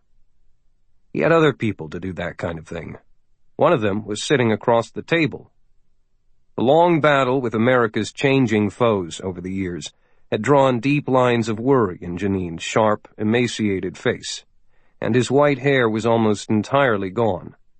Age made no difference in his determination to keep the nation as safe as possible. His guest at this 12:30 p.m. lunch was another CIA veteran, James Monroe Hall, a special assistant to the Deputy Director of Operations. Hall was calm and sipped some iced tea, waiting for Janine to speak. Jim, this beheading thing and the capture of our 2 soldiers poses a problem for us, the director said. Tough call for the new president. Hall agreed in a neutral tone. President Graham cannot let this atrocity go unpunished, Janine repeated. To do so would make him appear soft on terrorism. He is furious about the incident. Hall shrugged his shoulders and spread butter on a triangle of toast. With all due respect, the bottom line is that all 10 men in that squad were volunteers, and this Wilson boy is only the latest single casualty in a dirty war that's cost thousands of American lives. He died doing his job. They screwed up by parking in exactly the same place every night. Now the squad leader and another soldier are gone. A terrible development. He paused, dabbed his lips, and drank a little water. I see fault here with everybody in the command structure who allowed that practice of keeping in the same position night after night, at least all the way up to the battalion level. They made it too easy for an ambush, bypassing established defensive protocol. It was a snafu. But shit happens in war. He had laid out facts and not ventured any suggestion. The CIA director picked up the remote control for a large flat-screen television that was set into the wall of his office. He clicked a couple of times with no result. I hate these things, he said, continuing to punch buttons. The machine finally flickered to life, and with another click, the terrible pictures of Eddie Wilson being murdered came onto the screen. Jim, the public relations fallout from this gruesome torture has been extraordinary. An evil and macabre execution that has gone all over the internet and has received millions of hits. And the Muslim crazies are crowing about death to all Americans. And our own crazies here at home are demanding that the president nuke somebody. Turn it off. I've already seen it about 100 times, and it still disturbs me, said Hall. Gruesome, yes. Tragic, yes. But the soldier's death really changes nothing. The kidnappers, however, are slick. Our best guess is that they were not killed by that predator strike in Pakistan. We were too hot for revenge, pumping in those hellfires without really having eyes on the exact target. The Pakis up in that village there claim we wiped out a wedding party, and they paraded the usual corpses of some dead kids. I call bullshit on that. But the strike unquestionably made this bad situation even worse. Now the Pakistani government, with more than enough problems at present, has to pretend to be outraged with America. Janine speared a prawn with a toothpick. Which is why I asked you by for lunch today, Jim. I need some alternatives. I have no crystal ball, Director. Our sources say that our kidnapped soldiers were in the village at the time the predator came in. But they've now been moved, as have the kidnappers. We do not know where. The CIA leader watched Jim Hall carefully, almost able to see the wheels turning behind those brilliant blue eyes. Options? Several, I should think, said Hall. Another highly visible hit with a Predator or a cruise missile could send the message that this thing isn't over, no matter how much the Pakis complain. But it would create a further mess. Big explosions always do. Or we could pay someone a bunch of money to have these bad dudes killed for us. But that would not send the proper message of our determination and strength. Best option is to stage a precision black operation with a low probability of further collateral damage. Janine walked to one of the bulletproof windows in his office, turned and examined Jim Hall, the assassin, at sunset. Hall would turn 62 soon, but looked 10 years younger. 24 years in the Marines and another 2 decades with the CIA.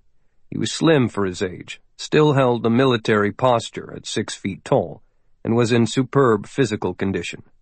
His nails were manicured, the hair trimmed, and the shave perfect on tanned skin. A well-groomed killer. You already have something in mind, don't you? Yes, Director. I've been looking at it since I heard about the Predator screw-up. We have to do a precision strike now, something close in and absolutely certain. Nothing is absolute. A grin slid across Hall's face. This might be.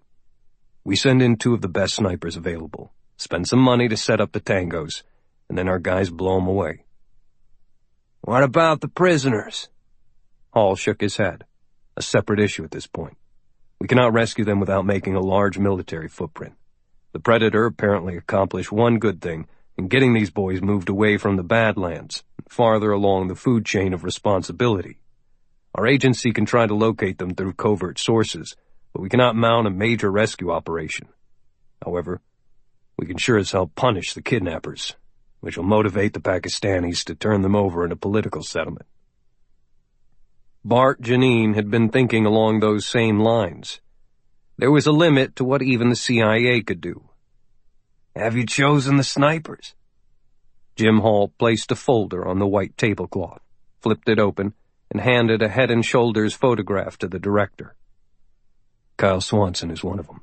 He ran that Palace of Death thing in Iran, and other dicey assignments for that Task Force Trident Special Ops group. He's a whole package. Gotta be on the team.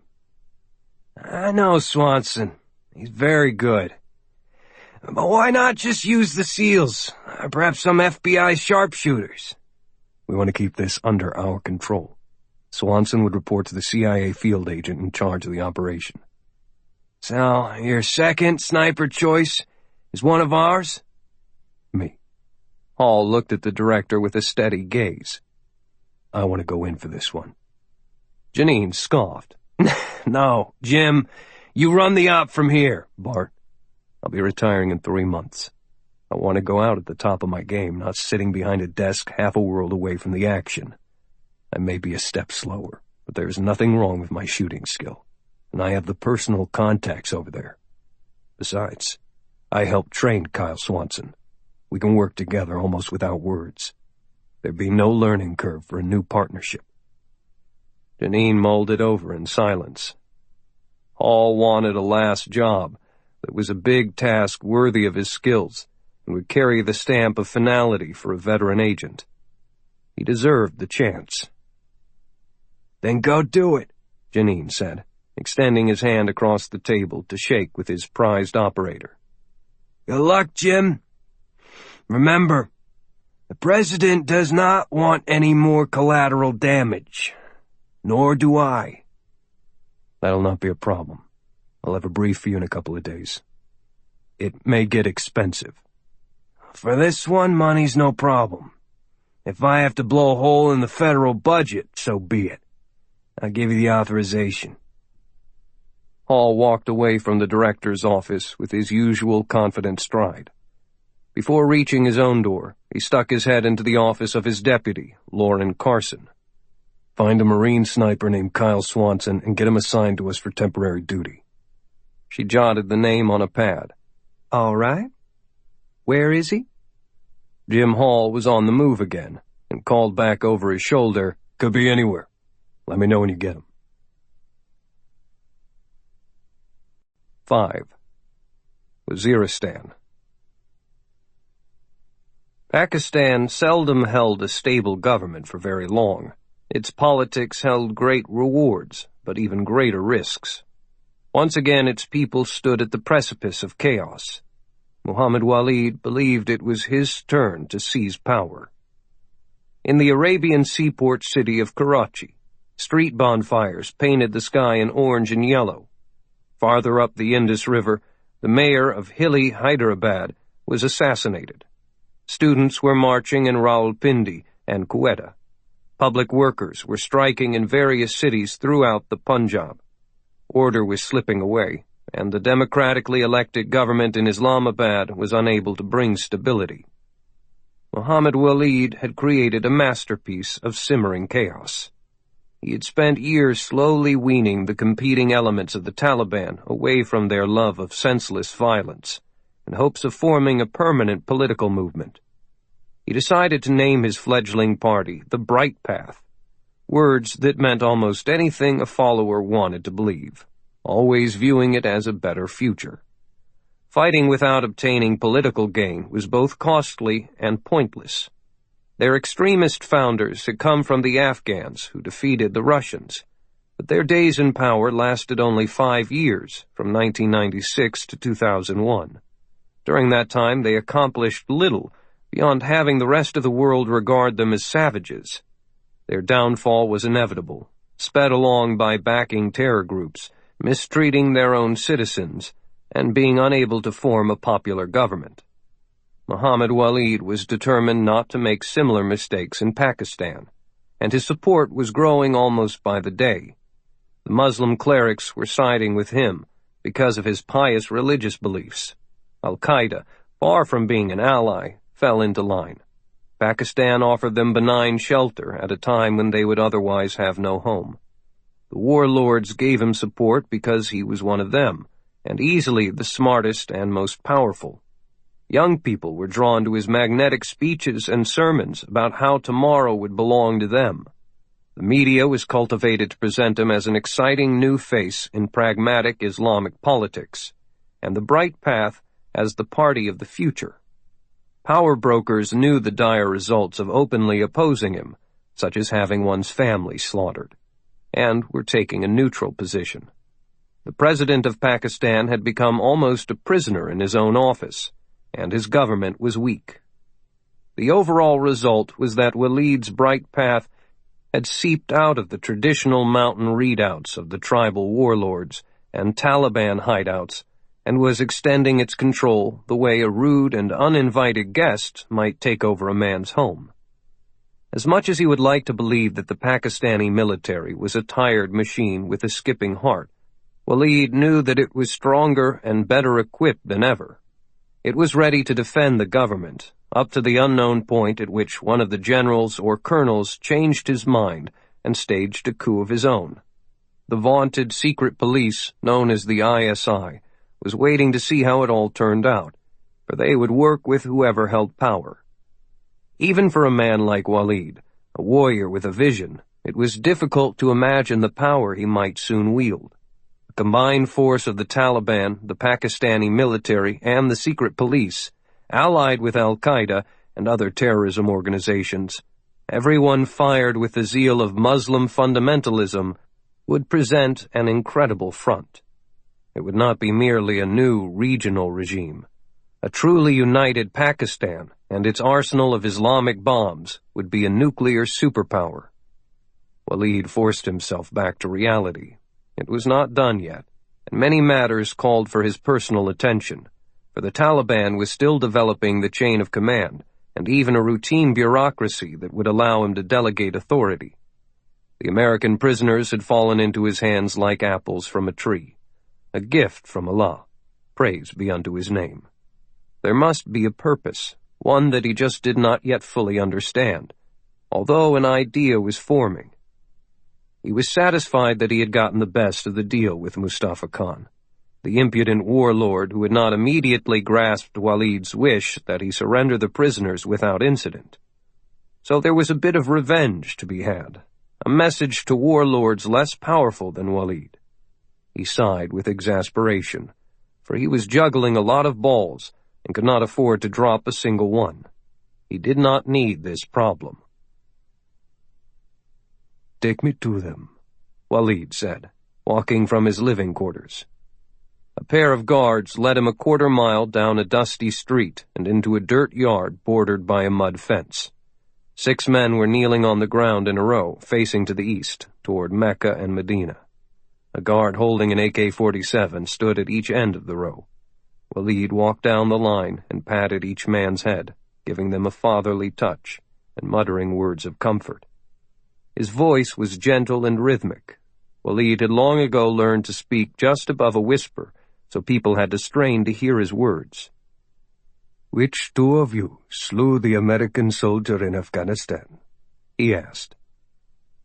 "I did, leader," said one in the middle, and the man kneeling next to him echoed the answer. "I did, leader."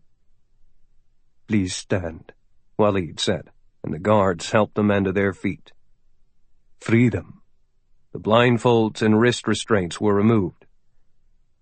"You did well, and followed your instructions perfectly. Your obedience shines as an example to other fighters. Thank you." He rested a hand on their shoulders, each in turn, then motioned for them to leave. "Now, which one of you is the brave Farik, whose uncle is my friend Mustafa Khan of Gilgit?" "I am Farik, my leader." The man on the left end raised his head, proud that Walid knew his family. Muhammad Walid tapped Farik and a man on the other end. "Take those 2 and put them against the wall." The guards jerked the men upright and forced them out of line, then shoved them to the wall until their faces were ground against hard rocks embedded in the tall fence. Walid took the AK-47 from one of the guards and racked the bolt to be certain it was loaded. The safety was off. The firing selector was on automatic. "All 4 of you disobeyed your instructions. Nobody told you to bring back prisoners." Walid's voice began to rise from the normal quietness, and the change was frightening. "You should have killed them on the spot. Instead, you dragged them back to our home ground, caused the destruction of one of our villages, and have left me to clean up your mess. I will not tolerate such disobedience." He pointed the weapon and pulled the trigger, holding down firmly on the stock to keep the aim true. Farik and the man beside him pitched forward, their bodies flopping into the thirsty dirt that soaked up the blood as Walid kept pounding them, ripping through an entire magazine of bullets. He gave the automatic rifle back to its owner, walked to the final 2 fighters at the wall, and personally removed their blindfolds. "You men were misled by that incompetent Farik, and Allah has granted you a second chance at life. This time, you will do better. I will have a new task for you that will earn you the right to honorably rejoin the bright path. Do you understand this?" Yes, leader. Yes, leader. The lead patted each on the shoulder again and said, Good boys.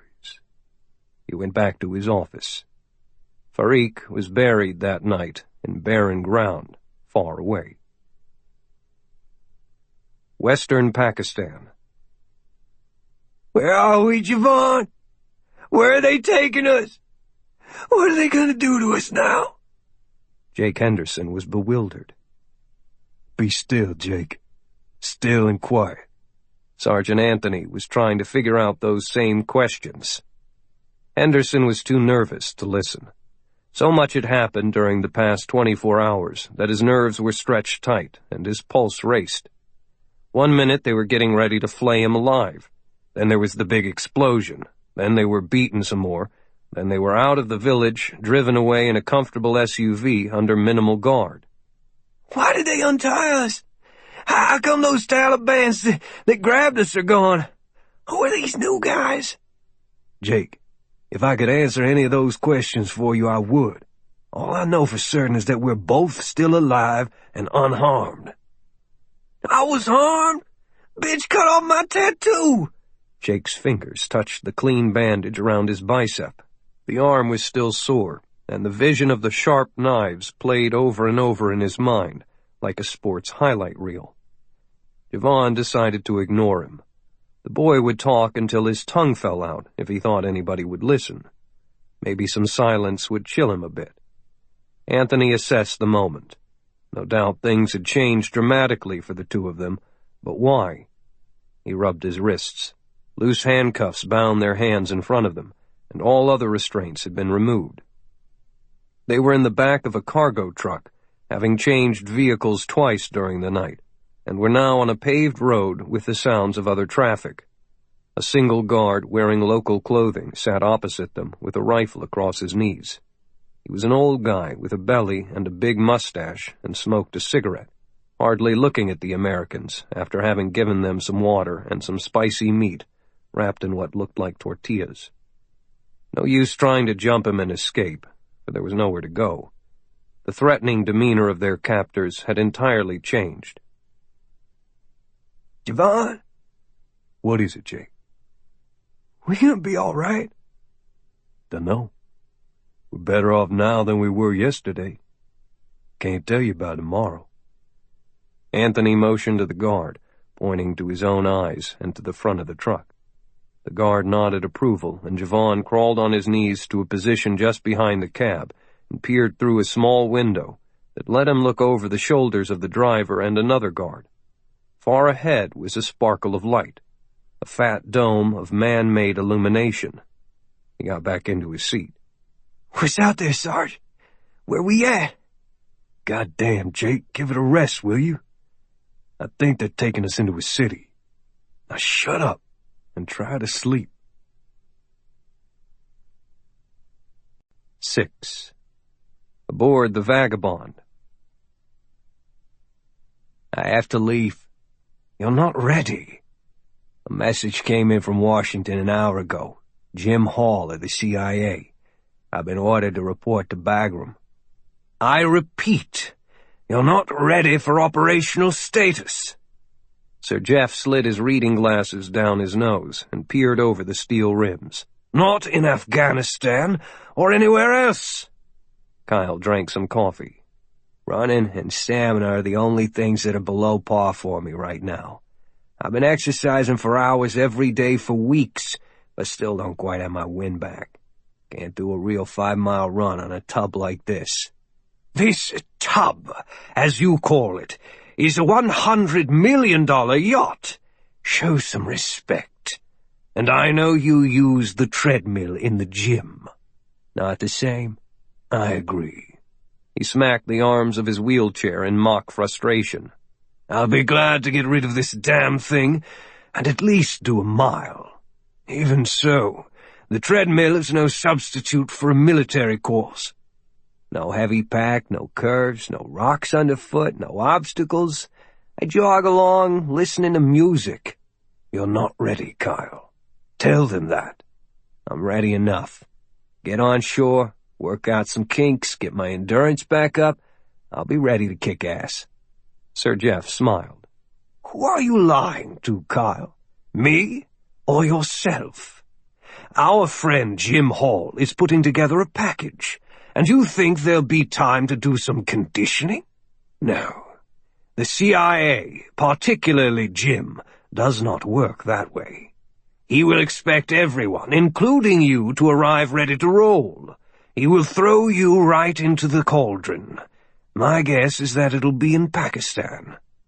Swanson pushed back the chair and walked to the rectangular window, rubbing a hand along the wainscoting of polished African mahogany. I'm bored, Jeff. I know that. I'm bored too, but I'm in this wheelchair, you see. Reality is involved, Kyle. Boredom, sometimes, must be endured. Then there's the quality of your shooting to consider. I've been banging skeet on the boat and running bullets through Excalibur at floating targets.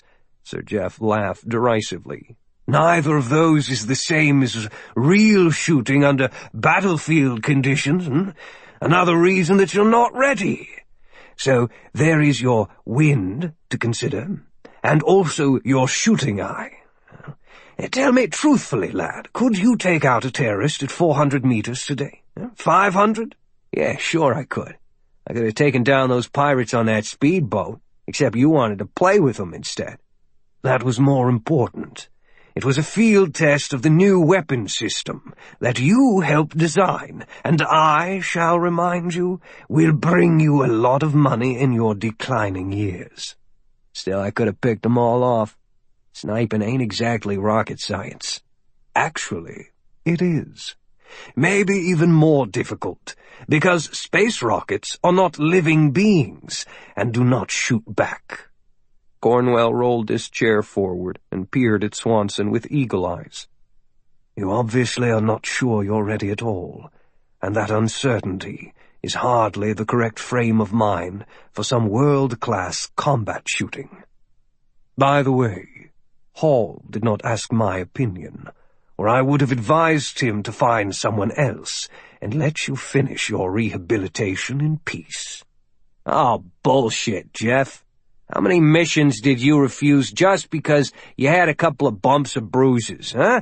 Hell, I know that story of how you had a broken arm and lied and bullied your way aboard a plane for a jump. Don't change the subject. That was just a training exercise.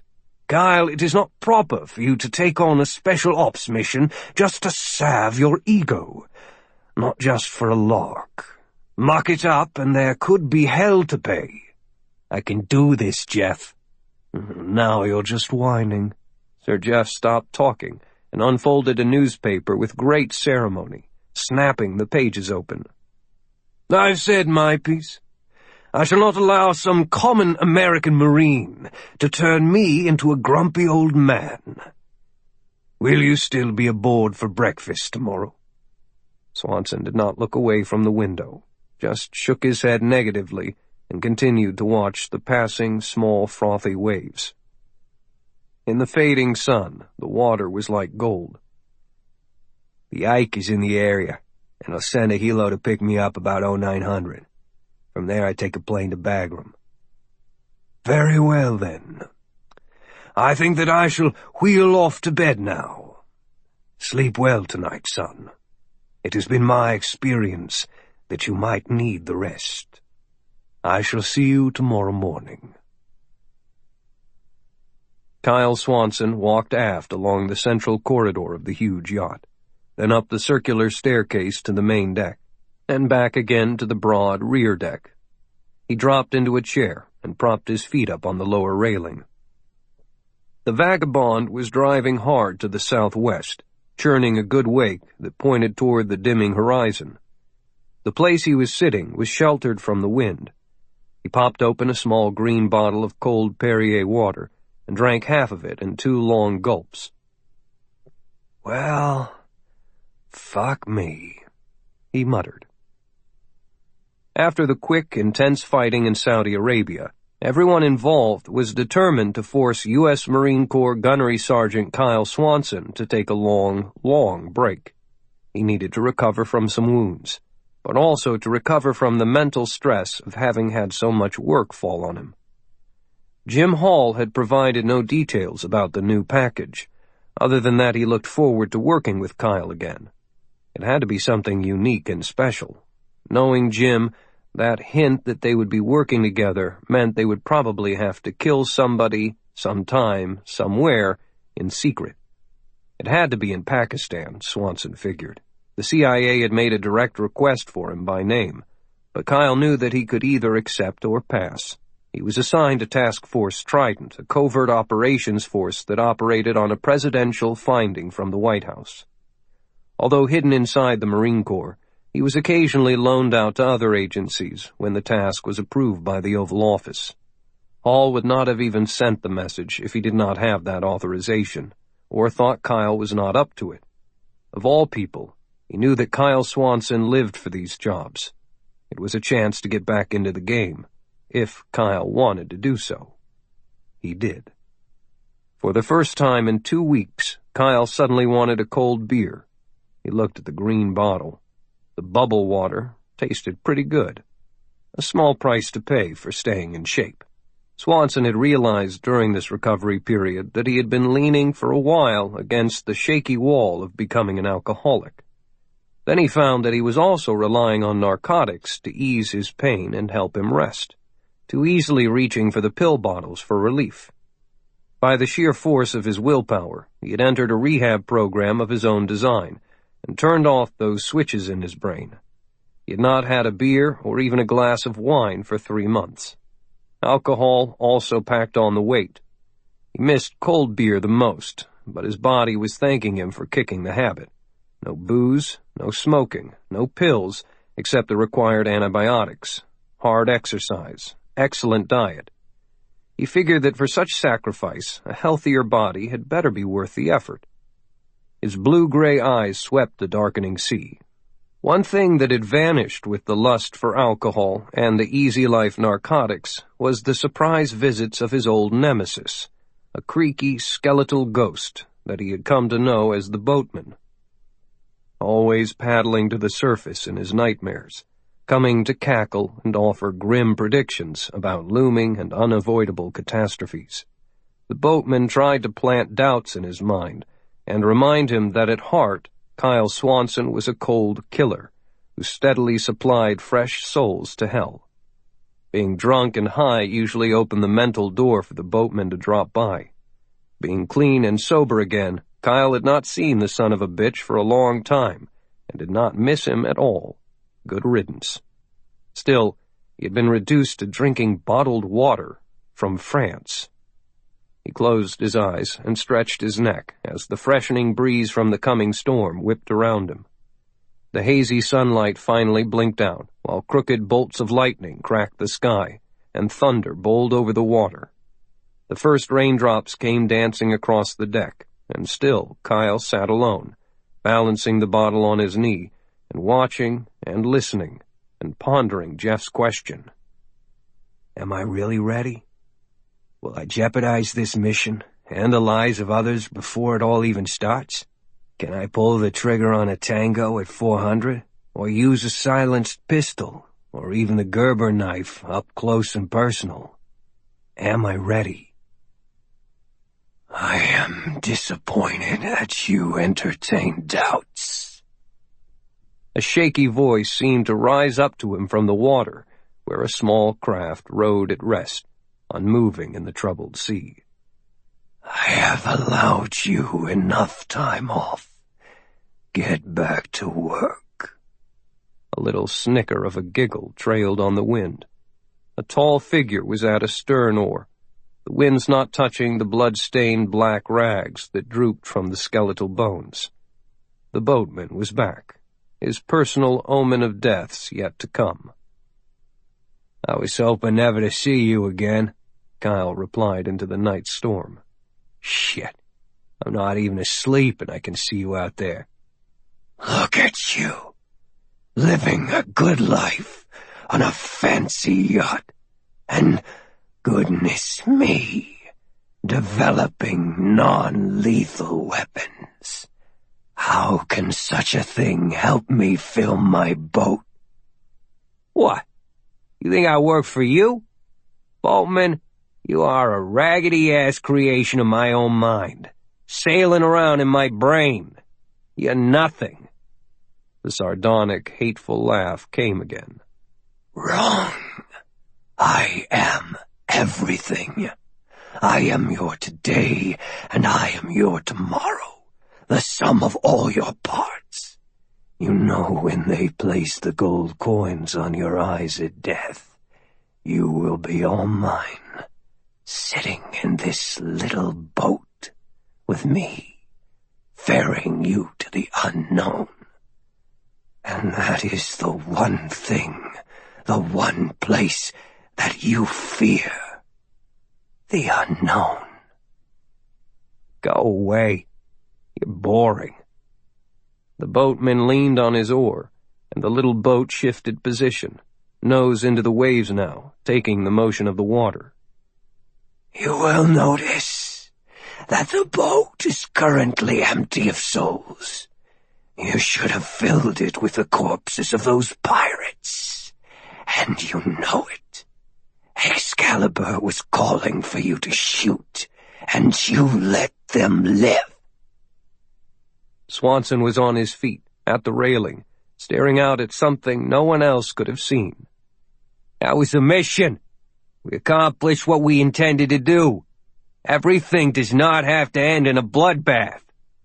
The single crackle of laughter was lost in a boom of thunder that vibrated the big yacht, but sounded like a derisive shout from the heavens. Yes, it does.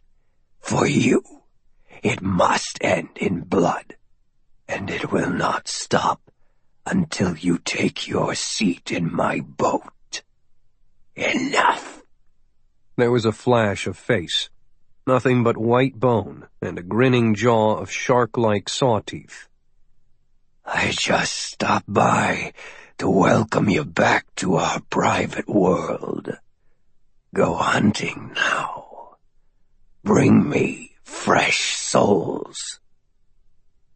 Kyle loosed a primal shout of anger from his gut, grabbed the green bottle, and threw it as far as he could. It splashed into the water, far short of the disappearing boat, which blinked out in the big waves as the noise of the storm swallowed the final burst of laughter. He did not care if he was being environmentally unfriendly and perhaps bonking a whale on the head. Fuck him, boatman. Kyle would do the job with Jim Hall, and that was that. He still had questions, yes, but there was only one way to find the answers. 7. Swanson returned to his cabin, took a quick shower, and slid into the neat bed. He grabbed a Robert B. Parker Western novel to read, until he was drowsy enough to sleep. But his mind refused to return to the Old West and its sturdy gunfighters. He kept thinking about the gunfighters of today, and how he had become one.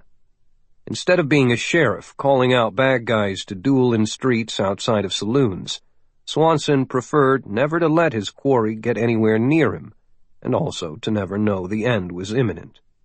A well-placed shot from a high that was hundreds of meters away did the job just fine, and the sniper would then slip away to do the same thing on some other day. Swanson saw no point in standing toe-to-toe and having a quick-draw contest. Too much was uncertain. If he wanted a man dead, he would kill him, which was, after all, the point of the whole thing. It would be good to be working with Jim, someone he'd known for many years, and whom he trusted without question. He put the book aside and clicked off the light, feeling the vagabond sweeping through the water and letting it rock him like a baby in a seagoing cradle. If he'd ever had a real mentor in the Marine Corps, it was Jim Hall, who spotted something special in Kyle when he was just a pup in training, and had groomed him for bigger things. Soon sleep came, and with it a remembrance from 17 years ago, at the sprawling Marine base at Camp Pendleton in California, when Kyle had been young and talented, but with an attitude problem that was driving Jim Hall nuts. Lance Corporal Swanson slithered through the dirty drainage pipe beneath the wide road. He knew he was going out of bounds and didn't care. To him, the popular motto of the Marine sniper, one shot, one kill, was just public relations bullshit. Out here, he steered by a much truer compass, the much more relevant axiom of, if you ain't cheatin', you ain't tryin'.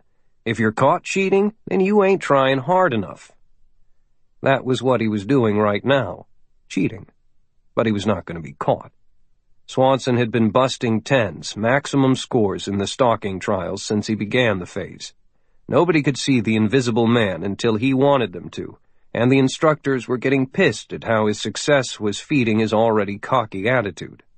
The youngster was an absolute loner, and he was scoring the max while simultaneously throwing the lesson plan on the trash heap. See anything?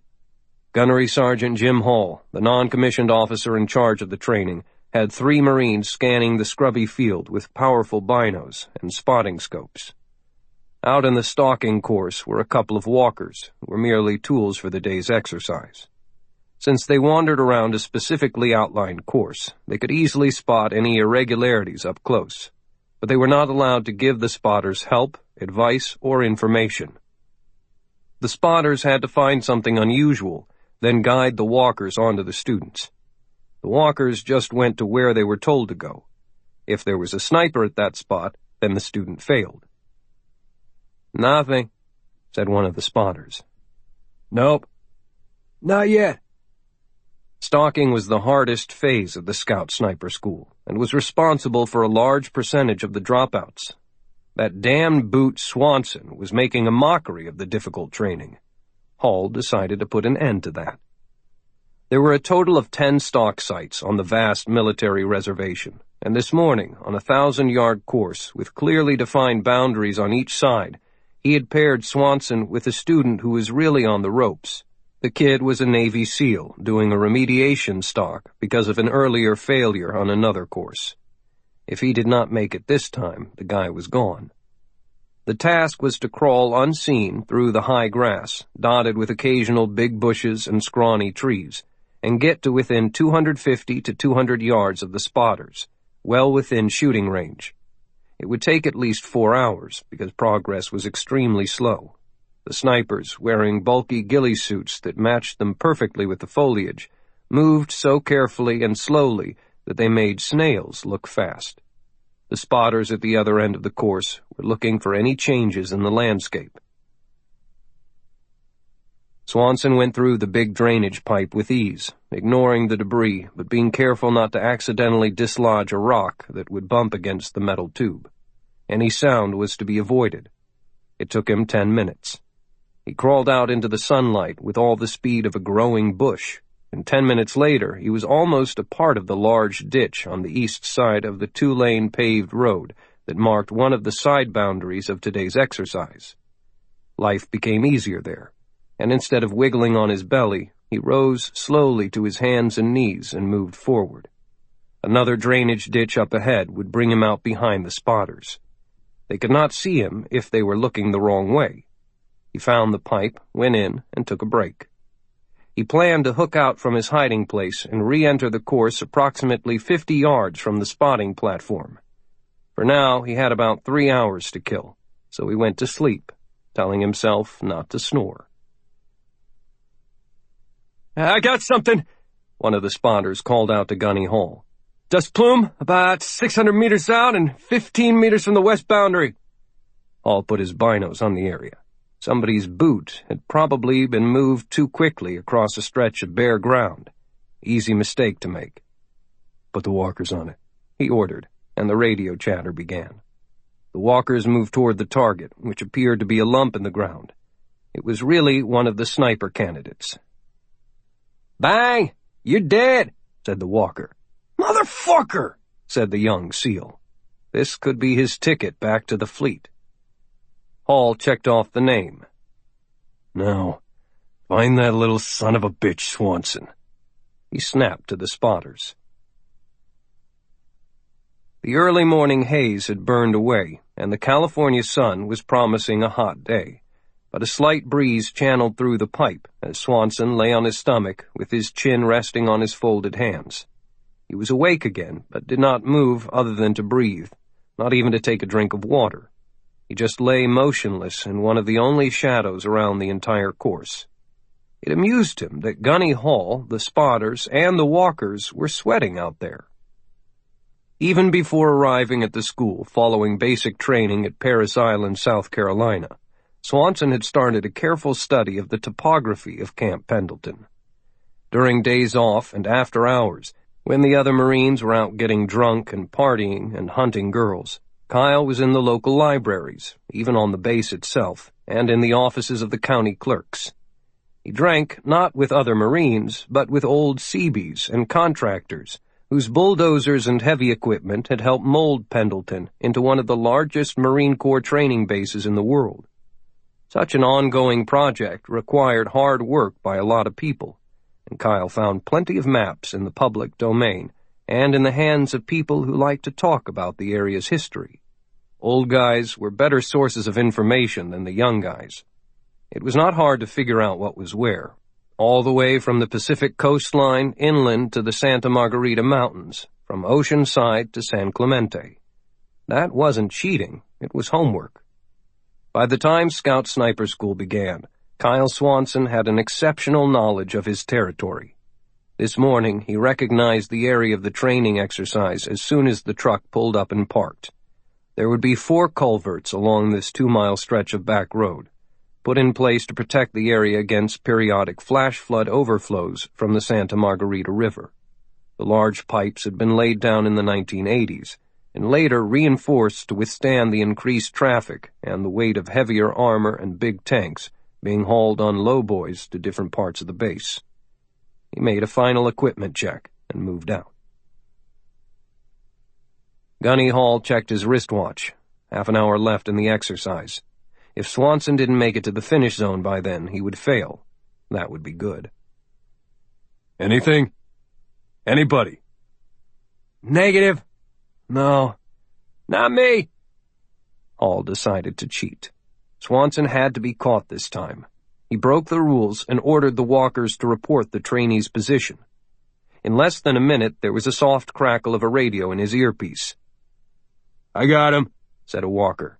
Northwest corner of the zone. Only about 50 yards from you.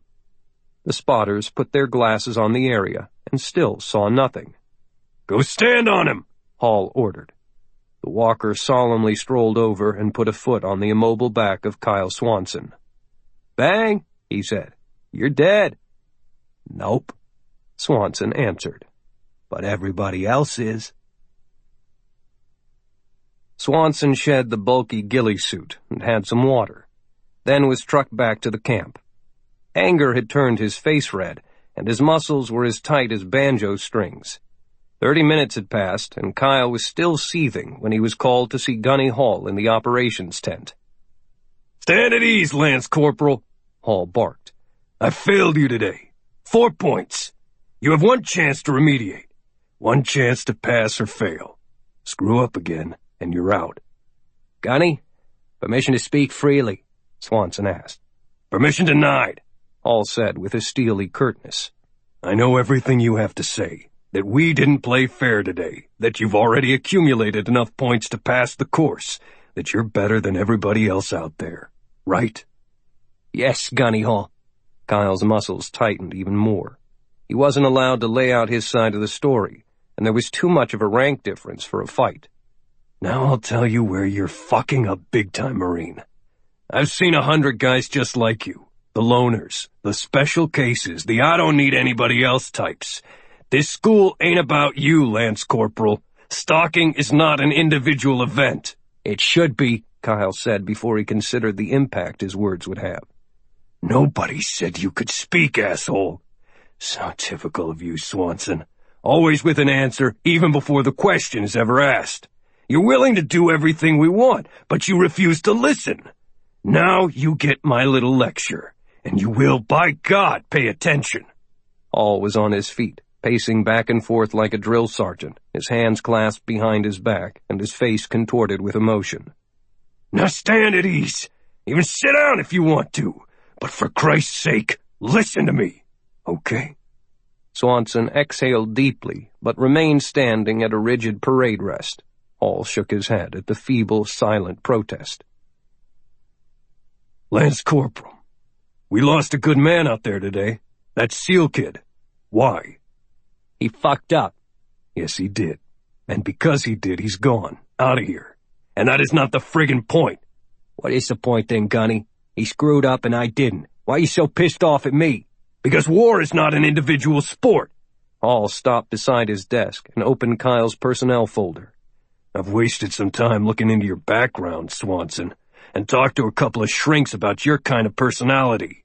It's all there. You're about as special as a cheap Tijuana whore. All the symptoms of a classic loner. Alone as a kid in an orphanage. Alone in school. Even when you played baseball in high school, you were a pitcher. The one individual that everybody else on the team supports. But this is not a place where a loner can excel. I seem to be doing okay on my own, Gunny Hall. You think so? Hall sat down in his chair, leaned back, and folded his hands. Not in this game. The name of the friggin' course is Scout Sniper, you moron.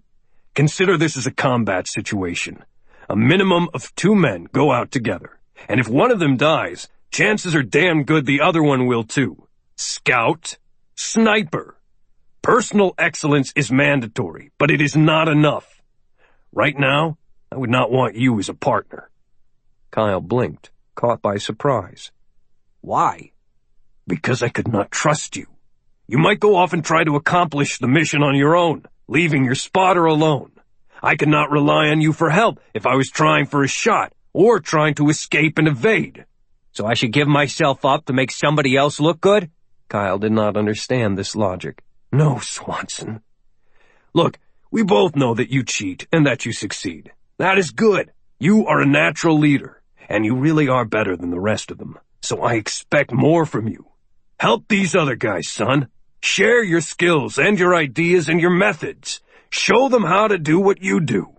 I want you to prove to me and the other instructors that you can be trusted when the crap hits the fan. It's all about trust, Lance Corporal Swanson. I can do that.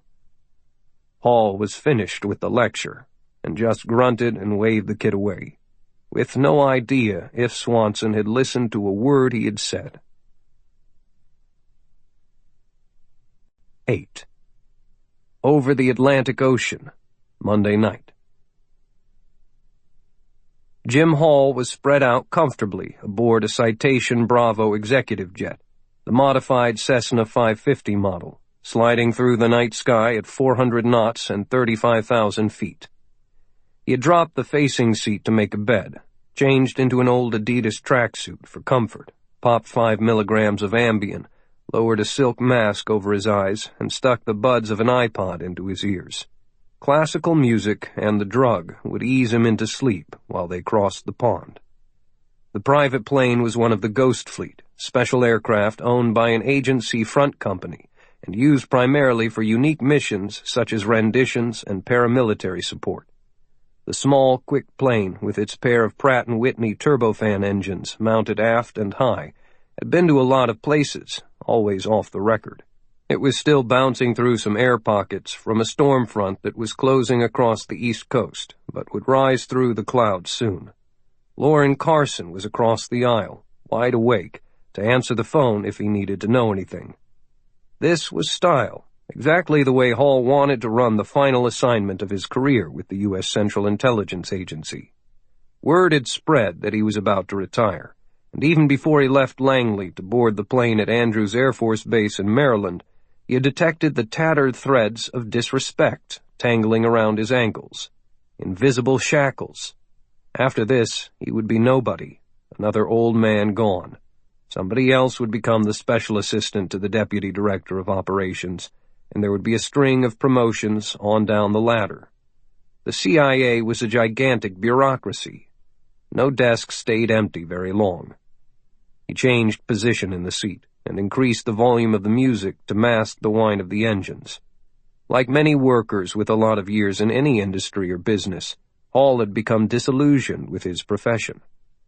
The first major puncture in the balloon of faith came with the hard lesson that the shield of anonymity provided to CIA agents was neither impenetrable nor absolute. That idea was knocked for a loop when a political scandal ripped the name and face of one agent out of the shadows.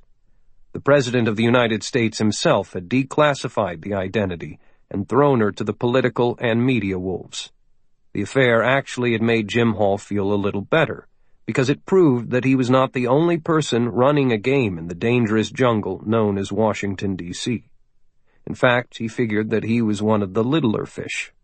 After he assessed how the impact of an agent being outed had spread like a virus through Langley and ruptured so much trust, he decided that it was only prudent for him to prepare for the unexpected.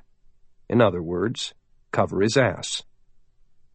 Hall was one of the old-timers who had been chosen to help put the trust train back on track and given the rank of special assistant to the DDO. Instead of being a plum assignment, a springboard to an even better position, he viewed it as a sign that he had gone as high as he was going in the agency. His lack of formal education was given as the reason for the blockade. He had managed to earn an associate's degree from a community college, but that could not compare with bright men and women from the Yales and the Harvards. A lifetime of experience spent in the weeds, learning about the world and risking his life to protect the nation, could not overcome the ivy-covered walls of academia. It grated on him and made him feel inadequate. Which of them could do what he had done? None. Nevertheless, he had set about the new job with gusto, coming out of the chill of being a spy to craft a very public persona. Jim Hall became the top CIA lobbyist on Capitol Hill, where he was a coveted source of news tidbits for the media hounds, and the go-to guy when deals needed to be struck in cloakrooms of the Capitol concerning the intelligence community and its secrets. He was amply rewarded with limos and unlimited credit cards, and girls, and fancy restaurants, and embassy parties, seats at the Kennedy Center, status, and entree into the corridors of power, including the White House. He even had the beautiful Lauren Carson around to carry his briefcase. Hiding in plain sight and being highly paid, in many ways, was a life that Hall enjoyed. Every once in a while, for a special job, he had to return to his roots for a mission and pick up a weapon, or personally guide a black operation. Then the affable Jim Hall would disappear from Washington, and Ms. Carson would explain that he was skiing at his condo at Crested Butte, or fishing in Alaska, or visiting his mother down in Palm Beach. After a few weeks, Hall would re-enter the Capitol hive, cheering up everyone with risque jokes, and making his rounds of secret briefings and dropping pro-agency propaganda to journalists. It was perfect. Retirement would end that easy access to power and money. He could live out a full life within a protective bubble, mowing his suburban lawn and cooking bratwursts over his propane grill. That held no appeal whatsoever for Jim Hall. There was the option of becoming a real lobbyist for a defense company, but that meant that he would eventually end up as one of the old guys standing alone at the end of the bar at the National Press Club, soup stains on a wrinkled tie, hoping for a conversation about the good old days. Hall had decided to make other arrangements. Across the narrow aisle, fully alert at a little desk, sat Lauren Carson. She watched Jim settle down and fall asleep so amazingly quickly, as if he'd not a care in the world. An old warrior's trait, he had explained. Eat and sleep when you can, because you don't know how long it'll be before the next meal or rest. His chest barely moved, and the slightly parted lips breathed in the cool cabin air. She had been with him for 6 years, straight out of the training farm, and admired the tough, quirky guy with a sharp sense of humor. She had no illusions. Jim always looked out for Jim. He always had a plan, was always a couple of steps ahead of everyone else. He was also a liar, and some other unsavory things, like being a professional killer. But he was, after all, a veteran field agent of the Central Intelligence Agency. He was a spy, as was she. Another major difference was that Lauren had never killed anyone, not that she objected to the possibility of having to do so. She felt a tug of regret that it was going to all be over for him, for them, so soon. There was also a twang of guilt, because his retirement also represented an opportunity for her. Finally, she would be able to leave the administrative side and take an assignment in a field office abroad to punch that necessary career ticket. Lauren knew she was ready for field work and would prove that once again in Pakistan. She picked up a phone built into a wall holder and spoke softly to the two pilots up in the flight deck. Nothing of interest. Stay focused. The two Taliban fighters who were spared at the wall of the execution yard, Makhdoom Rajik and Mohammed Sayal, understood that they were living on borrowed time. They could only trust their future to the will of Allah and the whims of the leader of the Bright Path. So far things had worked out well, although in a very strange manner, for while they were safe and being well treated, no one shared information with them. It was easily determined that they were being contained within a Class A prison near Peshawar, close to the Khyber Pass in the rugged northwest. In the morning light, they were pleased to be able to see the mountains from the windows of their rooms. The domed towers of the Islamia College were to the left. Most of the doors remained open at the prison, and there was plenty of tasty food served by attractive girls who also offered other pleasures. The open doors did not mean freedom of movement.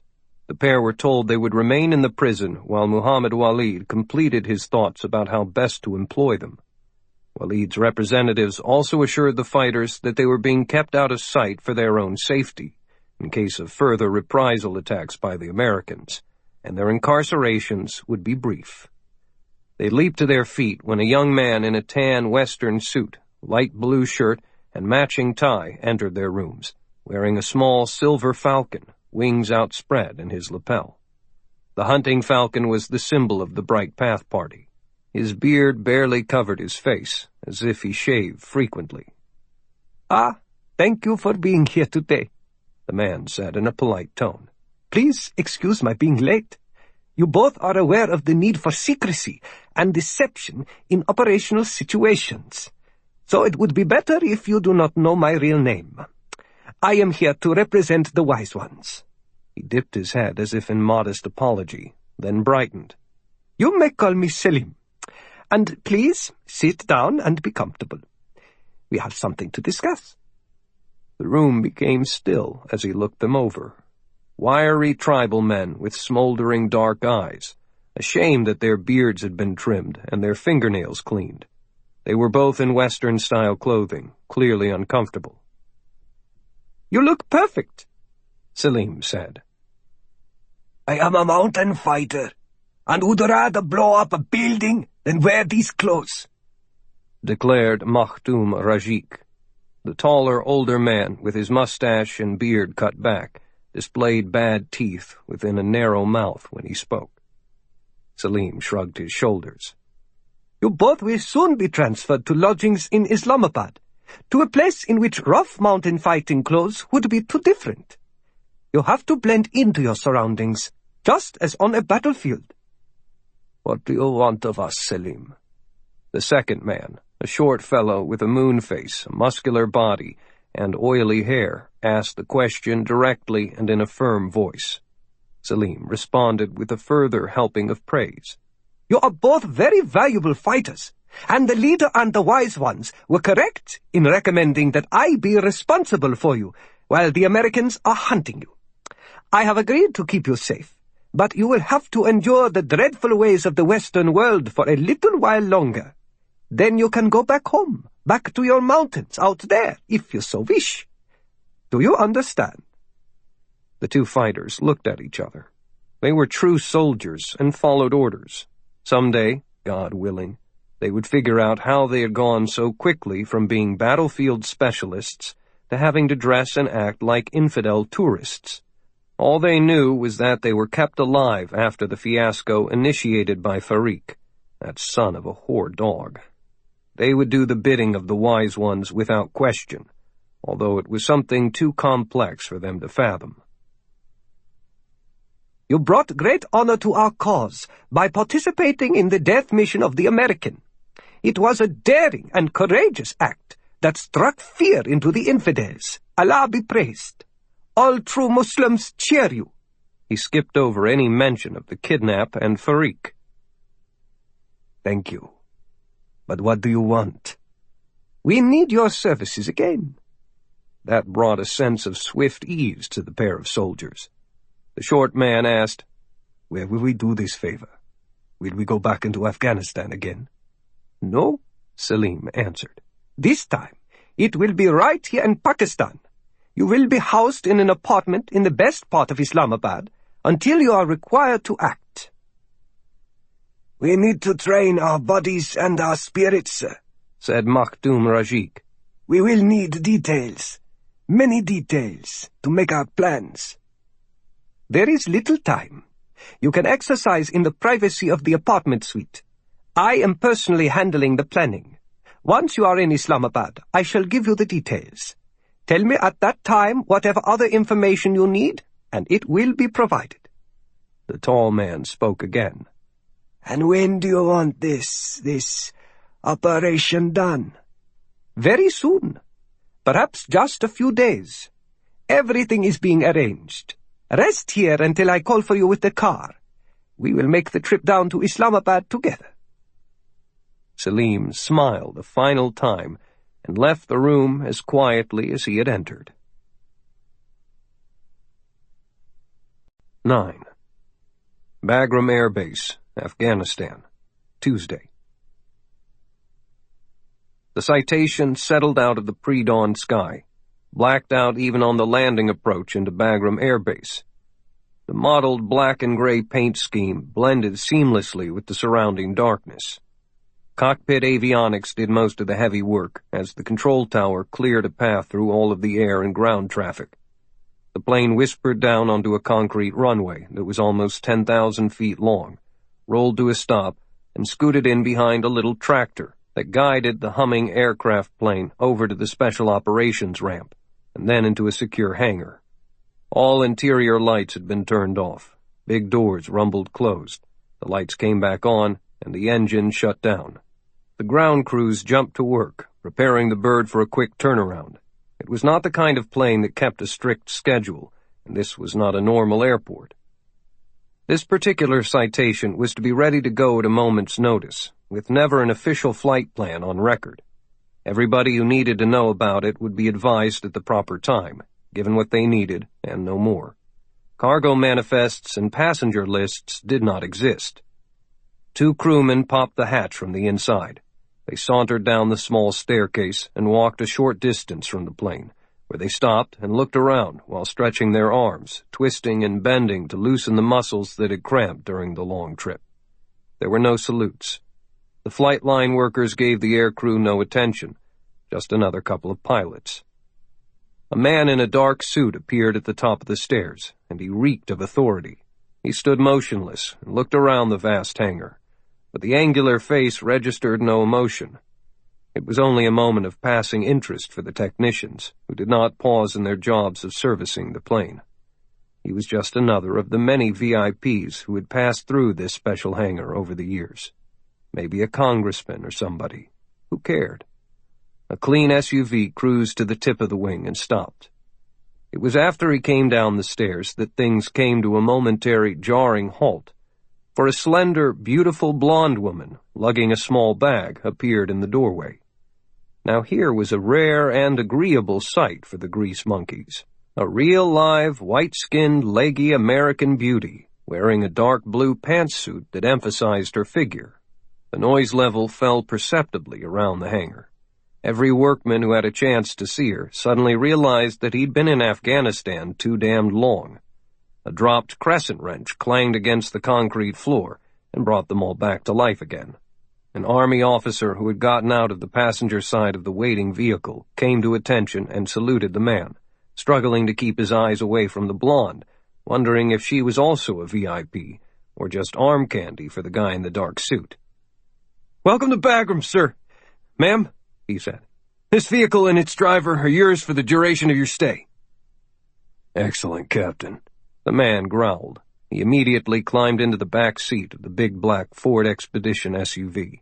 He said nothing to the driver, who was expected to already have instructions. Lauren Carson smiled politely at the captain. She refused his offer to help her with her bag, and at the vehicle she bent over slightly, snapped shut the handle and the little wheels, and used both hands to heave the bag into the back seat. The man pulled it in. She climbed in, and the captain closed the door, the darkened windows shutting off the view of her golden hair. The driver turned on the big 5.4-liter Triton V8 engine and dropped the automatic transmission into gear, and the SUV drove out through a smaller door in the hangar. While Lauren had diverted attention, the two flyers who had been the first off the plane split up. One headed for a pilot's lounge at the end of the building. The taller man pulled at the rumpled seat of his olive-green flight suit, put on a blue Air Force campaign cap bearing the silver eagle of a full colonel, and casually walked out into the breaking dawn. It was getting cold, and the temperature stung his cheeks. An old brown Army Humvee was waiting, and he got inside and shut the cloth door. The driver looked at him with open contempt. "You're no more an Air Force bird, Colonel, than I'm the Little Mermaid," he said. "In fact, I think you're a goddamn spook." "Well, I'll be damned," the new passenger replied. "That's a pretty smart mouth for a shit-eating Marine to use when talking to his betters." Jim Hall's face split into a grin. "Hello, Kyle. Good to see you again." He reached out a hand. Kyle Swanson shook hands with his friend, then cranked the Humvee. "Hello, Jimmy. We gonna cause some trouble?" "Oh yeah, my boy. Bet the farm on that. Now drive." Lauren Carson had made several trips with her boss to Iraq, but this was her first time in Afghanistan. The huge mountain range that reached into the brightening sky in the east like a huge wall took her breath away. Then she compared that ageless wonder with the military base. Remarkable. It was also huge, a place that was becoming a strange, small city with a first-class airport. The SUV driver had turned the heater on low to fight the chilly morning air. Bagram was 5,000 feet above sea level, and snow would soon layer those huge Hindu Kush mountains overlooking the base. The arid peaks would be impassable within a couple of months. The senior commander at Bagram was a U.S. Army 2-star, the top slot of a chain of command that looked like a spider's web more than an efficient flowchart. Other branches of the American Armed Services were there, and U.S. Air Force planes of all sizes were the predominant feature. Fleets of construction vehicles were busy beneath the racks of bright lights, biting and shaping more land so Bagram could continue to expand. The American war that had started in Afghanistan after 9/11, then shifted to Iraq, then heated up again in Afghanistan, was undergoing a new phase as tensions grew in Pakistan. The strategic location of Bagram made it essential to any and all of those efforts.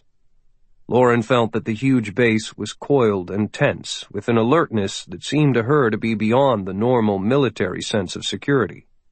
Off to her left, an F-15 Strike Eagle roared into the violet sky on tails of blue-white fire, with ribbons of white mist streaming back from the wings that fought for lift in the thin air.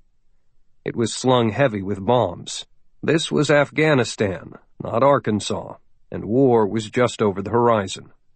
Her SUV turned a corner away from a neat street of tent-like buildings and pulled to a halt at a square fortified position from which a helmeted soldier behind a .50 caliber machine gun kept watch as another guard in a full armored vest and camo battle gear came forward. The driver rolled down his window and the guard peered inside. "Identification, please," he said. The escort officer had collected the military ID cards for himself, the driver, and the man in the dark suit. Lauren handed over the leather wallet containing her CIA creds. The soldier checked them, let his eyes linger for a moment on her face, then returned her badge and the IDs. "Welcome to Bagram, Ms. Carson. They're expecting you inside," he said. Then to the driver, "Neil, park over there behind the Hummer." Lauren put on her game face. "No need for anyone to get out," she told the driver and the escort officer.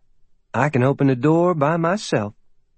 The mystery man in the dark suit would stay in the vehicle and be driven to another safe building to complete the deception. He actually was the second member of the Citation's flight crew and just wanted to dump the monkey suit and get a shower, some chow, and some sleep before having to fly again. Kyle Swanson had driven faster than the SUV, and he and Jim Hall were already standing with coffee mugs in hand and talking when Lauren Carson came through the door. Swanson was seldom surprised by anything, but the moment that his blue-gray eyes met her blues was like the flash of a camera, a frozen moment of unexpected emotion. He sucked in every detail, from her stylish shoes to the small silver necklace and lack of makeup. She doesn't need makeup, he thought. If I was God, I wouldn't change a thing. Lauren hesitated for only a fraction of a second, caught off balance by her own feelings. Although there was only one other person in the room, it was as if a large crowd had parted to open a path between them, and they both instantly knew in that first glance that their lives were going to be different. Kyle, meet Lauren Carson, who runs me and my entire shop like we were a bunch of slaves pulling oars. Lauren, this is Kyle Swanson, the guy I've told you so much about. Jim Hall could almost see the electricity buzzing between these two. It's only been 3 seconds, and they already should go get a motel room. Good morning, Miss Carson. Welcome to Afghanistan. Kyle took a step forward and reached out his hand, and she took it in her own. Her skin was soft, but her grip was firm. Ordinarily, Lauren could just turn on her blazing Miss Arkansas smile and dazzle a new man with her beauty. This time, she had to fight to keep from blushing. His strength was understated, but obviously he could have broken her hand with anything more than a gentle squeeze. Thank you, Gunnery Swanson. I look forward to working with you. There was a slight southern accent. She intentionally broke the moment and went to the big coffee urn on a table and filled a mug. Black, no sugar. Now what? She looked over at Jim, who seemed to be enjoying their discomfort as the initial sizzle came under control. They all sat down, and Kyle was glad that there was an entire table between himself and this new girl. Woman. Damn fool. Think of something to say. Well, I finally win, said Jim Hall, breaking the ice for them. I never lose. Sometimes it just takes longer. Win what? Lauren asked, blowing on the scalding coffee. The pout of her lips was totally sensual to Swanson. Yeah, he echoed, dumbly. When what? 15 years ago, mate. Rocket Mountain, when we tried to recruit you. Lauren reacted with mock surprise and touched her heart with her hand. She turned to face Kyle, and he saw the first glimmer of a smile. You mean my legendary boss, Jim Hall, failed an assignment? Amazing. Tell me so I can spread some gossip back at the shop. I didn't fail anything. I never lose. You know that. Tell me the story, and let me be the judge. Kyle shook his head. He remembered the incident well. 10. Bridgeport, California. Rocket Mountain, a big bump of dirt in the Sierra Nevadas, was part of the Mountain Warfare Training Center outside of Bridgeport, California, and a place with little supervision. Corporal Kyle Swanson had driven up with a dozen other Marines as part of a sniper package to practice high-angle shooting, above to below, and cross-compartment shooting from one ridgeline to another. No supervision meant that the rules were loose, and it was more fun to shoot hand grenades than proper targets. About twice a week, that kind of goofing off would start a fire among the fake buildings, and everybody would yell and run down to throw water and dirt on the flames to stop the whole place from burning up. Then the mud fights would start. Things were usually pretty loose up on Rocket Mountain. Master Sergeant Jim Hall was pulling instructor duty for the course that week, because the regular staff guy was on leave. Hall and Swanson had been friends for a long time, and Kyle had gone through Scout Sniper School, with Hall riding him like a balky horse, pushing to make him better than everyone else. They had gone nose to nose a couple of times, because neither one would back down. That only made them better friends. Hall was 42 years old at the time, and and Kyle Swanson represented to him the continuation of a tradition, a worthy successor. The boy was an incredible sharpshooter who did everything asked of him on range and in the classroom and in the field, but also was bright enough to think beyond the moment, with an uncanny sixth sense that could turn a disadvantage into a win. Hall would reluctantly admit, but only to himself, that the young Marine was a prodigy with a sniper rifle. One Wednesday afternoon, everybody shaped up, cleaned their weapons, policed the area, and dumped trash into the pair of big dumpsters that squatted beside a storage shed. A truck was grinding up the hill, trailing a plume of dust, a visit by the colonel and his sergeant major, coming to check on the training and show the men that the battalion brass cared about them. In the back of the truck were sealed containers of hot chow, straight from the base mess hall, a choice of chop suey or meatloaf, and lots of things like broccoli and potatoes, along with cookies and brownies. The colonel knew his men had been roughing it, sleeping outside, choking down MREs for 3 meals a day, and drinking gallons of water, so the fresh food would be a nice reward.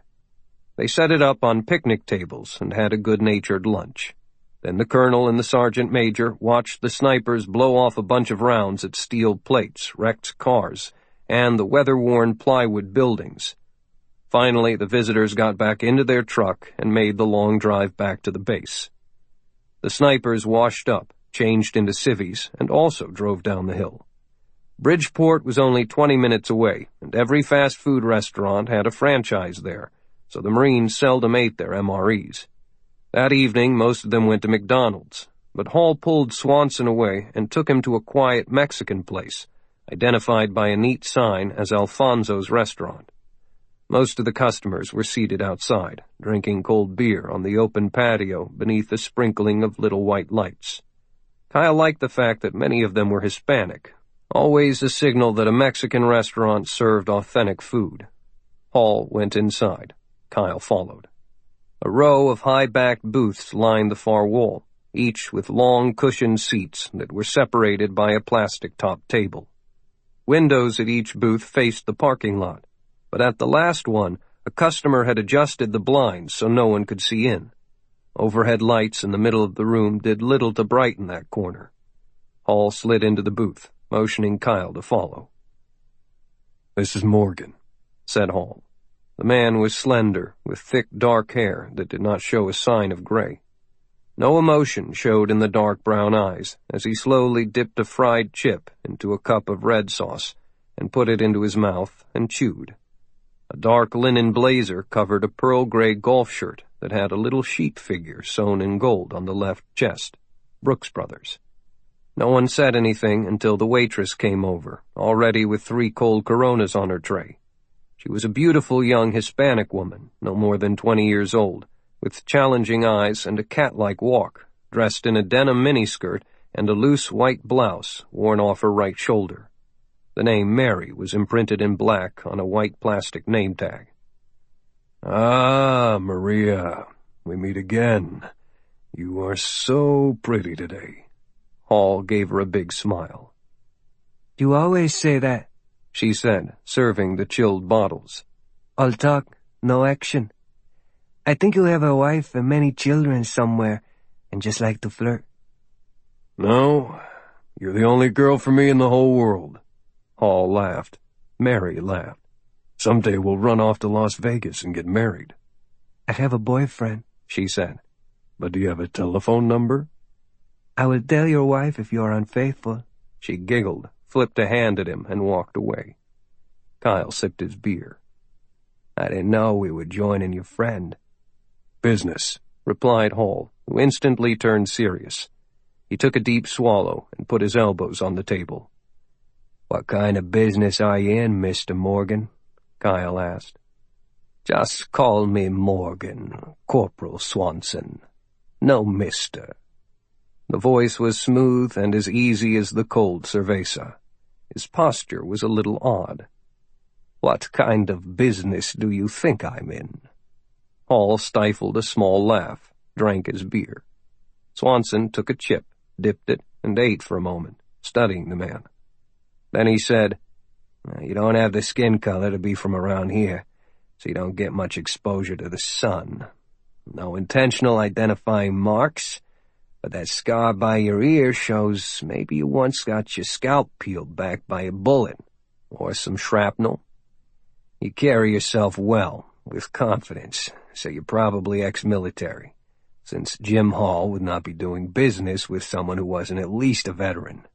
Your jacket cut is a little full at the left arm, so you have a weapon in a shoulder holster. Something small, but with stopping power. Then there's your choice of this place, the last booth, with your back against the wall and the shade drawn. Up there over the window, where the blinking sign is advertising Budweiser, you might as well have one pointing directly at you and saying, CIA. Maybe I'm just on a fishing trip over at the Virginia Lakes. The man's eyes remained steady. Your kind buys fish. You don't catch 'em. No calluses or blisters on your fingers from a running nylon line. The cowboy boots give you a little more height, but they're clean, and your jeans are pressed. Desk man. Jim Hall finished his beer and held up the empty and waved it at Mary, signaling for another round. Told you this kid was good? I'm a headhunter, Corporal Swanson. A talent scout. Master Sergeant Hall suggested that I come take a look at you, so I went through your records. You are now 21 years old with 3 good years in the Corps, and fast-tracked for sergeant. We wonder if you might be interested in a new career. A better one. Kyle turned to look at Hall, who shrugged. His bright blue eyes showed he was amused. Everybody's got to work somewhere, Kyle. Might as well do some good for your country while you're at it.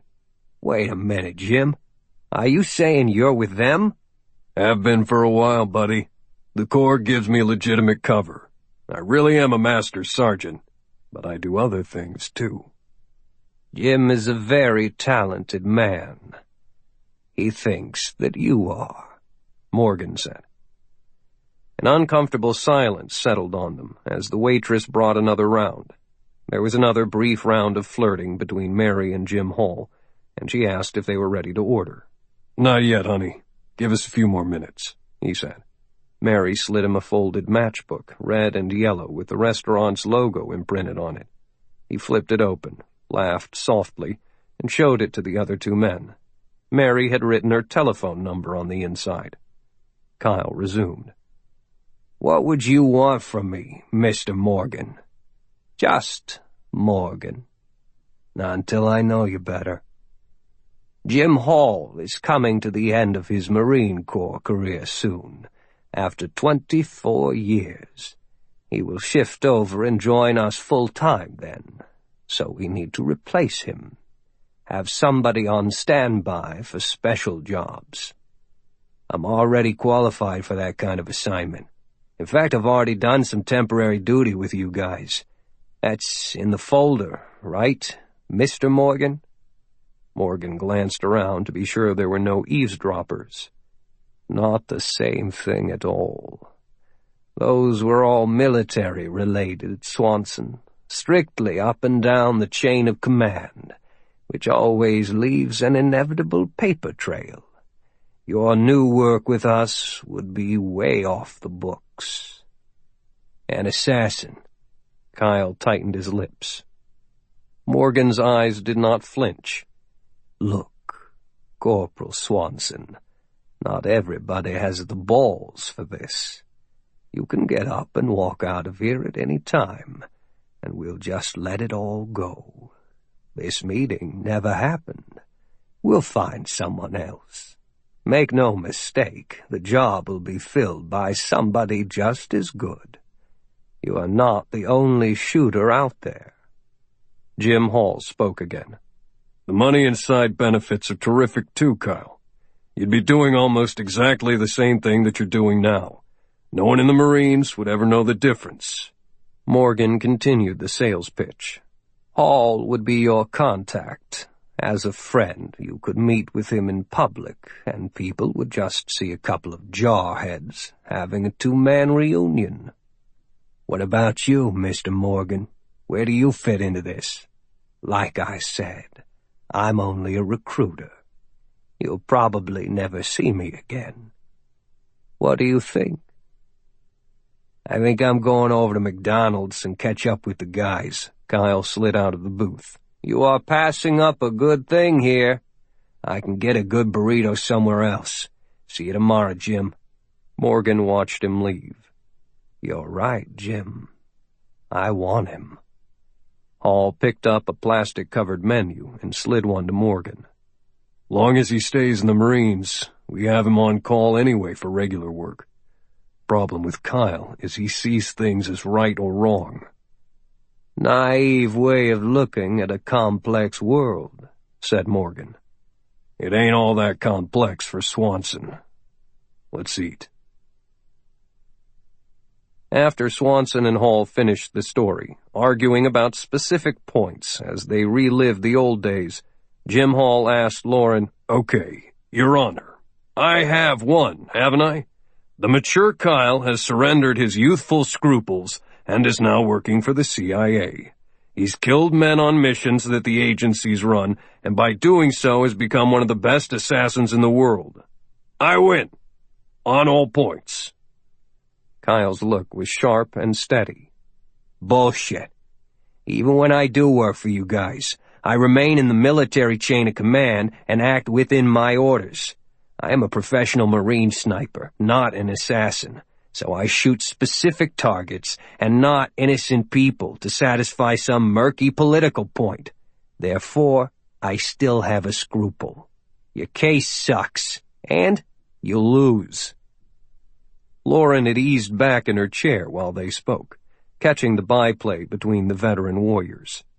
Her arms were folded across her chest, a move that emphasized her breasts. Sorry, Jim. The way I see it, not much has changed from 15 years ago.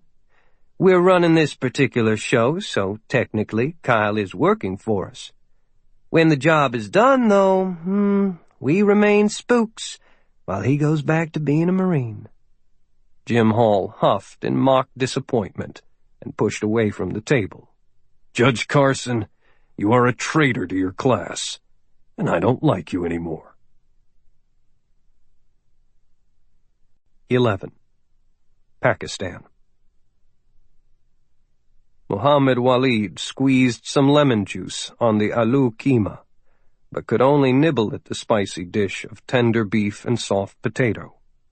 The tastes of ginger and green peppers tingled, but he was eating for sustenance rather than enjoyment at this meal. Too much was on his mind to really enjoy the dishes that came from the women in the kitchen. He had spent years working to move Pakistan toward a tipping point, to a precipice at which he could give it a single mighty shove. There had been no real timetable, only the firm conviction that he would reach his goal before he died. Now, without warning, it was spread before him, a gift from Allah, praise be unto his name. Is everything ready for your meeting with Jim Hall? Walid directed his dark eyes into those of his confident younger son, Salim, who returned the look without hesitation. The interior of the small home with the thick mud walls was cool, despite the heat outside. A few fans churned the still air.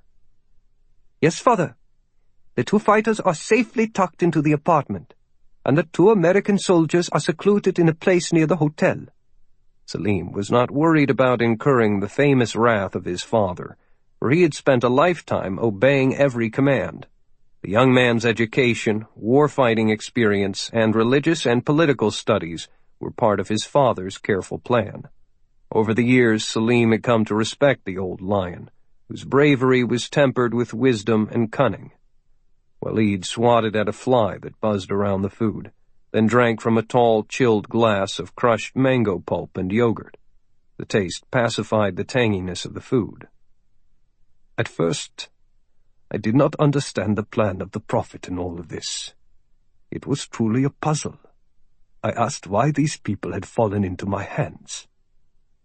I can understand your concern, Father, said the son. There was no doubt the fighters had carried out the assigned mission to slay and behead the infidel soldier in Afghanistan. Once the awful images found their way to the internet, the outrage was as expected. It should have stopped there. My intent was only to show that our fighting forces remain strong enough in Afghanistan to strike when we see fit." He fell silent again, letting his son continue the line of reasoning. "Then that irrational Farik decided on his own to capture the 2 Americans and bring them back to his village as trophies. A vain and stupid act. The Americans had almost forgotten about the fighting in Afghanistan and Iraq, and now that huge, rich, and powerful country was galvanized to action, and was once again united, at least temporarily." Only the target was now in Pakistan. Walid followed with a question. "Was that a bad thing, Selim?" "Yes, father. Your problem was obvious. Farik turned a military scrimmage into a political problem. The Americans wanted vengeance. You had to find a way to bring opportunity out of crisis. A great problem indeed, and events were being forced upon you." Walid chuckled, a deep rumble in his stomach. When that fool of a village leader rejected my invitation to buy the prisoners, he did me a favor by narrowing my options. Things became clear, just as the slow settling of ripples makes a pool of water as smooth as mirrored glass. "And you had me contact Jim Holt to provide the coordinates of the village. For $1 million